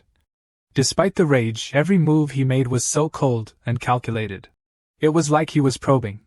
She recalled what Duha had said to her earlier, did you really understand me in such a short time? Stay out of this. Thinking about it, Keed finally figured out Duha's intention. So that's it, you're not a dog, you're a fox. You mean I need to carefully observe my opponent's moves and intervene cautiously? Meanwhile, the battle between Duha and Doria was still fierce. Sword energy, 108 sword techniques of Eddie. After unleashing his sword energy, Duha's figure instantly split into many. All aimed at one target, which was to attack Doria. Doria took the hits without showing any signs of struggle, she was still grinning maniacally. After attacking for a while, Duha started to feel the fatigue set in. Doria told him, you've attacked so much, you must understand by now. Every time you attack, it's useless against me. At that moment, she finally began to strike back. Once again, that hand rested on Duha's chest. Doria said seductively, your wounds heal instantly, just give up and become mine. Duha's weapon fell to the ground, it seemed he didn't have the strength to hold it anymore. Duha used both hands to grasp her hand, but sometimes you have to dodge my useless attacks. Like right now, when the sword in your left hand radiates dark energy. And it was true, Duha had discovered her weakness, of course. Keed, who had been observing the battle from start to finish, couldn't miss it. She immediately charged in with her strongest move. Winter hunting technique, Celestial Giant. The branch of Keed struck Doria's body, the force of the blow tearing the ground behind her apart. Keed said up close, if you can't recover then you're just a useless wreck. At that moment, Doria's twisted smile was gone, she was injured. Doria turned to Duha and said, you want to know about the past, right? But Duha wasn't a fool. He could see through her stall tactic. He replied, I do, but first, I need to take you down to save my comrades. Doria then bit down hard on Duha's shoulder. She declared, I've changed my mind, you won't become me. At that moment, the sword embedded in Duha's body began to shake violently. Doria said, I'll finish off the remnants of the divine sword inside you. If you survive, you'll become a tool, just like he said. Duha immediately curled up in pain. You'll regret not becoming me today. Just then, a voice called out from behind, Captain. Leading the squad was Kaduhiro, followed closely by Shin. What have you done to our captain? Doria laughed, I have to go now. I don't want to show this pathetic form to too many people. Keed shouted, are you trying to run away? We won't let you escape. Doria scoffed, don't think you're anything special. I spare you because you're not worth my effort. You lowly ones can't surpass my limits. As Doria left, everyone was still chattering outside, Captain, wait for us. At that moment, Keed realized something. The limit she mentioned was the barrier, if they touched it. Thinking of this, Keed quickly turned back and shouted to everyone, stop. Kaduhiro, furious, yelled, shut up. Do you think we'll listen to the enemy? Keed turned to remind him, hey, don't come over here. The Kaduhiro team rushed forward, shouting back, shut up. Do you think I'll listen to the enemy? After saying that, he reminded his team, everyone, protect the captain. But just as he finished, they noticed Shin's body was turning to stone. His body seemed to have just started turning to stone after passing through the barrier. Realizing this, Kaduhiro quickly stopped and raised his hand to warn his teammates not to advance just yet. The crowd behind was a chaotic mess, forcing Kaduhiro to shield himself with his body. Whatever was coming was inevitable. The crowd from behind shoved him away, and all he could manage was a shout, I'm falling. The barrier was less than 3 centimeters from his forehead. Luckily, Netto showed up just in time, reaching out with his long arms to push the wriggling crowd aside. He fell flat on his back, but thanks to Netto, they managed to save a life for now. After sitting up, Kaduhiro was surprised to see the mass that had fallen into the barrier was disintegrating. Netto shrank back down and said, the barrier erodes and decomposes. That's one of that monster's powers. What a shame. Once you touch the barrier, that guy is definitely toast. Normally, he would disintegrate, but for some reason, he turned to stone. Kaduhiro bowed his head in silent tribute. Thinking about it. Out of nowhere, Saman suddenly came back to life and shouted, startling Kaduhiro, who continued, "It seems that guy can turn to stone when he senses danger." Thanks to that, I realized something was off and stopped, which means we can't just rush over there right away. So, we need that guy to defeat that little monster and save the captain. Saman rolled up his sleeves confidently and said, "Leave it to me, you all wait here." With that, he immediately turned to stone, and Kaduhiro, behind him, angrily shouted, "Are you scared before even fighting?" Then the crowd turned to scold Cade, "Stop hiding behind that thing and come out to fight us, you coward!"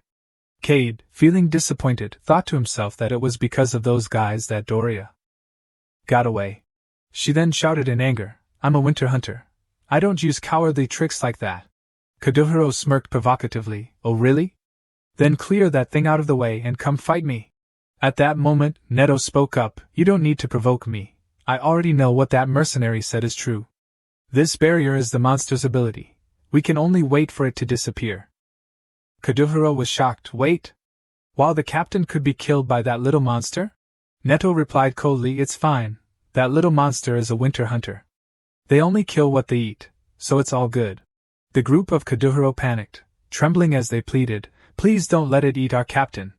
Cade was at a loss for words, thinking, "What are you talking about eating?" The crowd kept shouting, making Netto ponder, "Maybe I should reconsider joining the dog clan." All I heard was Karahiro shouting for Cade, asking where they were off to, like they wanted to run away. Cade turned around and said, "I'm not as dumb as you guys, just standing there waiting." A few minutes later, Shin yelled, "Attack, attack!" Netto scoffed, "She's already far gone." Suddenly, someone in the distance called out, "Karahiro." Karahiro asked the newcomer, "What's going on? Didn't I tell you to take care of the injured?" The girl hurriedly replied, "The members of the Cade and Shin teams who were attacked by that little scythe-wielding deity are all poisoned, and our antidote doesn't work." Everyone's faces went pale upon hearing this. Poison? Shin recalled the scene from earlier, realizing what had happened. The girl continued sadly, "While it doesn't kill immediately, no one knows how the poison will change." Netto added, "Doria has been studying poison for years, using her corrosive and decomposing abilities. So regular antidotes won't work. Plus, she often uses poison as a threat during negotiations, so even if it doesn't kill right away, they'll only have a maximum of 3 days left to live. The antidote must be held by the deity king or Doria." Karahiro, with a serious face, reassured everyone, "Don't worry. As long as the captain wakes up, we'll attack the deities and steal the antidote." The girl agreed, "Then I'll find a way to buy them time until then." Karahiro ordered the troops behind, "I'll stay here. Team 2, go take care of the injured from teams 1 and 3. The pack behind responded in unison, "Yes." They then turned and ran off. Netto sighed, "You guys really trust your captain too much. Look at him, he's in such bad shape. He's probably about to kick the bucket." Karahiro confidently replied, "No way, our captain isn't going to die." Netto turned back and said, "True, your captain is no ordinary person. Doria had to use a barrier after 20 years, so that says a lot." Karahiro asked, "What's a barrier?" Netto explained, "A barrier is a super rare technique of the two Kim masters, so I don't know much about it either. I just know it creates a boundary to keep people in or out. Usually, barriers form based on the terrain, so we just need to find and destroy it. But Doria's barrier was created using 50% of her power in the earth and air, so it'll disappear on its own after a while. We can just wait it out." Karahiro asked again, "So how long did it take to disappear 20 years ago?" He poked at it with a stick to see, estimating the size based on the curve of the circle.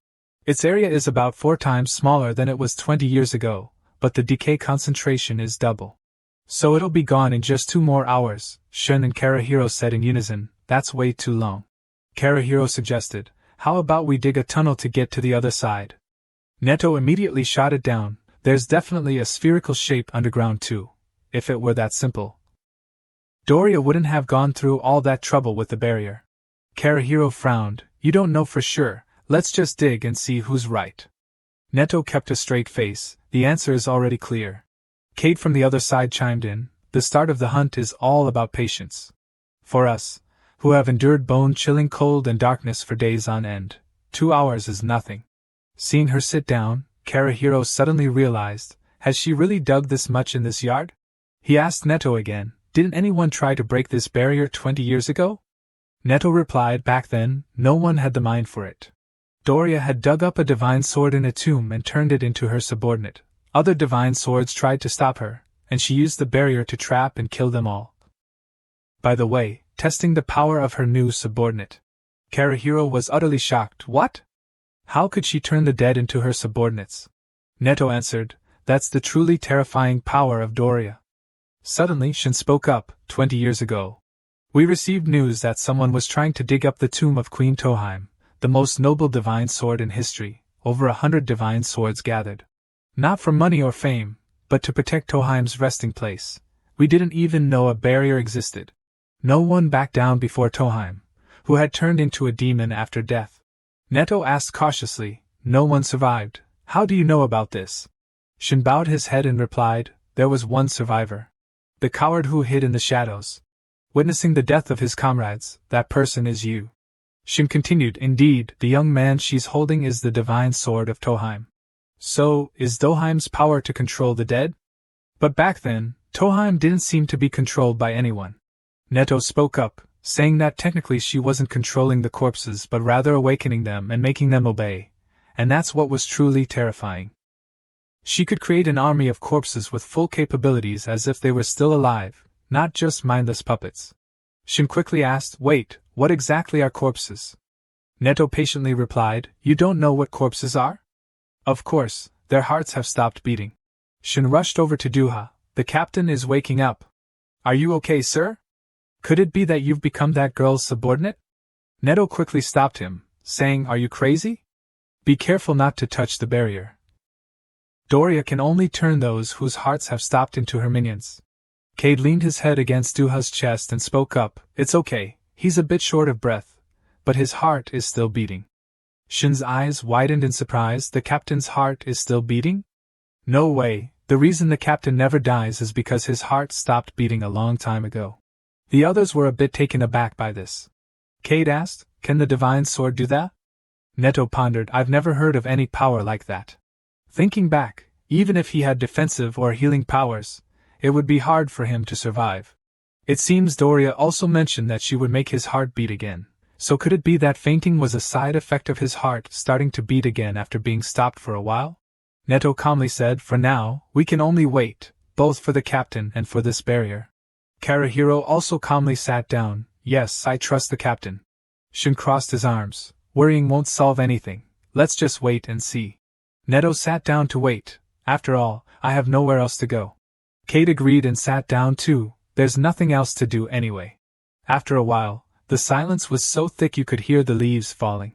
Karahiro asked, how much longer until 2 o'clock? Netto couldn't take it anymore and smacked him, what 2 o'clock? It was already 2 o'clock earlier. Cade teased, how pathetic for a hunter, patience. The other two got mad and yelled at her, shut up. Shin suggested, waiting like this is boring, how about we chat a bit? Cade frowned, I have no reason to share my story with an enemy. Karahiro shot back, I don't care about the story of a villain like you either.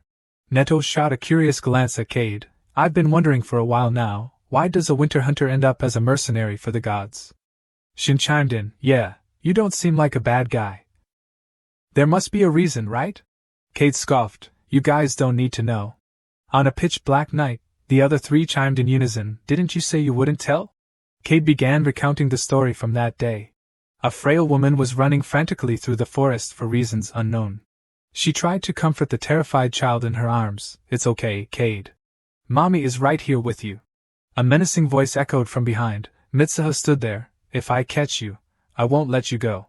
3 men were charging at her, threatening her, this long chase was finally coming to an end. But everything was just beginning, I'll make you pay for what you've done. With that, one of them swung a chain. It struck the woman's leg, causing her to stumble. The woman bit her lip, silently cursing, no. And down she went. The 3 men gritted their teeth, that bitch, I thought you'd be caught in half a day. Who knew you could escape for 3 days with that little brat, right? We were so caught up in the chase we lost track of where we were. Just like an Oiran, even in rags, her skin was still smooth. You know what'll happen if you get caught again, right? The woman, terrified, pleaded, please, I'll go with you, just spare the girl. No sooner had she finished speaking than they grabbed her by the hair. The scar-faced guy sneered, you think you're still an Oiran to give me orders? Since you ran away from the boss, you've become worthless. The boss only wants that little girl. Which means killing you right now wouldn't be a problem. But killing you like this would be such a waste. The fat guy chimed in, right? When will we ever get a chance to sleep with an Oiran? I'm heading out first, you deal with the kid. Suddenly, one of them noticed a pair of fierce eyes staring at him. He quickly alerted the others, look over there. At that moment, it wasn't just one pair of eyes, but many things lurking in the forest, watching them. The guy just realized and asked the others, which direction have we been chasing for the past 3 days? Another guy replied, of course, north. Why, what's up? Haven't you heard the legends about the hunters up north? The tales of the giants who eat people. At that moment, an angry voice boomed, those guys dared to step into the territory of the winter hunters? The 3 guys, who were all tough just a second ago, turned pale and bolted, giants. We're gonna get eaten. Run, run! The 3 ran off, leaving the woman in the woods. She looked on with a shattered gaze as they fled. Then, completely exhausted, she collapsed. Those eyes were still watching the 2 of them. Cade, terrified, looked around and tried to wake her mom. Her mom was unconscious but still worried. No, no, my daughter! Cade, no! At that moment, Cade anxiously looked at her mom and asked, Mom, are you okay? Wake up. Her mom suddenly came to, screaming. She quickly sat up, worried. Cade, are you alright? Are you hurt anywhere? Cade replied, I'm fine. Her mom looked around anxiously. But where are we? Who are these kids? Cade answered, they say they're the winter hunters. The mom was shocked, but the winter hunters are the giant ones. One of the hunters laughed and said, that's right, we are the giants. We can hunt down the swift moonlight wolves and the massive polar bears. Just then, someone outside asked, you're awake now? I am Erican, the 37th chief of the winter hunters. This is the territory of the winter hunters, so you can rest easy. The mom asked in surprise, but the winter hunters are those fierce giants who eat people, right? Realizing she had misspoken, she quickly bowed her head, I'm sorry, I spoke disrespectfully to my benefactor. The chief smiled, it's alright, that's just a rumor our ancestors spread to protect the tribe from humans. I've heard the girl tell the story. If you have nowhere to go, you can stay here. The mom was deeply moved, tears streaming down her face. She bowed deeply and said, thank you, I will definitely repay this kindness. The chief waved his hand, no need for that. Not sure how much time had passed, they were at a big tree in the forest. A disgruntled kid said, I don't want to pick fruit anymore, I want to go hunting like the grown-ups. The boy next to him chimed in, you're not going to pick fruit, you're going to steal it. Cade spread his hands and asked the 2 kids, can you eat this? The boy quickly replied, put it down, put it down. The thunder fruit is super bitter, even we can't eat it. The girl nodded, yeah, I heard if humans eat this, their hair turns yellow like ours. Cade fell down with the kids' screams, Cade ate the thunder fruit.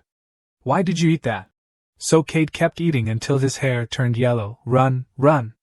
I told you the start of the hunt is all about patience. Winter hunters never give up once they've picked their prey. Another explosion went off. The 3 kids laughed. The most important thing in making gunpowder is the mixing ratio. We finally get it. A few years later, the chief announced the chosen one to be the 38th chief of the winter hunters. It was Mitsuha's daughter, Cade. Cade asked in surprise, can I really become the chief? But I. The short chief patted her head and said, of course. No one here doubts that Cade is the most responsible kid. Everyone agrees, absolutely deserving. Cade smiled and vowed, I will be a chief who protects everyone. Time passed, and someone brought news, the chief and the hunters haven't returned yet. Cade asked worriedly, why not? A hunter replied, this winter is super cold, food is scarce. They might have run into trouble while hunting. Cade sadly blamed herself. It's all my fault, I was too careless. The hunters comforted her, it's not the chief's fault. Death is a part of nature. Yes, it's sad, but just like we take food from the forest and rivers, sometimes we become food for other creatures. It's the way of nature, Cade said solemnly, but I can't accept that. There has to be a way. We can't just rely on hunting and gathering forever. To protect the tribe, we need money. A few days later, Cade's stall opened up on the street, inviting customers to check it out. We have a lot of unique items. Come shop for handy goods at affordable prices. Someone approached and asked, "Is this the place selling stuff from the Winter Hunters?" Cade nodded. "Yes, please come in." That person laughed and said, "We have a way to make money that's way better than street vending. Wanna hear about it?" That person was none other than Doria. After hearing everything, Cade raised an eyebrow and asked, "Really? Just by transferring technology, we'll get that much money? Why are you guys willing to pay us so much?" Doria replied with a grin, "The reputation of the Winter Hunters is the best guarantee. We'll use your technology to mass produce through merchants and distribute everywhere. Plus, if the products are flawless, we'll still share the profits with you." Her mom looked a bit worried and asked Cade, "Is that really okay?" Rumi, who was next to her, also asked, "What should our chief do?" Cade smiled and said, "Let's do it. Our technology is as good as anyone else's." A year later, at the Winter Hunter's office, papers were piled high on their desk. Cade sighed to herself, thinking back. Hunting was way easier. She tried to reassure herself, "I shouldn't think like that. Thanks to Doria, we don't have to worry about the cold or hunger anymore." Suddenly, someone called out, "Chief! Not good, the buildings made with our technology have collapsed due to a monster attack, and many people are injured." Cade asked in disbelief, "What? Our construction technology can withstand earthquakes and fires. There's no way it could be destroyed so easily by monsters." Two hunters said, "It seems like the place Doria recommended switch to cheaper materials on their own. No matter how good our construction technology is, changing the materials will affect the quality." Then another person came in to report, "Chief, the ship built with our shipbuilding technology has sunk." Cade jumped up. "What? That's never happened before. How could this be?" The hunter speculated, "It seems our merchant delivered to another merchant, and they changed our shipbuilding technology on their own." Another person rushed in to report, "Chief, we have an emergency situation. It looks like we need to head back to the village immediately." Cade quickly gathered everyone and ran, with everyone following closely behind. The village was in a chaotic warlike situation.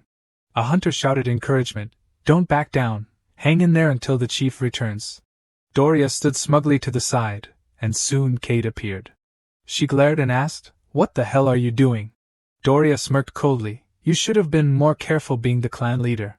In the blink of an eye, she spun around and kicked Cade's head into the ground. Doria said icily, "You signed the contract, remember? If the product has defects, you'll bear all the responsibility." Cade shot back angrily, "Don't talk nonsense, our technique is flawless. It's all those merchants you hired and the monsters." Doria scoffed, "You should have read the contract carefully. You agreed to take responsibility for the product, not the technique. Now we're reclaiming the collateral as per the contract. The collateral is the Winter Hunter, and if you care about the clan leader's life, you better surrender right now." With that, she took the upper hand and ordered, "Capture them all. Even if they look weak, they still have value." And just like that, the battle came to an end. That night, Cade sat in the cell, blaming herself, "It's all my fault. There was a monster outside dragging something and cursing, stop whining, get up, there's still a lot to do today." Looking closer, Cade's eyes widened. She shouted loudly for Dumi, who was being dragged along the ground by the monster. Dumi looked incredibly weak but opened her eyes. Then she weakly smiled and said, "Thank goodness, the clan leader is safe." Those words left Cade utterly stunned. Tears streamed down her face. A few minutes later, the door was smashed open with tremendous force. Cade grabbed a weapon and carved a bloody path into the hall. Her eyes were filled with fiery rage. She spotted the one lounging in the chair, the 12th deity of the clan, the 9th-generation deity king, Haruku. Cade knelt and bowed her head, "I will do whatever you command. Please, I beg you, let those people go." The room was shrouded in a thick haze. Haruku was silent for a moment before speaking, "Fine, I'll hire you as a mercenary. If you want to reclaim the collateral, earn enough money." Everyone listened in silence to the whole story, and thus Cade became a mercenary for the deity clan. Kaduhiro angrily scolded Netto, "Those damn monkeys." Netto nervously looked away, "I had no idea about that." Karahiro asked again. Cade, right? You don't need to worry anymore. As long as the captain wakes up, we'll be fine. Duha, who didn't even know when he had woken up, chimed in from behind everyone. I've heard everything. Then let's go save them, both the winter hunters who are being held captive and the antidote for the Quinn tribe. Karahiro was super pumped to see him and shouted, Captain. Shin hesitantly asked Duha, are you really okay? Cade, with a cold expression, replied, I didn't share this to ask for help. Besides, you were in worse shape than I was just now. Duha casually responded, I'm fine. I just dreamt I was on a boat crossing a river and then came back. You guys were all hyped up. You almost bit the dust. Duha looked at Cade and said, thanks, your story helped me wake up. Like you, I have people who are so important that even if my heart stops, I can't just give up. Cade said in a deep voice, I'll save my tribe myself. I'll never ask anyone for help again. Unexpectedly, Duha bowed his head sincerely and said, then help me. I need your help to find their main base.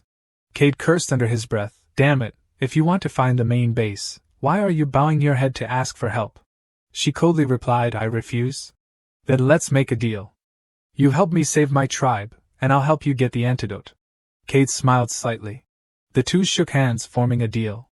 At that moment, Shin stepped forward and said, sorry to ruin the vibe, but do you guys have a plan yet? Even if we get the antidote, we can't rescue a bunch of hostages secretly, Duha said nonchalantly, don't worry. We'll launch a direct attack, smash everything, and reclaim the antidote and the hostages in style. Shin countered, no way. Our opponent is one of the 12 divine beasts. After the last attack from the divine clan, 2/3 of our forces are injured or poisoned and can't fight. With the remaining numbers, we can't win. Karahiro shouted from afar, you dare doubt the captain's plan? Are you even still the captain of the 3rd team of the Quinn tribe? Shin yelled back, I never agreed to be the captain of the 3rd team, and what's so great about a direct attack anyway? Let's face it, we can't even break through their barrier. Duha turned back and asked, if we can break the barrier, will you agree? I really need your help for this rescue mission. Shin had a serious look. Fine, if you can find a way to break through the barrier right now, I'll think about it. So, to the shock of the four, Duha easily stepped out of that barrier. Netto immediately asked, how could you get out of the barrier so easily? Duha replied, I've learned a lot about barriers and magical formations from my master. Barriers usually work in one of two ways, either preventing enemies from entering or trapping people inside. That girl knew I wouldn't run away, and she wanted to protect herself while casting her technique, so she chose a defensive barrier. A defensive barrier can't stop someone inside from getting out. Cade wondered, but Doria said she had trapped us here. Duha asked back, what do you think that girl is like? Cade replied in a low voice, she's a cunning one who used lies to trick me and the tribe. It was then that Cade realized I'd been fooled. At this moment, Shin laughed it off, sorry about that, but barriers are really mysterious. Duha then turned to Netto and asked, hey, why is there a curse sword here? Feeling the immense pressure, Netto shivered involuntarily. Karahiro stepped forward and said, even though he's a cursed sword, I want to nominate Netto to join the 2nd team of the dog tribe. Duha asked why? Karahiro replied, Netto tried to kidnap the children of the dog tribe. But throughout the battle, he had many chances to do it, yet he didn't. Maybe he didn't want to kidnap the kids, he was just trying to protect them. Cade coldly said that could be true, he wouldn't kill hostages for no reason, but saying that, he slammed his staff down. To everyone's astonishment, Duha confronted Netto and said people still become cursed swords. Netto tried to explain, right, I am a cursed sword but I want to change. As soon as he finished speaking, Duha kicked him. He flew back and said, once you've tasted the blood of the 12 divine beasts and become a cursed sword, you'll never escape the addiction to that blood. So, in the end, you just couldn't resist the bloodlust and went back to the God clan, right? Netto shook his head, no. Duha kicked him again, saying if he couldn't drink the blood of the God clan king, he'd have to do something evil to satisfy his cravings. Netto spat out blood, arguing, that's not true. Duha hit him again, shattering his sword. Netto transformed back into his human form. He got knocked down to the ground. Duha approached with a cold expression and asked, why does a cursed sword want to join the dog clan? Netto stammered, well, the thing is. He bit his lip for a few seconds. Bowing his head, he said, when I was defeated by Karahiro, the one who fights for the children, I realized my life was meaningless. I don't want to live like that anymore. Duha silently looked at him. Then he decided to put his weapon away. He turned away and said, "You've committed a crime by becoming a cursed sword. Forgiveness is only for mistakes. Sins are burdens you carry for life, and they can't be erased or compensated for. If you're ready to bear that burden, we welcome you." Netto heard this and called out, "Wait." Duha paused, waiting for him to speak. Netto asked, "So what sin have you committed that you have to bear it for life?" Duha fell silent for a moment. Then he said, "Some people, just by living, are already guilty." Meanwhile, a sinister voice echoed, "So you guys are here to get the antidote, huh? Then I guess I need to prepare to welcome guests. She is the 12th God clan, the 9th generation God clan king, Haruku. By the way, my order, that mercenary is working for the 12th Beast clan, so he must really want to save his tribe." At this moment, Doria was also standing there. She spoke up, "Even though I'm here at your suggestion, I have no right to give orders to me." Haruku scoffed, "Oh really, Doria? You've lost your miraculous powers and beast strength, just the half of the 12th Beast clan, and you dare to be arrogant with me?" Doria's two subordinates replied, "Haruku, you're going too far, don't disrespect our master." Haruku burst out laughing, "At least you still have a useful curse sword." Saying that, she took a strand of hair to cast a spell. The subordinate looked confused at another strand flying away. "My hair!" Suddenly, a sharp club appeared behind him and pierced through. Doria angrily asked Haruku, "What are you doing?" Haruku smirked, "I tend to get jealous, you know." Doria turned around. He threw a punch backward. Haruku, who had somehow appeared behind Doria, tightened his grip on the remaining subordinate's neck and said, "Stop wasting your energy on pointless things, just go. Your master is summoning you." Doria gritted his teeth and asked, "Did you snitch on me to him?" Haruku replied, "You're more naive than I thought. Do you really think that barrier can stop him?" Doria shot him a suspicious glance. "Are you intentionally sending me to that kid, knowing I would go against him?" Haruku replied smugly, "Exactly, but for now, you stall him while I take out that brat Duha." Doria asked again, "If you do that, you'll become his enemy too." Haruku chuckled, "I don't care." Meanwhile, over with the group. They were taking a break in a small house. Saman crossed his arms and asked Netto, "What do you think the God King is like? Why does he accumulate wealth by lending and deceiving others?" Netto replied solemnly, "The God King doesn't care about money, he just enjoys seeing people suffer." Cade wondered, plus, he still uses shady deals and tricks to gather wealth in the most ruthless ways. Netto answered, "Because money is the most effective tool to make people suffer. No matter the era, the promise of wealth is always the sweetest temptation for humans, and when they lose their reason due to greed, it's easy to drag them into the abyss." Cade fell silent, knowing she too had faced her current fate because of her greed. Netto continued, "That's why there are always divine swords wanting to become curse swords serving the God King, but to him, curse swords are just disposable tools. Right now, he might be creating new curse swords to replace those who were discarded today." Kaduhiro asked in surprise, "Is it really that easy to create cursed swords?" Netto replied, "It's simple. Just mix the blood of the 12 divine beasts into a special liquor to create divine blood wine, and then let the divine sword drink it. However, the divine sword must know that it is the divine blood wine for it to be effective, so it can't secretly turn the divine sword into a demonic sword. Moreover, that special wine is hard to find, so usually, the ideal number of demonic swords is around 300. But the Divine Clan King doesn't need powerful demonic swords to deal with the divine sword. He needs many demonic swords to torment humans, so he created 900 demonic swords. Shin deduced that the demonic swords of the 12 divine clans are weaker than those of other divine clans, but with 3 times the quantity, we will face a lot of difficulties when attacking their stronghold. Duha chimed in, "Don't worry, I have a perfect plan." Shin skeptically asked, "Perfect plan for what? Even with Karahiro and Sean joining us, we only have 5 people.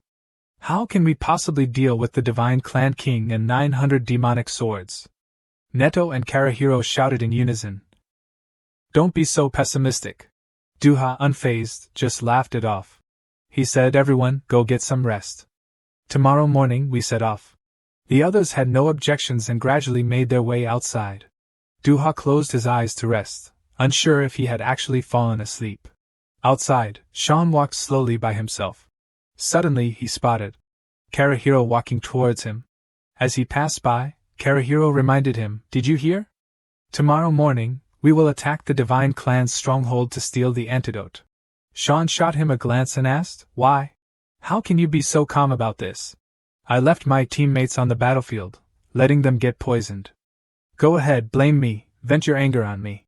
Hearing this, Karahiro turned back and walked towards him. Then, unexpectedly, he delivered a swift punch to Sean's gut. After that, he asked, "How's that? Is it enough?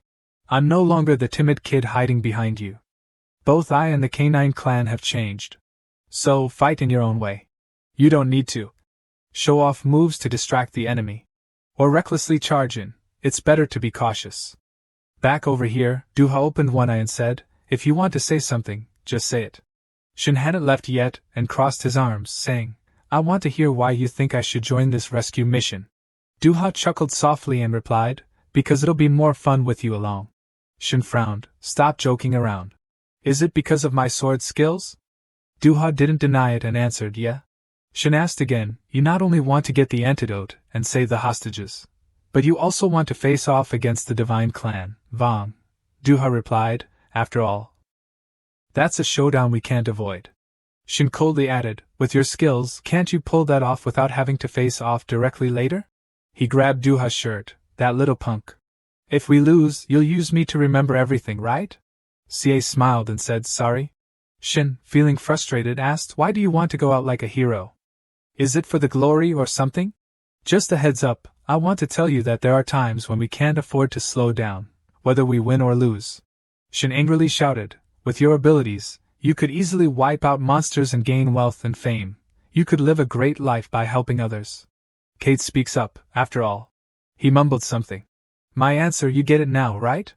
Shin finally lets go of his shirt. "Then I declared I am Shin, the captain of the 3rd Squad of the Dog God Clan. Though I may be just an ordinary guy, I will fight alongside the Commander-in-Chief." The next morning, at the headquarters of the Divine Clan, Golden City, a horde of sword-wielding monsters has gathered in large numbers. 5 cool cats from Duha strutted in. Netto looked a bit pale. Totally a crazy move. Only 5 people daring to charge in here. Shin suggested, "How about we call in reinforcements from the Dog Clan's headquarters?" Sean chimed in, "The headquarters of the Dog Clan is the weakest spot since Karahiro, the commander, and I are always there." She was surprised. "Hold on, the headquarters is the weakest spot, which means..." At this moment, Cade raises his hand to the sky, and dogs are everywhere. A loud bang echoed, catching the crowd off guard. What was that? Thunder? An earthquake? The sound echoed everywhere. The dog squad from all around is mobilizing, and we, the rescue pups from the East Branch, are answering the call of the commander. The battle-ready pups from the Western Branch are all set to throw down. We, the guard dogs from the Hainan Branch, are here to protect the commander-in-chief. The southern branch of the Nam Tong Kwong dog squad made a grand entrance, showing up in impressive numbers. Surrounded from all sides, the funeral scene immediately put the swordsmen on high alert. Shin was taken aback. This number was at least 4, maybe even 5 times that of the divine race. Netto was confused too. Who exactly was Duha? He seemed to know the divine race's headquarters before. We even mentioned it. Cade had a cold expression. Who else could it be but a crafty fox pretending to be a deer? At that moment, Duha looked incredibly cool as he raised his hand to give orders. "Full army, attack!" The entire army responded in unison, "At your command, master." And just like that, both sides charged into battle. Some big-shot demon swordsmen shouted, "There are so many of us, but you can't do anything to me." Right, they were just a bunch of nobodies, and as soon as that was said, one of them got knocked flat by the so-called nobodies. The others tried to fight back, confidently saying, "You think those weak attacks can hurt me? Don't hold back, keep attacking." In the blink of an eye, the dog race had formed a well-organized line. Solid shields were raised, making it useless for the demon swordsmen to attack. Finally, they showed a hint of fear. "Dog race, advance!" They all charged together, squeezing the 3 demon swordsmen like oil from a fat. The 3 were surrounded and cried out, "Damn it, I can't move!" One warrior shouted, "Frenzied Dog Brigade, let's beat the drums of victory with the cries of our enemies." A bloody battle scene unfolded. Netto frowned and asked, Is Duha planning to establish a nation? How did he gather such a large force? Sean replied, it's not about gathering, it's about transformation. In just 3 years, the captain had become one of the top 9 heavenly sword masters, defeating countless monsters and helping the people. Because of this, more and more people joined the dog race to be protected by him, and gradually they no longer wanted protection but wanted to fight for his ideals. You've faced Karahiro before, right? Netto replied. You must have seen that his power is not that of an ordinary human. Sean said the dog god king didn't create demon swords. Instead, he left a legacy for us to protect ourselves. The body training technique of Ninja, the water stone flow path. Karahiro was the only one in the dog race to reach level 6 of the water stone flow path, and those from the branches had also reached level 4. At that moment, Karahiro shouted, the commander has arrived. Clearing the way, they immediately moved aside to make room for Duha and his crew to charge forward. They spotted the entrance to the divine temple. Without hesitation, they rushed straight for it. Duha shouted provocatively, the royal god clan is here. Shin looked around in disbelief, never expecting they would actually launch a direct attack on the headquarters of the 12 divine beasts. Netto, on high alert, said something felt off. Why was there no one inside? Just then, someone appeared behind them. She pulled out a sharp blade and thrust it right in front of them, then twirled around, showcasing her sword skills, a master of the dark blade. Shin asked in surprise, what are you doing here? Looking like that, have you become a cursed sword? The girl replied, I'm ready to do anything as long as the price is right. She was none other than the lone shark Shaun. I take on both missions for the Sword Alliance and personal jobs. Shaun chimed in, back when we parted in the Misty village, I asked you to infiltrate the God clan to gather intel on them. Shaun smiled and said, my client promised to tell me the location of the God clan's headquarters and how to drink the divine blood wine without turning into a cursed sword. Shin stared blankly and asked, you took on this dangerous mission just for that? Shaun snapped back, just for that? What are you talking about? That info is extremely valuable. I could sell it for a high price to the Sword Alliance.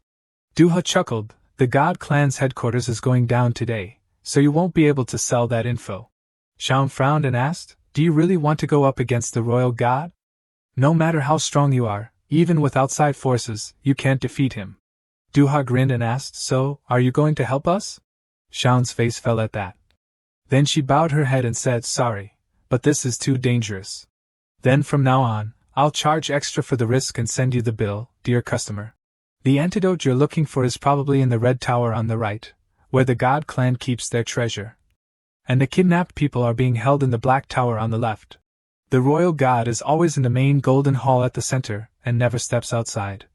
Duha declared, then Cade and Netto will take the rescue squad to the black tower to save the hostages. Shaun, and Shin will fight alongside the squad to the red tower to find the antidote. Meanwhile, we'll deal with the God clan king. Deep, hearing this, pursed his lips and looked at Duha. Then asked, are you sure you're okay, Captain? Ever since the shard of the divine sword disappeared from your heart, and your heartbeat returned, you haven't been able to use your master's powers. And you've also lost the ability to withstand the choke. Duha spoke up, that's right, I can't use my master's powers anymore. Netto shouted, no, that's not important. Am I the only one who finds the Golden City unusually quiet? Shaun gasped, oh right. Everyone back up quickly, they've hidden something underground. As soon as she finished speaking, the ground shook violently. A gigantic iron monster appeared. The crowd turned pale and stammered, a bullhead with a spider body? Why is there a high-level beast here? I know the God clan king usually uses monsters to collect debts, but I didn't expect he could control beasts too. Netto frowned, I had no idea he was hiding this monster in the front yard. The powerful monster raised its claws. Cade pursed his lips and said, the armor that monster is wearing is crafted with Winter Hunter techniques. He's been capturing us all this time. Seeing Duha walk towards the monster alone, everyone screamed in fear, back up, what are you doing? Duha raised his hand and said, I didn't tell you all yet, after the shard of my master's divine sword left my heart, I regained my original sword energy. The others looked confused and asked, original sword energy? Duha coldly drew his sword and struck as if scratching the monster. But a second later, the sword energy surged, unleashing colossal power. The monster seemed to evaporate into thin air, leaving only a few parts behind. The crowd was so shocked they couldn't utter a word. Everyone around stared wide-eyed at the terrifying power of this move. Is this really Duha's original sword energy? Not to mention, even Duha himself looked stunned.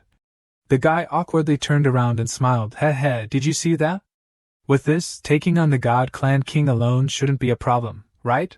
But looking at Duha's panicked expression, it seems like he doesn't even know how strong his sword energy is. Important things like this usually need to be tested first, right? In the midst of the chatter, someone sighed, probably because there wasn't enough time last night. Yeah, Duha really needs to rein in those skills, if he breaks everything. How's he gonna make any money? Listening to everyone's advice, Duha smiled, saying let's not sweat the small stuff anymore. Right now, we've got something way more important to tackle. With that, the guy in front led his crew forward with determination. The big mission now is to take down the God Clan King, rescue the Winter Hunters, and find the antidote. What challenges lie ahead for this group, and who will their enemies be? Meanwhile, in the Golden City at the hostage tower, a group was sitting around a table in the first-floor dungeon of the tower. Their faces showed signs of exhaustion and fear, and they jumped when a woman's voice rang out, "Have you all been waiting long? My babies must be so hungry, right?" Mitsuha appeared in a pristine white cloak, carrying a plate piled high with food that smelled absolutely disgusting. "I know you're hungry, so I prepared a lot of food for you," she said, placing the blackened dish on the table, much to everyone's horror. "Take your time, chew well, and make sure to finish it all." Everyone felt nauseous, as the food she brought was crawling with wriggling maggots. Across from the plate, the four people at the table trembled, whispering to each other, "Is that live earthworms and mud? But if we want to survive, we just have to close our eyes and eat." Reluctantly, they started shoving the disgusting food into their mouths, while Mitsuha sat beside them, looking pleased, thinking, "Seeing you eat well makes me feel full too." Noticing his friend was about to throw up, the guy next to him quickly warned, "Hang in there. If you throw up." But it was too late. The man couldn't hold it in anymore and vomited everywhere, just as Mitsuha vanished. When she reappeared, she was standing behind the guy who just threw up, her eyes wide with shock. "I told you to eat slowly." Feeling the terrifying aura behind him, the man cried out, "I'm sorry. Please spare me." Seeing this, she suddenly changed her demeanor, showing a gentle expression as she bent down. "Oh, how could I hurt my own child?" The man, taken aback, asked, "So you're letting me go?" "Of course, my dear, I'll do anything you want." Hearing this, tears and snot started streaming down the man's face as he choked up. "Are you serious, Mom? Anything I want? If that's true, then please take me home, to where my family is." At that moment, she suddenly turned around, nodding and saying something that left everyone stunned. "All right, I promise to do everything you want." Like they just caught a glimmer of hope, the other three at the table quickly chimed in. "I want to go home too. I want to leave this place and I miss my family so much." Just then, the woman's expression turned terrifying as she sternly asked, "But this is your home, isn't it? Aren't I the only family you have now?" The more she spoke, the more her voice became shrill and her face twisted into a grotesque expression. "They abandoned you when you were kidnapped to pay off debts. I tore them apart to avenge you." Faced with the rising fear and the shocking revelation she just let slip, the four at the table clutched their heads and cried out. "What? Our family is gone? Please tell me that's not true. We've already suffered so much." Ignoring their cries, she calmly continued, "Even if you disappoint me, my love for you will never change. I will heal you with love, just like I always have." As soon as she finished speaking, she suddenly opened her mouth wide, transforming into a giant monster that swallowed all four of them along with the table.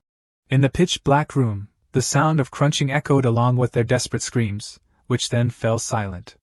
A moment later, the door swung open, and the woman stepped outside.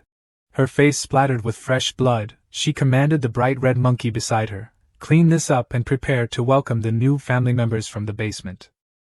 She was none other than Dan, the warden of the 12 divine clans. The monkey bowed respectfully, "Yes, Bishop," and then opened the door to enter the room, which was now drenched in blood, resembling a hellish nightmare.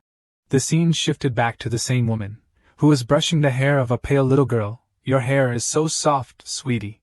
If I had known sooner, I would have brushed it every day. What are you all standing around for? Come eat." Ignoring the terrified expressions of the children, she pointed to the table filled with disgusting, mushy food. With her hands, she scooped up a mix of mud, fresh blood, and rotting flesh, bringing it right in front of the little girl. The woman smiled sweetly. "Oh, my dear. You always want to be pampered, don't you? Maybe you need your mother to feed you before you'll eat." Just then, the door to the room was smashed open, and Doha's friends stormed in like a pack of wild animals. Everyone froze in shock. Spotting the girl keyed, the Warden Dan exclaimed joyfully, "You're back, keyed." The blonde girl was equally stunned to see her clan leader. The Warden Dan's face shifted from surprise to a gentle smile, just like a mother's. "I was so sad to hear you left home to become a mercenary for the God clan. Finally, my child is back." Hearing her words, Keed shot a cold glare and demanded, "Who are you to impersonate my mother?" The scene suddenly shifted to the treasure tower in the Golden City. The door on the first floor of the treasure room slowly creaked open from the outside. A head peeked inside to check things out. Seeing this, Sean and Shaun outside hurriedly urged, "Don't be scared, just come in. Time is money, you know." The tall, muscular man replied in a hushed tone, "Don't you realize we're wearing divine sword outfits? Our goal is to find the antidote, not to fight. So we should avoid conflict," he started to say, but before he could finish, someone burst in, smashing the door and causing a chaotic ruckus. He stepped inside and shouted, "Hand over the antidote." This girl is none other than the leader of the Dog Clan's combat brigade, Hit. The muscular guy, frustrated yet resigned, questioned, "Why didn't you bring more members of the combat brigade with you?" Hit chuckled, "They're not great at secret missions like this, haha." The muscular man cursed under his breath, "If it's a secret, you should keep it down. What if the sword shows up?" Sean looked around and retorted, "It doesn't look much like a cursed sword." Following his gaze, they looked toward the end of the room where a figure was sitting. It was a girl with purple hair and a petite frame, dozing off at her desk. Seemingly awakened by the noise, she slowly opened her sleepy eyes and, upon realizing there were guests, nodded and greeted them. "Welcome, esteemed guests. I am Mera, the treasure keeper of the Divine Clan. I must have dozed off and missed your arrival. This girl here is the 12th member of the Divine Clan. The one who guards the treasure, Mera. The group's objective hasn't changed, so they moved closer." Hit shouted loudly, "Hand over the antidote, and I'll let you go." Since all they saw in front of them was a seemingly innocent girl, everyone lowered their guard. They decided to resort to violence to demand the antidote. "We're here to get the antidote created by Doria." Faced with the giant sword threatening her, the girl didn't hesitate to bend down and search. "Oh, so this is the antidote." Quickly, she pulled out a small vial of a red-purple liquid from below, and placed it in front of everyone. It was all so simple that everyone was taken aback. "Is this the one? I had it ready because I knew someone would come looking for it. Once this is out, there's nothing else related to Doria here." Hit reached out to grab the antidote box while saying, "Good, you've handed it over willingly, so I'll just hit you once and take it." Unexpectedly, the girl with purple hair hugged the antidote box tightly and shook her head. "No, I can't give it to you. If the Divine Clan King finds out I gave away the antidote without permission, he'll punish me. He's really scary when he's angry." Facing the girl's pitiful expression, Hit raised his fist while still trying to grab the antidote box. "No worries, we'll just take it by force anyway." The muscular guy stepped closer and suggested, "Calm down, it seems we can talk this out."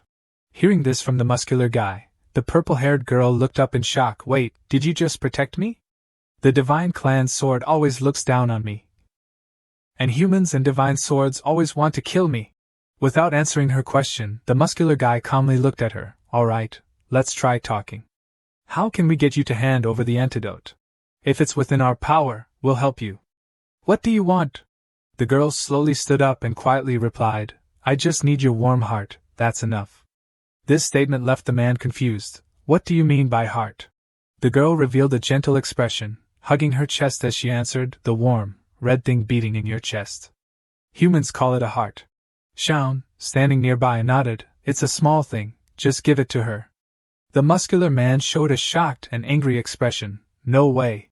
Then he asked again if the girl with the purple hair needed anything else. The girl blushed, still hugging her chest, shaking her head, saying she didn't need anything else. Just his heart was enough. Feeling like things were spiraling out of control, everyone's faces turned cold. No more wasting time, just grab the antidote. As soon as they finished speaking, the girl in front suddenly used a strange weapon to stab her own hand, blood splattering everywhere. Seeing the bright red blood, the group froze in shock, while the purple-haired girl went wild, her terrifying aura radiating deadly intent. So you're a liar too? You use sweet words to deceive and exploit me. Humans are always like this. It's all my fault for being so foolish and pathetic. Sensing the ominous energy enveloping them, the group quickly drew their weapons in defense. Everyone, back away! Don't let her get close. At that moment, in another space, a terrifying explosion erupted from someone's attack. Sitting on the throne, the silver-haired woman easily dodged the attack, calmly saying, "You're here earlier than I expected. But you're even ruder and more foolish than I imagined." From a distance, a figure appeared. It was Doha. The silver-haired woman looked straight outside and continued, "You're not allowed to give away what belongs to you." As soon as she finished speaking, Doha, standing outside, suddenly vanished. With incredible speed, he seemed to transform into a beam of light, descending from above towards her position. In the blink of an eye, he closed a considerable distance to confront his opponent.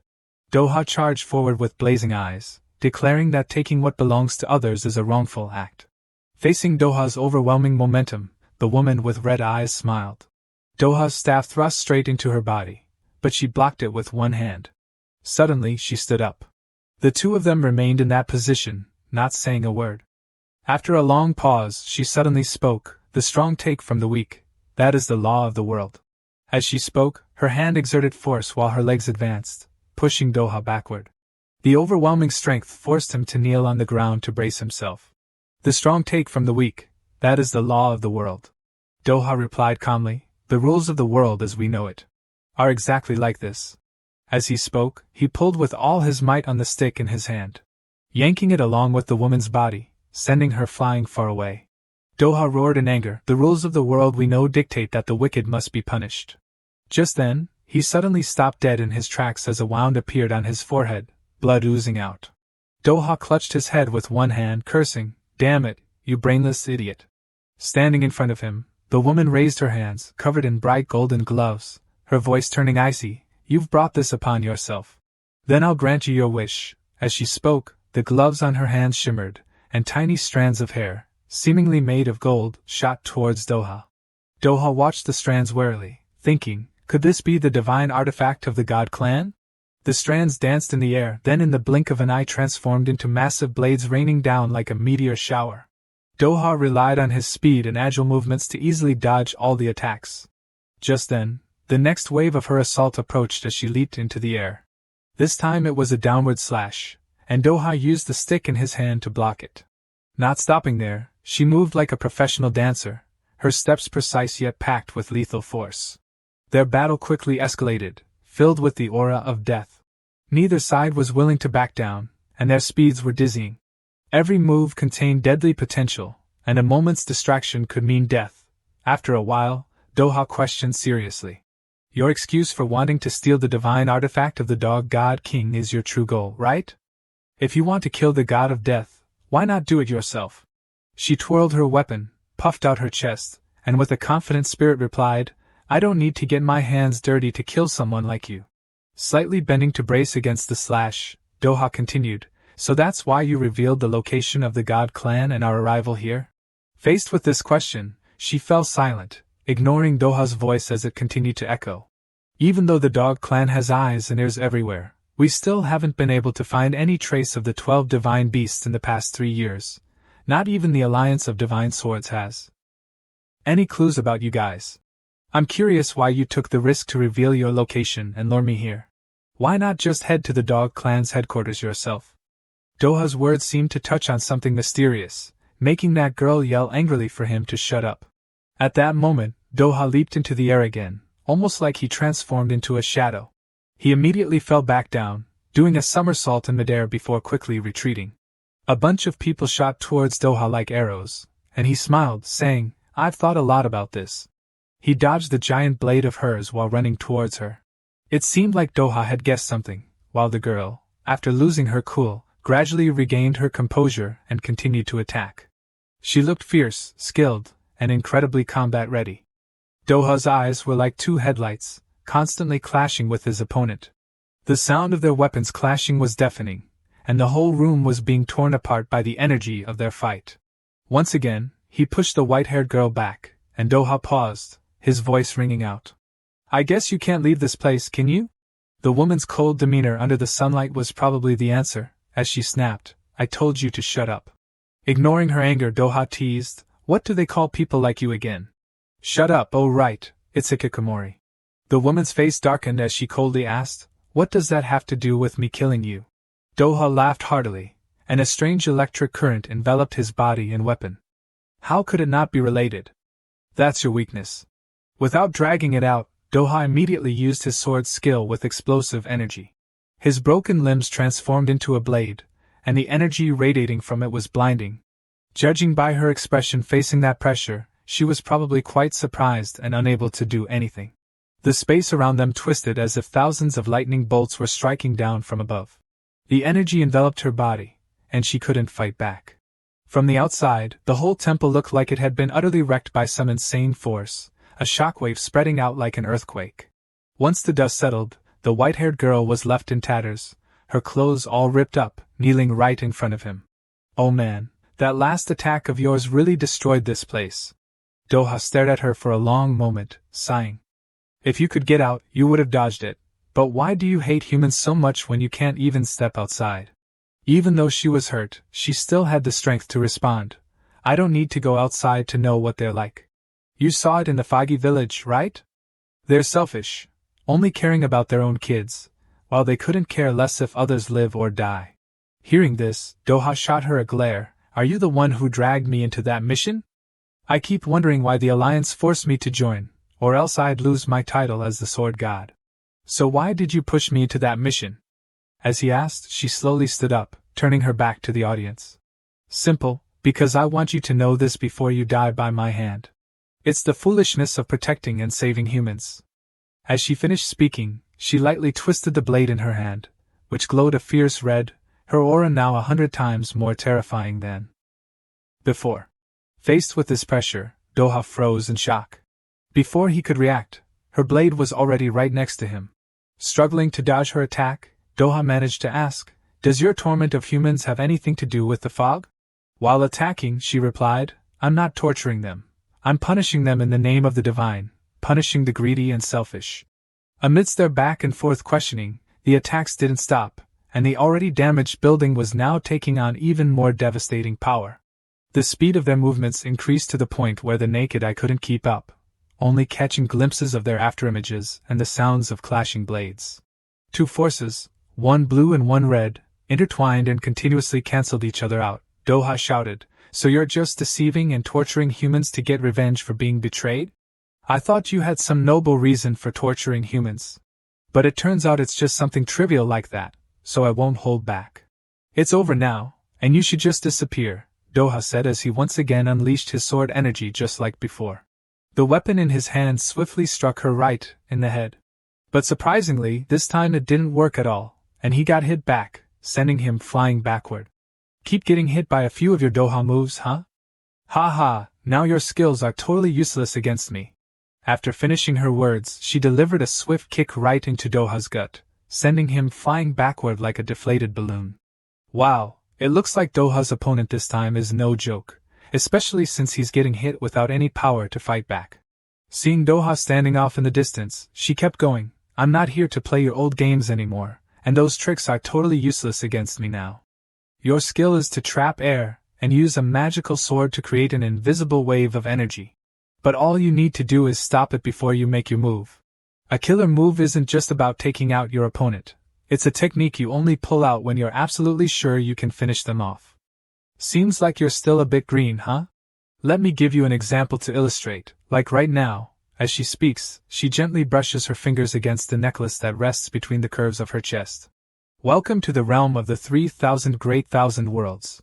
Here I am in the land of 9 mountains and 8 seas, and in the blink of an eye, Doha finds himself bewildered, suddenly dropped into a fantastical realm where everything is wildly out of whack. Even the way he feels here is super weird, like he's been tossed into the vast, endless universe, surrounded by a shimmering void that leaves the whole body feeling powerless. Quickly pulling herself together, Doha took a serious look around her surroundings. He realized this wasn't an illusion or hypnosis, but a real space. Right at that moment, a voice boomed from behind, making Doha jump and widen his eyes. "Welcome, my friend. Welcome to my world." Back at the tower where Keith's crew ran into the Warden Dan, she looked at him with a gentle gaze and said, "I heard you left home to become a mercenary. Your mother is really worried. So you're back now, huh?" Keith glared and demanded to know who you thought you were, impersonating my mother. At that moment, the little girl in Dan's arms suddenly burst into tears, saying, "I'm sorry, Keith, I killed Mitsuha." This story takes us back to the time when Mitsuha and the girl were helping an old man who had injured his leg. "It's all good, old man. Thank goodness for Mitsuha, otherwise we'd be in big trouble." Mitsuha smiled and said the emergency was handled, but he needed to rest for a bit. "Yeah, I've stabilized your bones and patched you up with leftover materials. But it's best if you don't move around too much." Faced with the concern and help, the old man started crying, thanking everyone a lot. "This old guy keeps bothering Mitsuha," and the young man sitting next to him awkwardly spoke up. "But if we don't start working tomorrow, the guards will make our lives hell."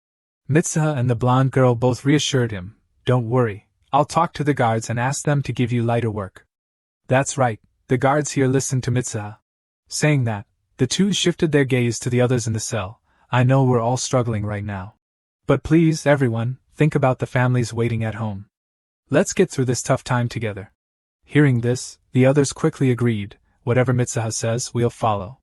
Yes, we must return to our wives and families." Great, let's not lose hope." Suddenly, a gloomy voice cut through the excitement, coming from a guy sitting alone in the corner. "Hope? We're going to die here and never get out." This made the blonde girl annoyed. That rookie soldier is being negative again. As a senior, he needs to teach him a lesson.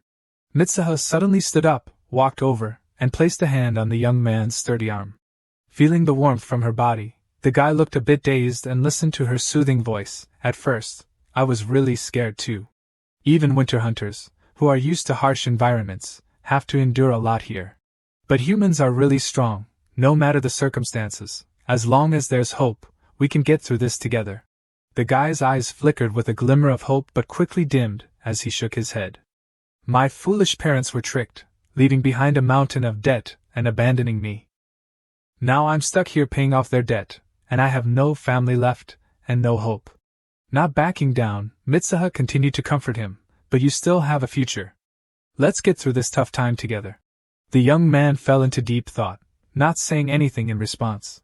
At that moment, a tall figure from outside opened the door and announced, "Come on, we need to get out of here fast.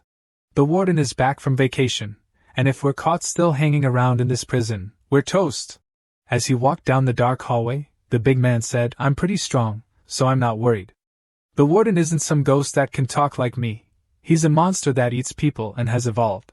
The blonde girl flashed a confident smile. "Haha, I can take on a white tiger, the legendary beast. With the right gear, I could easily take down that monster." Hearing this, the tall man burst out laughing. "A few months ago, you were crying and calling for the chief every day." His words made the blonde girl blush and shout, "Two never did that." Watching their playful banter, Mitsuha felt a wave of joy and gently said, "We're always grateful that Ito takes care of us." Her kind eyes looked at the man. "Speaking of which, we are currently the assets of the royal deity. If we get hurt or sick, it'll be a loss for the royal deity." Listening to her, the man named Ito looked back at her thoughtfully. After a moment, he curiously asked, "Mitsuha, how do you know my name?" Immediately, he received a kick and a scolding from the blonde girl for being so clueless. After a long silence, Ito softly explained, "But the royal deity doesn't care about hearts like ours. He prefers to use us to torment our families." Mitsuha nodded in agreement. "Then we need to make him care. If we stay strong and work efficiently, he'll have to recognize Ito's management skills." The compliment made Ito puff up with pride. "Actually, I'm the one who really holds the power in this heart tower, not that stupid monster." "Alright, I'll specially find that medicine you mentioned," he started to say, but froze when a terrifyingly sharp claw pierced through his body. Instantly, Mitsuha gasped in shock, her eyes wide as Ito's horrifying scream echoed. Before them stood a colossal supermonster, as big as a small mountain.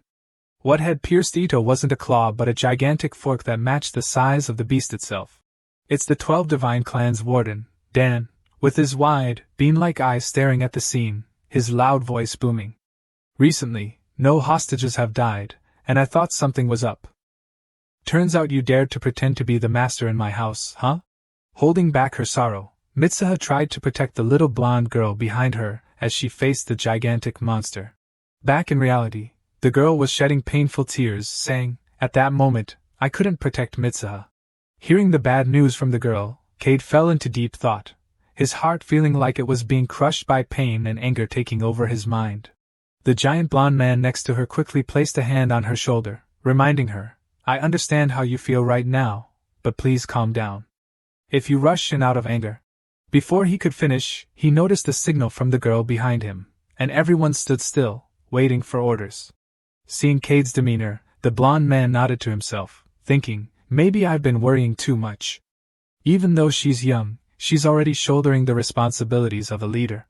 At that moment, the monster in Mitsuha's form twisted its face upward and asked the little blonde girl, Are you crying for me or for that whore?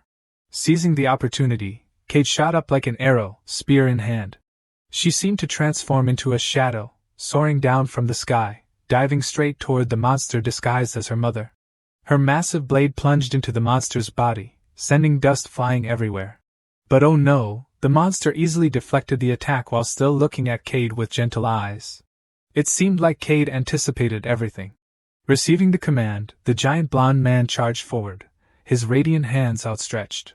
His arm immediately reached out to save the little blonde girl right next to the monster, while the other teammates quickly rushed in to rescue the remaining children. They moved in a flash, acting with incredible professionalism and perfect coordination. Over here, Cade and the monster were locked in a stare, neither saying a word. Suddenly, the monster broke into a strange smile, saying, When I saw you brought here with those lifeless eyes, I thought I finally had the family I always wished for. I've been kind to you, letting you rest comfortably without having to work. But you left me for others, leaving me disappointed. Still, when you came back, I welcomed you without any anger. I never expected you would dare to stab me in the back, teaming up with those lowlifes to steal my beloved child away. But my love for you will never change, even if you were born from that wicked witch. Just then, the monster shed its clothes and slowly transformed back into its true form. It transformed into a giant pig with 4 tusks and a half-human body sprouting from the big pig's head, shouting loudly, I will still protect and shelter you, Cade. The monstrous energy radiating from the beast shattered the surrounding doors, causing the entire tower to sway. On this side, the big guy with the golden hair uses his massive body to shield the winter hunters, then he gestures for them to move forward. Ta and Ki will hold them off. You guys go rescue the captives in the basement. The winter hunters in the form of kids weren't having it. They wanted to join the fight. We want to stay and battle alongside the chief. Hearing this, the golden-haired man clasped his hands together, shining with intensity, and shook his head. In this situation, you all are just getting in our way. His words successfully attracted the angry glares of the 4 winter hunters. You monkey, how dare you look down on the winter hunters? The golden-haired monkey charged in and shouted back, then go save the rescue squad. On this side, Cade and the giant pig monster are locked in an epic battle, with either side gaining the upper hand. At this moment, the giant with golden hair was in the thick of battle, throwing massive punches at the monster, but it kept blocking them all. As he approached the Cade, he whispered a warning, if that monster turns into a beast, its size will rival the Dookie that Doha faced. If that happens, this building won't stand a chance. The monster roared with wide eyes, you dare compare me to that disgusting, unevolved creature? If that's the case, then I'll show you the difference between a monster and a beast. As they spoke, raising their weapon high, creating a whirlwind of bright red like the color of blood. Feeling the destructive power, both Cade and the blonde guy screamed in horror, no, damn it, there are still hostages in the basement. But it was all too late when the monster's attack landed, causing the already withered tower to brace for its collapse. On this side, the Shan-Gyeom crew was initially facing off against the girl with the purple hair, who was now taking hits from her own blood. This kid's blood is packed with lethal power, and even though it's not toxic, those droplets can shape-shift at will and are as tough as a legendary sword. They are putting up a fierce fight against the onslaught like a whirlwind. In the blink of an eye, the entire room was drenched in fresh blood. I don't get why there's a type of monster that uses blood like that, which is why that girl with the purple hair ended up hurting herself in the first place. But no matter who you are, we gotta get that antidote back before this place goes up in flames.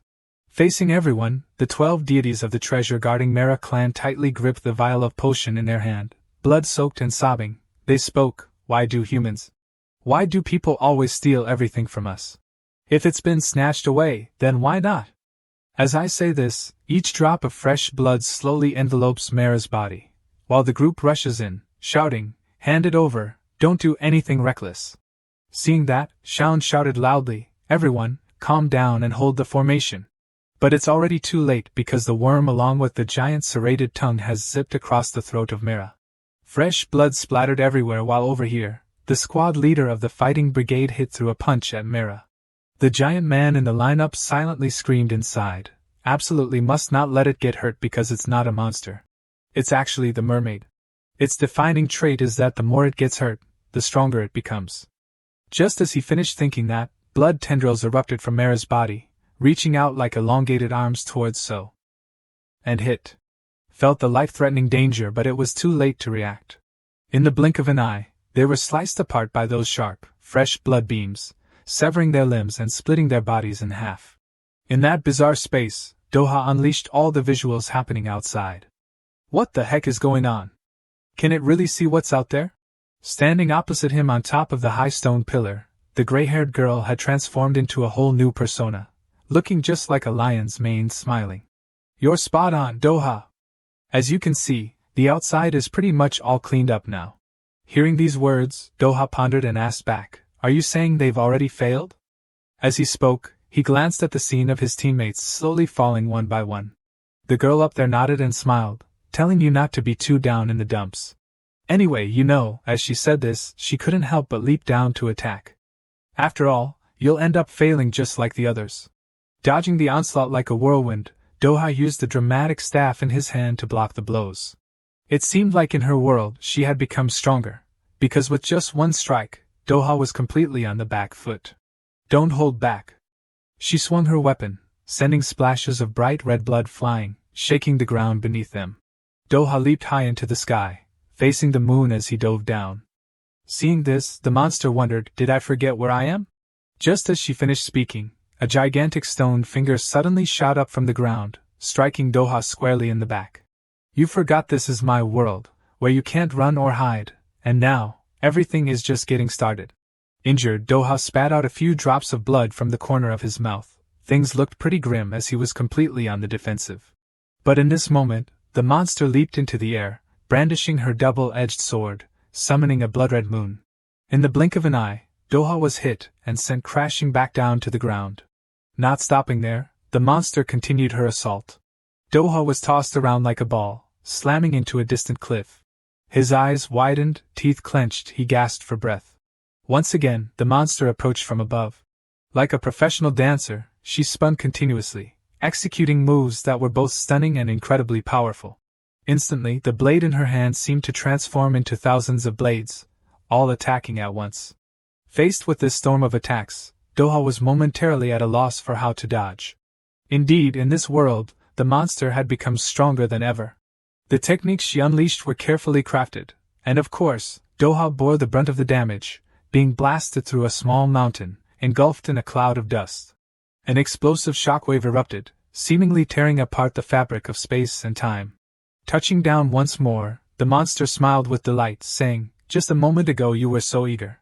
Has witnessing the death of your minions drained your fighting spirit?" In the distance, Doha slowly rose from the rubble, his face darkened as he replied, "Just not used to the new powers that have awakened, that's all. And they're not my subordinates, they're my teammates.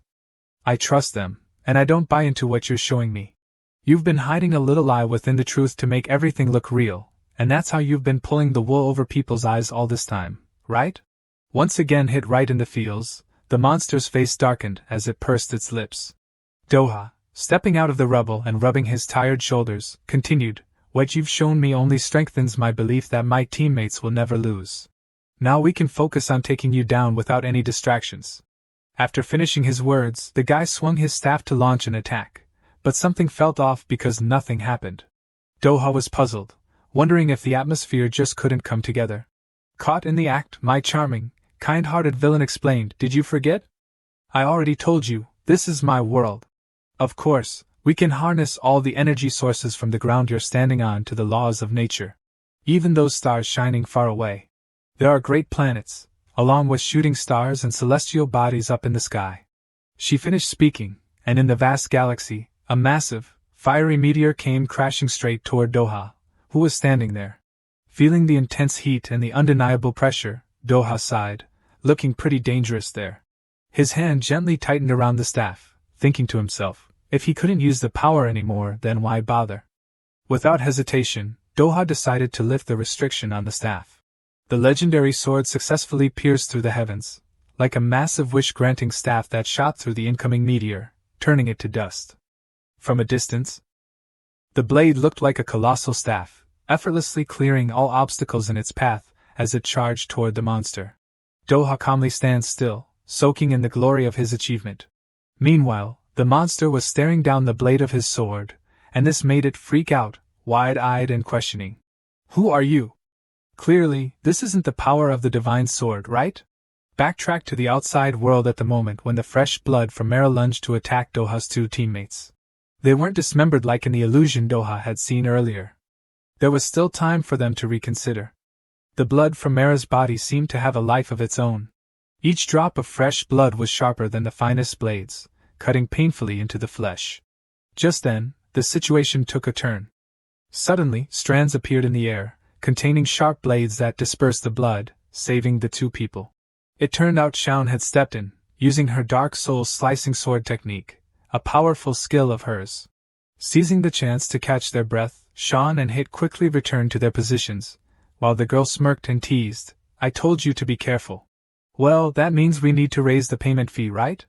But the surprises didn't stop there. Even more shocking was when Hit's mask was shattered by the blood, revealing a stunningly beautiful woman with flushed cheeks, who immediately covered her face and screamed, "Oh no, this is a hassle. Does she really fear strangers?"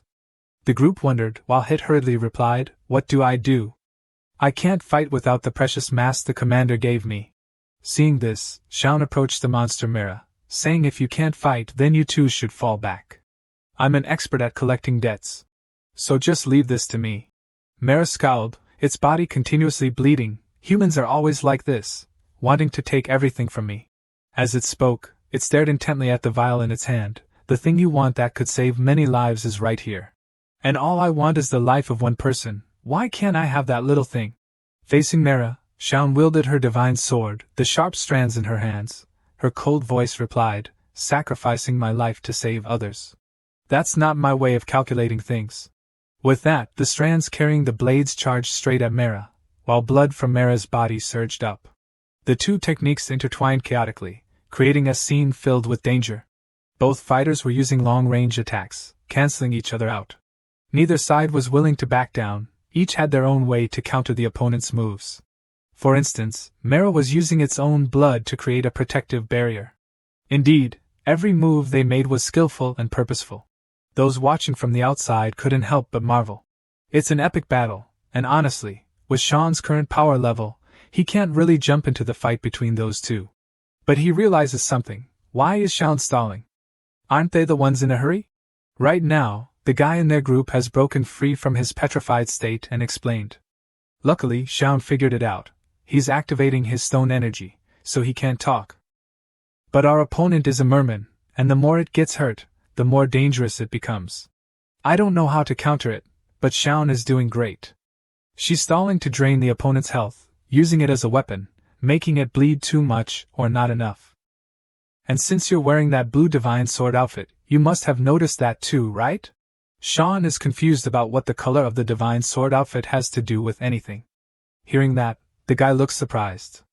Could it be that you don't know the meaning of the blue divine sword outfit? They say those who wear the blue divine sword outfit have a great ability to control themselves and adapt to any situation, which is why they have the highest success rate among all divine swords. After hearing the explanation, the guy feels down. But I keep failing and becoming a burden to everyone while wearing this outfit. What if they gave me the wrong outfit? Seeing that, the man comforts him, patting his shoulder and shaking his head. No way they could have messed that up because the color of the Divine Sword outfit is determined by dropping a drop of the Divine Sword's blood onto the white outfit. So don't deny yourself just because of a few failures. Yesterday, Doha told me something similar when I asked him if it was okay to team up with a weak Divine Sword like me on such an important mission. At that time, Doha smiled and shook his head, saying there's no such thing as a weak Divine Sword. They just haven't figured out how to push past their limits yet. He told me he would show you how to do that, right? And indeed, the night before, when Sean was sitting under a starry sky, Doha came over. Seeing that, Sean wondered why he wasn't sleeping since they had to leave the next day. Doha casually replied, I faced off against the God Tribe's mercenaries during the day. That guy is really good at spotting weaknesses. And I went to ask why I was exposing my weaknesses. My weakness is my impatience. The fear of losing someone important creates a critical vulnerability. So tomorrow, I won't care about the antidote or the hostage anymore. I'll focus all my energy on taking down the God Tribe King. Watching Doha's retreating figure, Sean couldn't help but wonder why he shared this with her. Doha turned slightly, pointing to his own eyes, saying, because you're just like me. Trust your teammates, and discover your own strengths. Back in reality, Sean tightly shut her eyes, silently reminding herself. If you're going to say something, say it clearly. I don't know what else to say right now, and if I don't know, I'll just have to figure it out. With that thought, he stepped forward. I'm counting on you to hold down the fort, senior. He immediately charged into the fray between the two girls, wondering to himself, so, where do I even start? Maybe I should begin by figuring out what I dislike.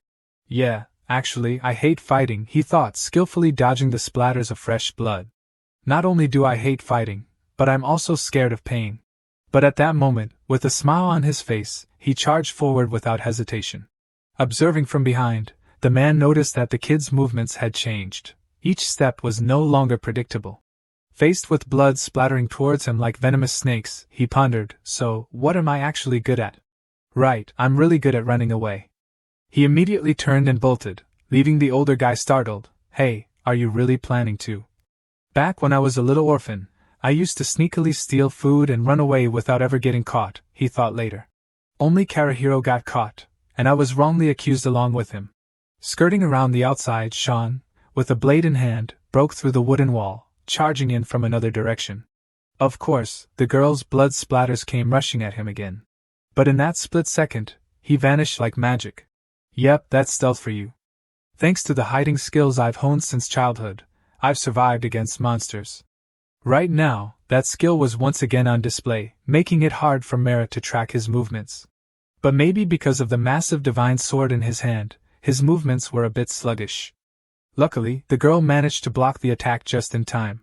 Looking down at the divine sword in his hand, he realized it had become more of a hassle than a help. If that's the case, I don't need it anymore. Gritting his teeth with determination, he transformed the massive divine sword into a tiny dagger, thinking that the Quinn tribe was now strong enough without him needing to charge in. I'll let the captain handle the fight with the bad guys, while I'll take care of what I can do.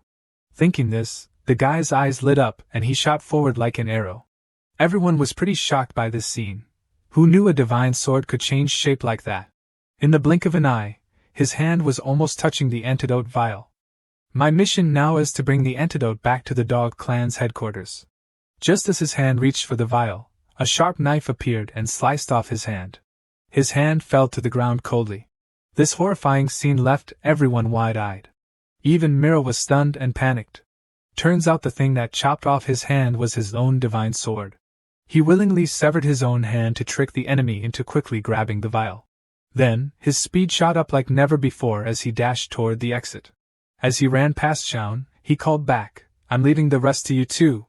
With one hand chopped off, the guy rushed toward Hit, who was covering her face in the distance. He pulled Hit along to escape, laughing, ha ha, my specialty is self-sacrifice for the greater good. Everything happened so fast that by the time everyone snapped back to reality, he and Hit had already vanished. Meanwhile, blood was oozing around the girl Mega, her eyes streaming with tears. She was in a furious state, her voice piercing, you just stole my stuff and ran away? Seeing her terrifying aura, Saiyan cautiously suggested, this looks dangerous. Maybe we should retreat. But the old man advised against it, No need, I have a plan. Saiyan, feeling worried, urged, if you're thinking of using that sword power, just forget it. That sword power. I heard that my sword power is useless, but is it really only Sean who can change shape? Right now, in a forest near Golden City, Sean lay helplessly on the ground, exhausted, constantly instructing Hit. I can't move until my wounds heal. You should take the antidote back to the dog clan's headquarters first. Hit covered her face with her hair, took the antidote vial, and nodded, got it, I understand. Then she zoomed off like a gust of wind, leaving Sean lying here, gazing up at the sky. The guy sighed calmly, yeah, there's an antidote now. But there's still a lot to worry about. It turns out a few sharp eyes have appeared from the shadows around him without him even noticing. Turning back towards the inside of the tower, Sean wondered if they should just retreat. The middle-aged boss was adamant about staying put. Going outside was way too dangerous. If the kid in front of them followed them out and caused chaos, the whole situation could flip. I'll hold it off here, you go help them rescue the hostages, Sean.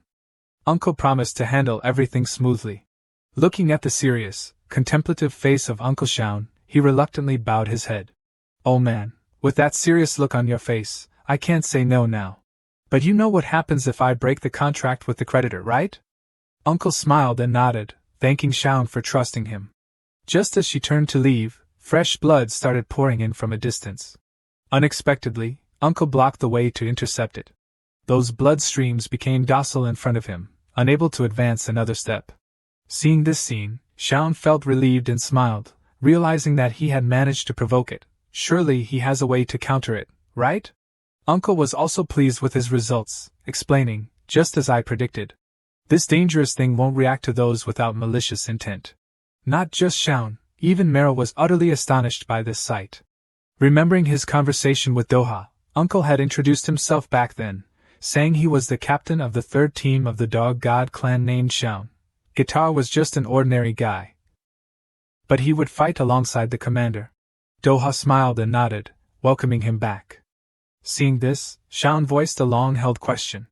But Doha, aren't you afraid to team up with a weak divine sword like me on this important mission?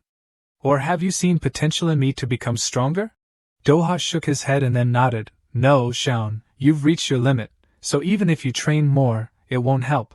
Hearing this, Sean felt a bit down. Even though he had anticipated this, hearing it from Doha still left him disappointed. Without waiting for him to finish, Doha stood up and looked down, realizing that you had reached your limits. But I know how to break through them.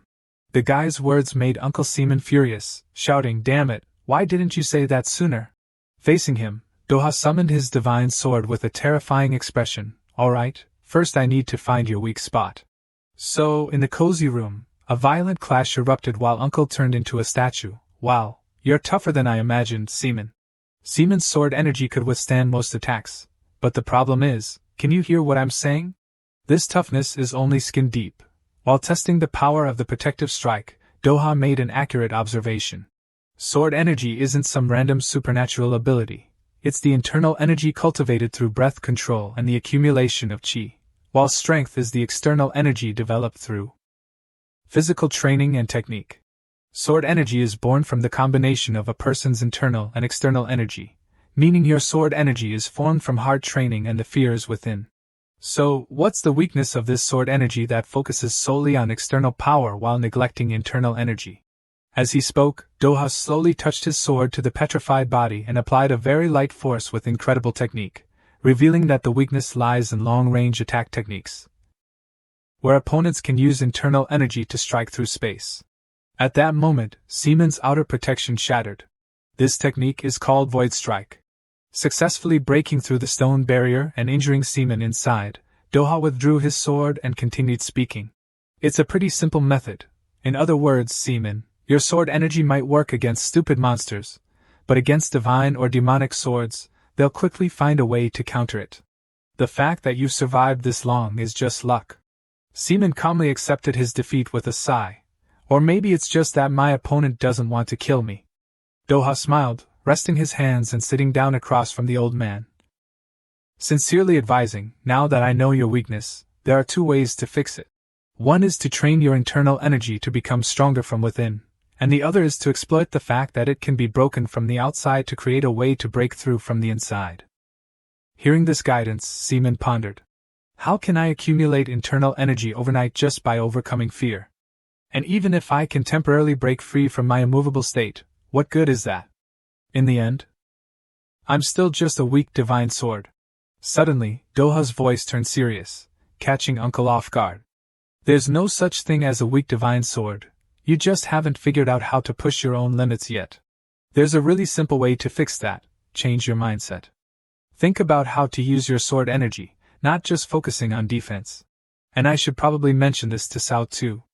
But first, I need to ask Keed how she figured out my weak points. As Doha was leaving, he suddenly stopped and added, "Oh, almost forgot, I need you to do me a favor tomorrow." Seaman, are you curious about what I need? There's a rumor that the divine race captured a mermaid a long time ago. If you run into it tomorrow, Seaman, you should rescue it.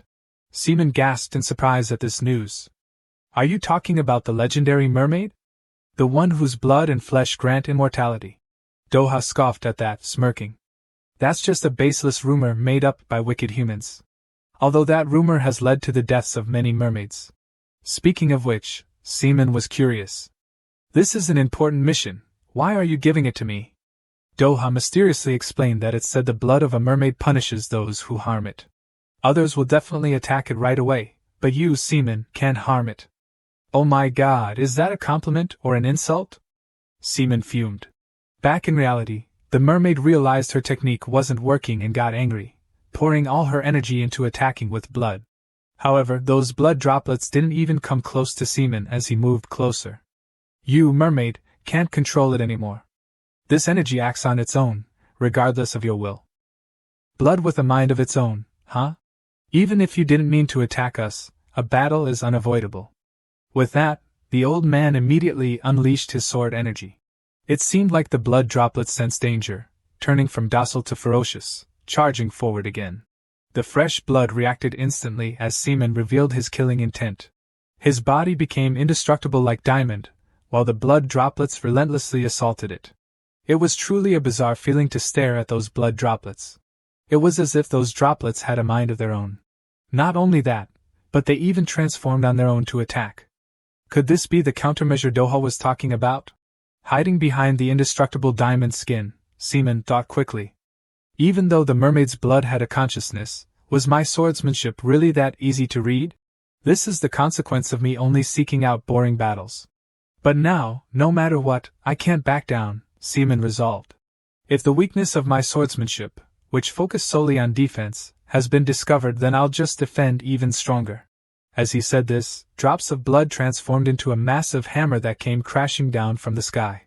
Gradually, the indestructible diamond skin surrounding Seaman's body was stripped away by a blinding beam of light. All the energy from his body suddenly converged into a divine sword. This was the ultimate technique of indestructible diamond, a full-powered strike that was terrifying. What on earth happened when Seaman drew his sword? The mermaid's blood was sliced in half before my eyes. Looking at the wide-eyed face of the mermaid, Seaman sighed. Maybe I can't complete the mission of capturing the mermaid and bringing her back as the commander ordered. At this moment, from the outside looking into the tower, everything seemed calm. But just a second later, the tower appeared to be sliced cleanly in half by some sharp blade. Inside, Seaman seemed to merge into one with the stone sword in his hand.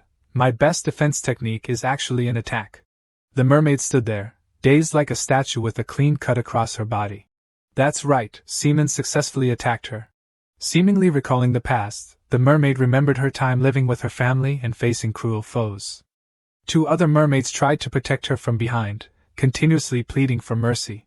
But in front of the mermaids, the human grinned with a savage smile. How could this be? Those foolish enough to believe that eating mermaid flesh and drinking their blood would grant them immortality would pay a heavy price. Everyone be careful. Don't injure the mermaid, just finish her off immediately. And so, a massacre unfolded instantly, with the lives of 2 mermaids lost in a gruesome bloodbath. Watching her friends fall one by one, Mera's eyes widened in fear. Why is this happening? I just followed my friends.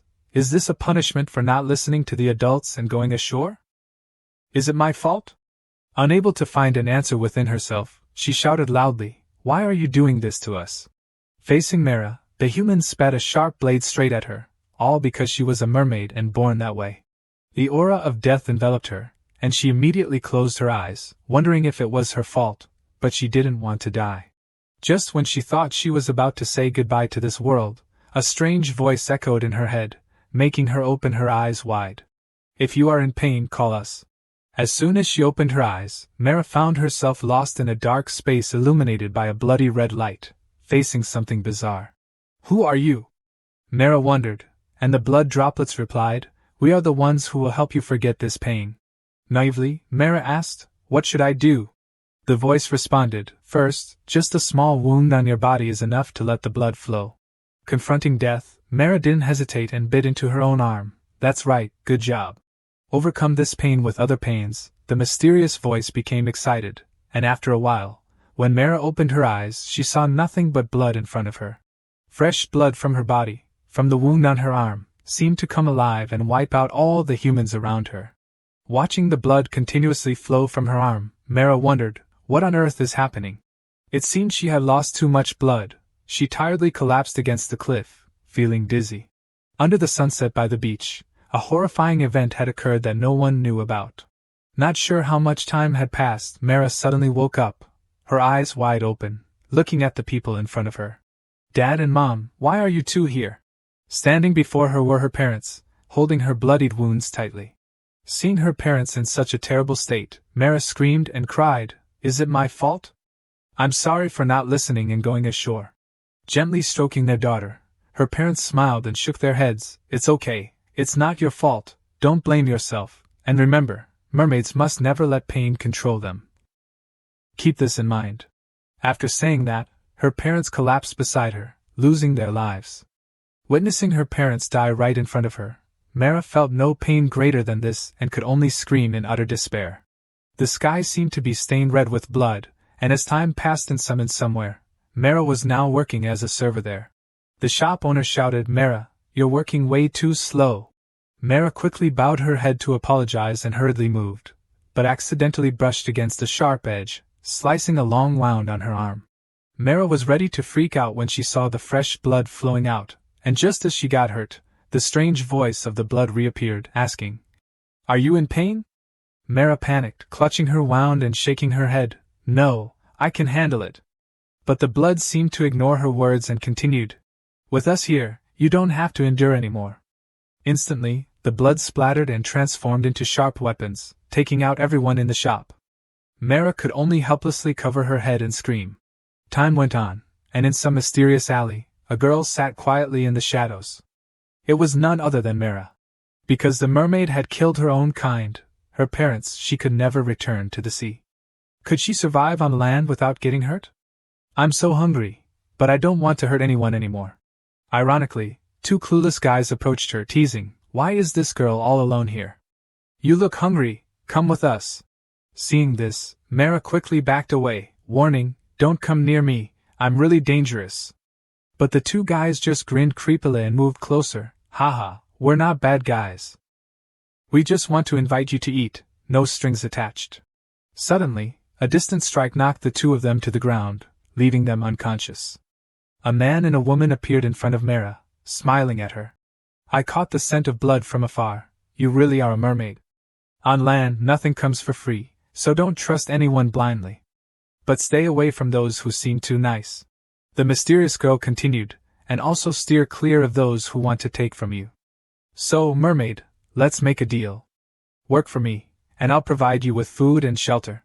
Faced with this offer, Mera was tempted but worried. I want to follow you, but it's dangerous for me. What if I bleed? Before she could finish her sentence, a huge man appeared behind her and knocked her out cold. His eyes were deep like a black hole as he replied, There are many ways to control an opponent without spilling blood. The man and the girl then carried Mera back, and 10-year-old Netto wondered, It's been days. Are you really going to feed me and give me a place to stay? Time just kept rolling on until Mera blossomed into a young woman, and this time, inside a distant tower, a haunting song echoed as all those around her fell victim to Mera's bloody wrath. It was still the man with the pitch-black eyes and that girl. They assessed Mera's condition and sighed, noting that her blood only targeted those with malicious intent. But even now, we still can't control this energy. The girl, exhausted, grimaced. So, after 10 years of research, it's all been for nothing? Just destroy it then. Suddenly, the man suggested, the God King wants someone who isn't a demon sword to guard the artifact tower. How about we send her there? And so, Mera's fate continued to drift as she became the guardian of the artifact tower for the God King. Back in reality, even though she had been stabbed through the body, Mera smiled through her tears. Is it finally over? Maybe this is for the best. Ready to peacefully embrace death, Mera suddenly felt something strange. I've clearly been stabbed, so why are there no wounds? With a heart full of panic, Mera turned back to ask Seaman. Why did you? Seaman calmly replied, I can't kill a child who's crying for help. You need to find Doha from the dog clan before this building collapses, and he will help you. At that moment, Seaman's body was emitting crackling sounds, and he sighed inwardly. He was ordered to bring the mermaid back without harming her, but it seemed he wouldn't be able to take her with him. This is the punishment for forcing the activation of the sword energy to stop, Seaman wondered, as his bones and muscles felt twisted. In an instant, he helplessly collapsed to the ground. Mera, stunned, watched this scene unfold, unsure of what to do. Outside, Shaun was racing around, keeping an eye on the situation. She soared through the air, shouting loudly, I told you, if you mess up the building, it won't sell for a high price. Why are you destroying the main gate? In a flash, she reached the Heart Tower in the Golden City, wondering what was happening that made the tower shake like this. Inside the prison tower, Dan had fully revealed his gigantic form amidst the screams, declaring, I will show you the true power that surpasses even the beast. This isn't good. That monster is getting bigger, and the building won't hold. Keed shouted, ordering, Netto, push it out. Netto's hand magnifies, unleashing waves of radiant light. Immediately, he unleashed his ultimate move, the mountain shift technique, striking directly into the massive body of the monster. The outer wall is easily shattered by overwhelming pressure. The chubby Warden Dan came barreling out of the tower, almost smashing into the girl Shaun. Mom said lucky the beauty dodged quickly, or I would have been toast. From below, Shaun saw Ki charging out and wondered, what's going on? Aren't we here to rescue the hostages? Ki thrust the spear straight toward the monster and replied, for now, let's hunt this wild boar first.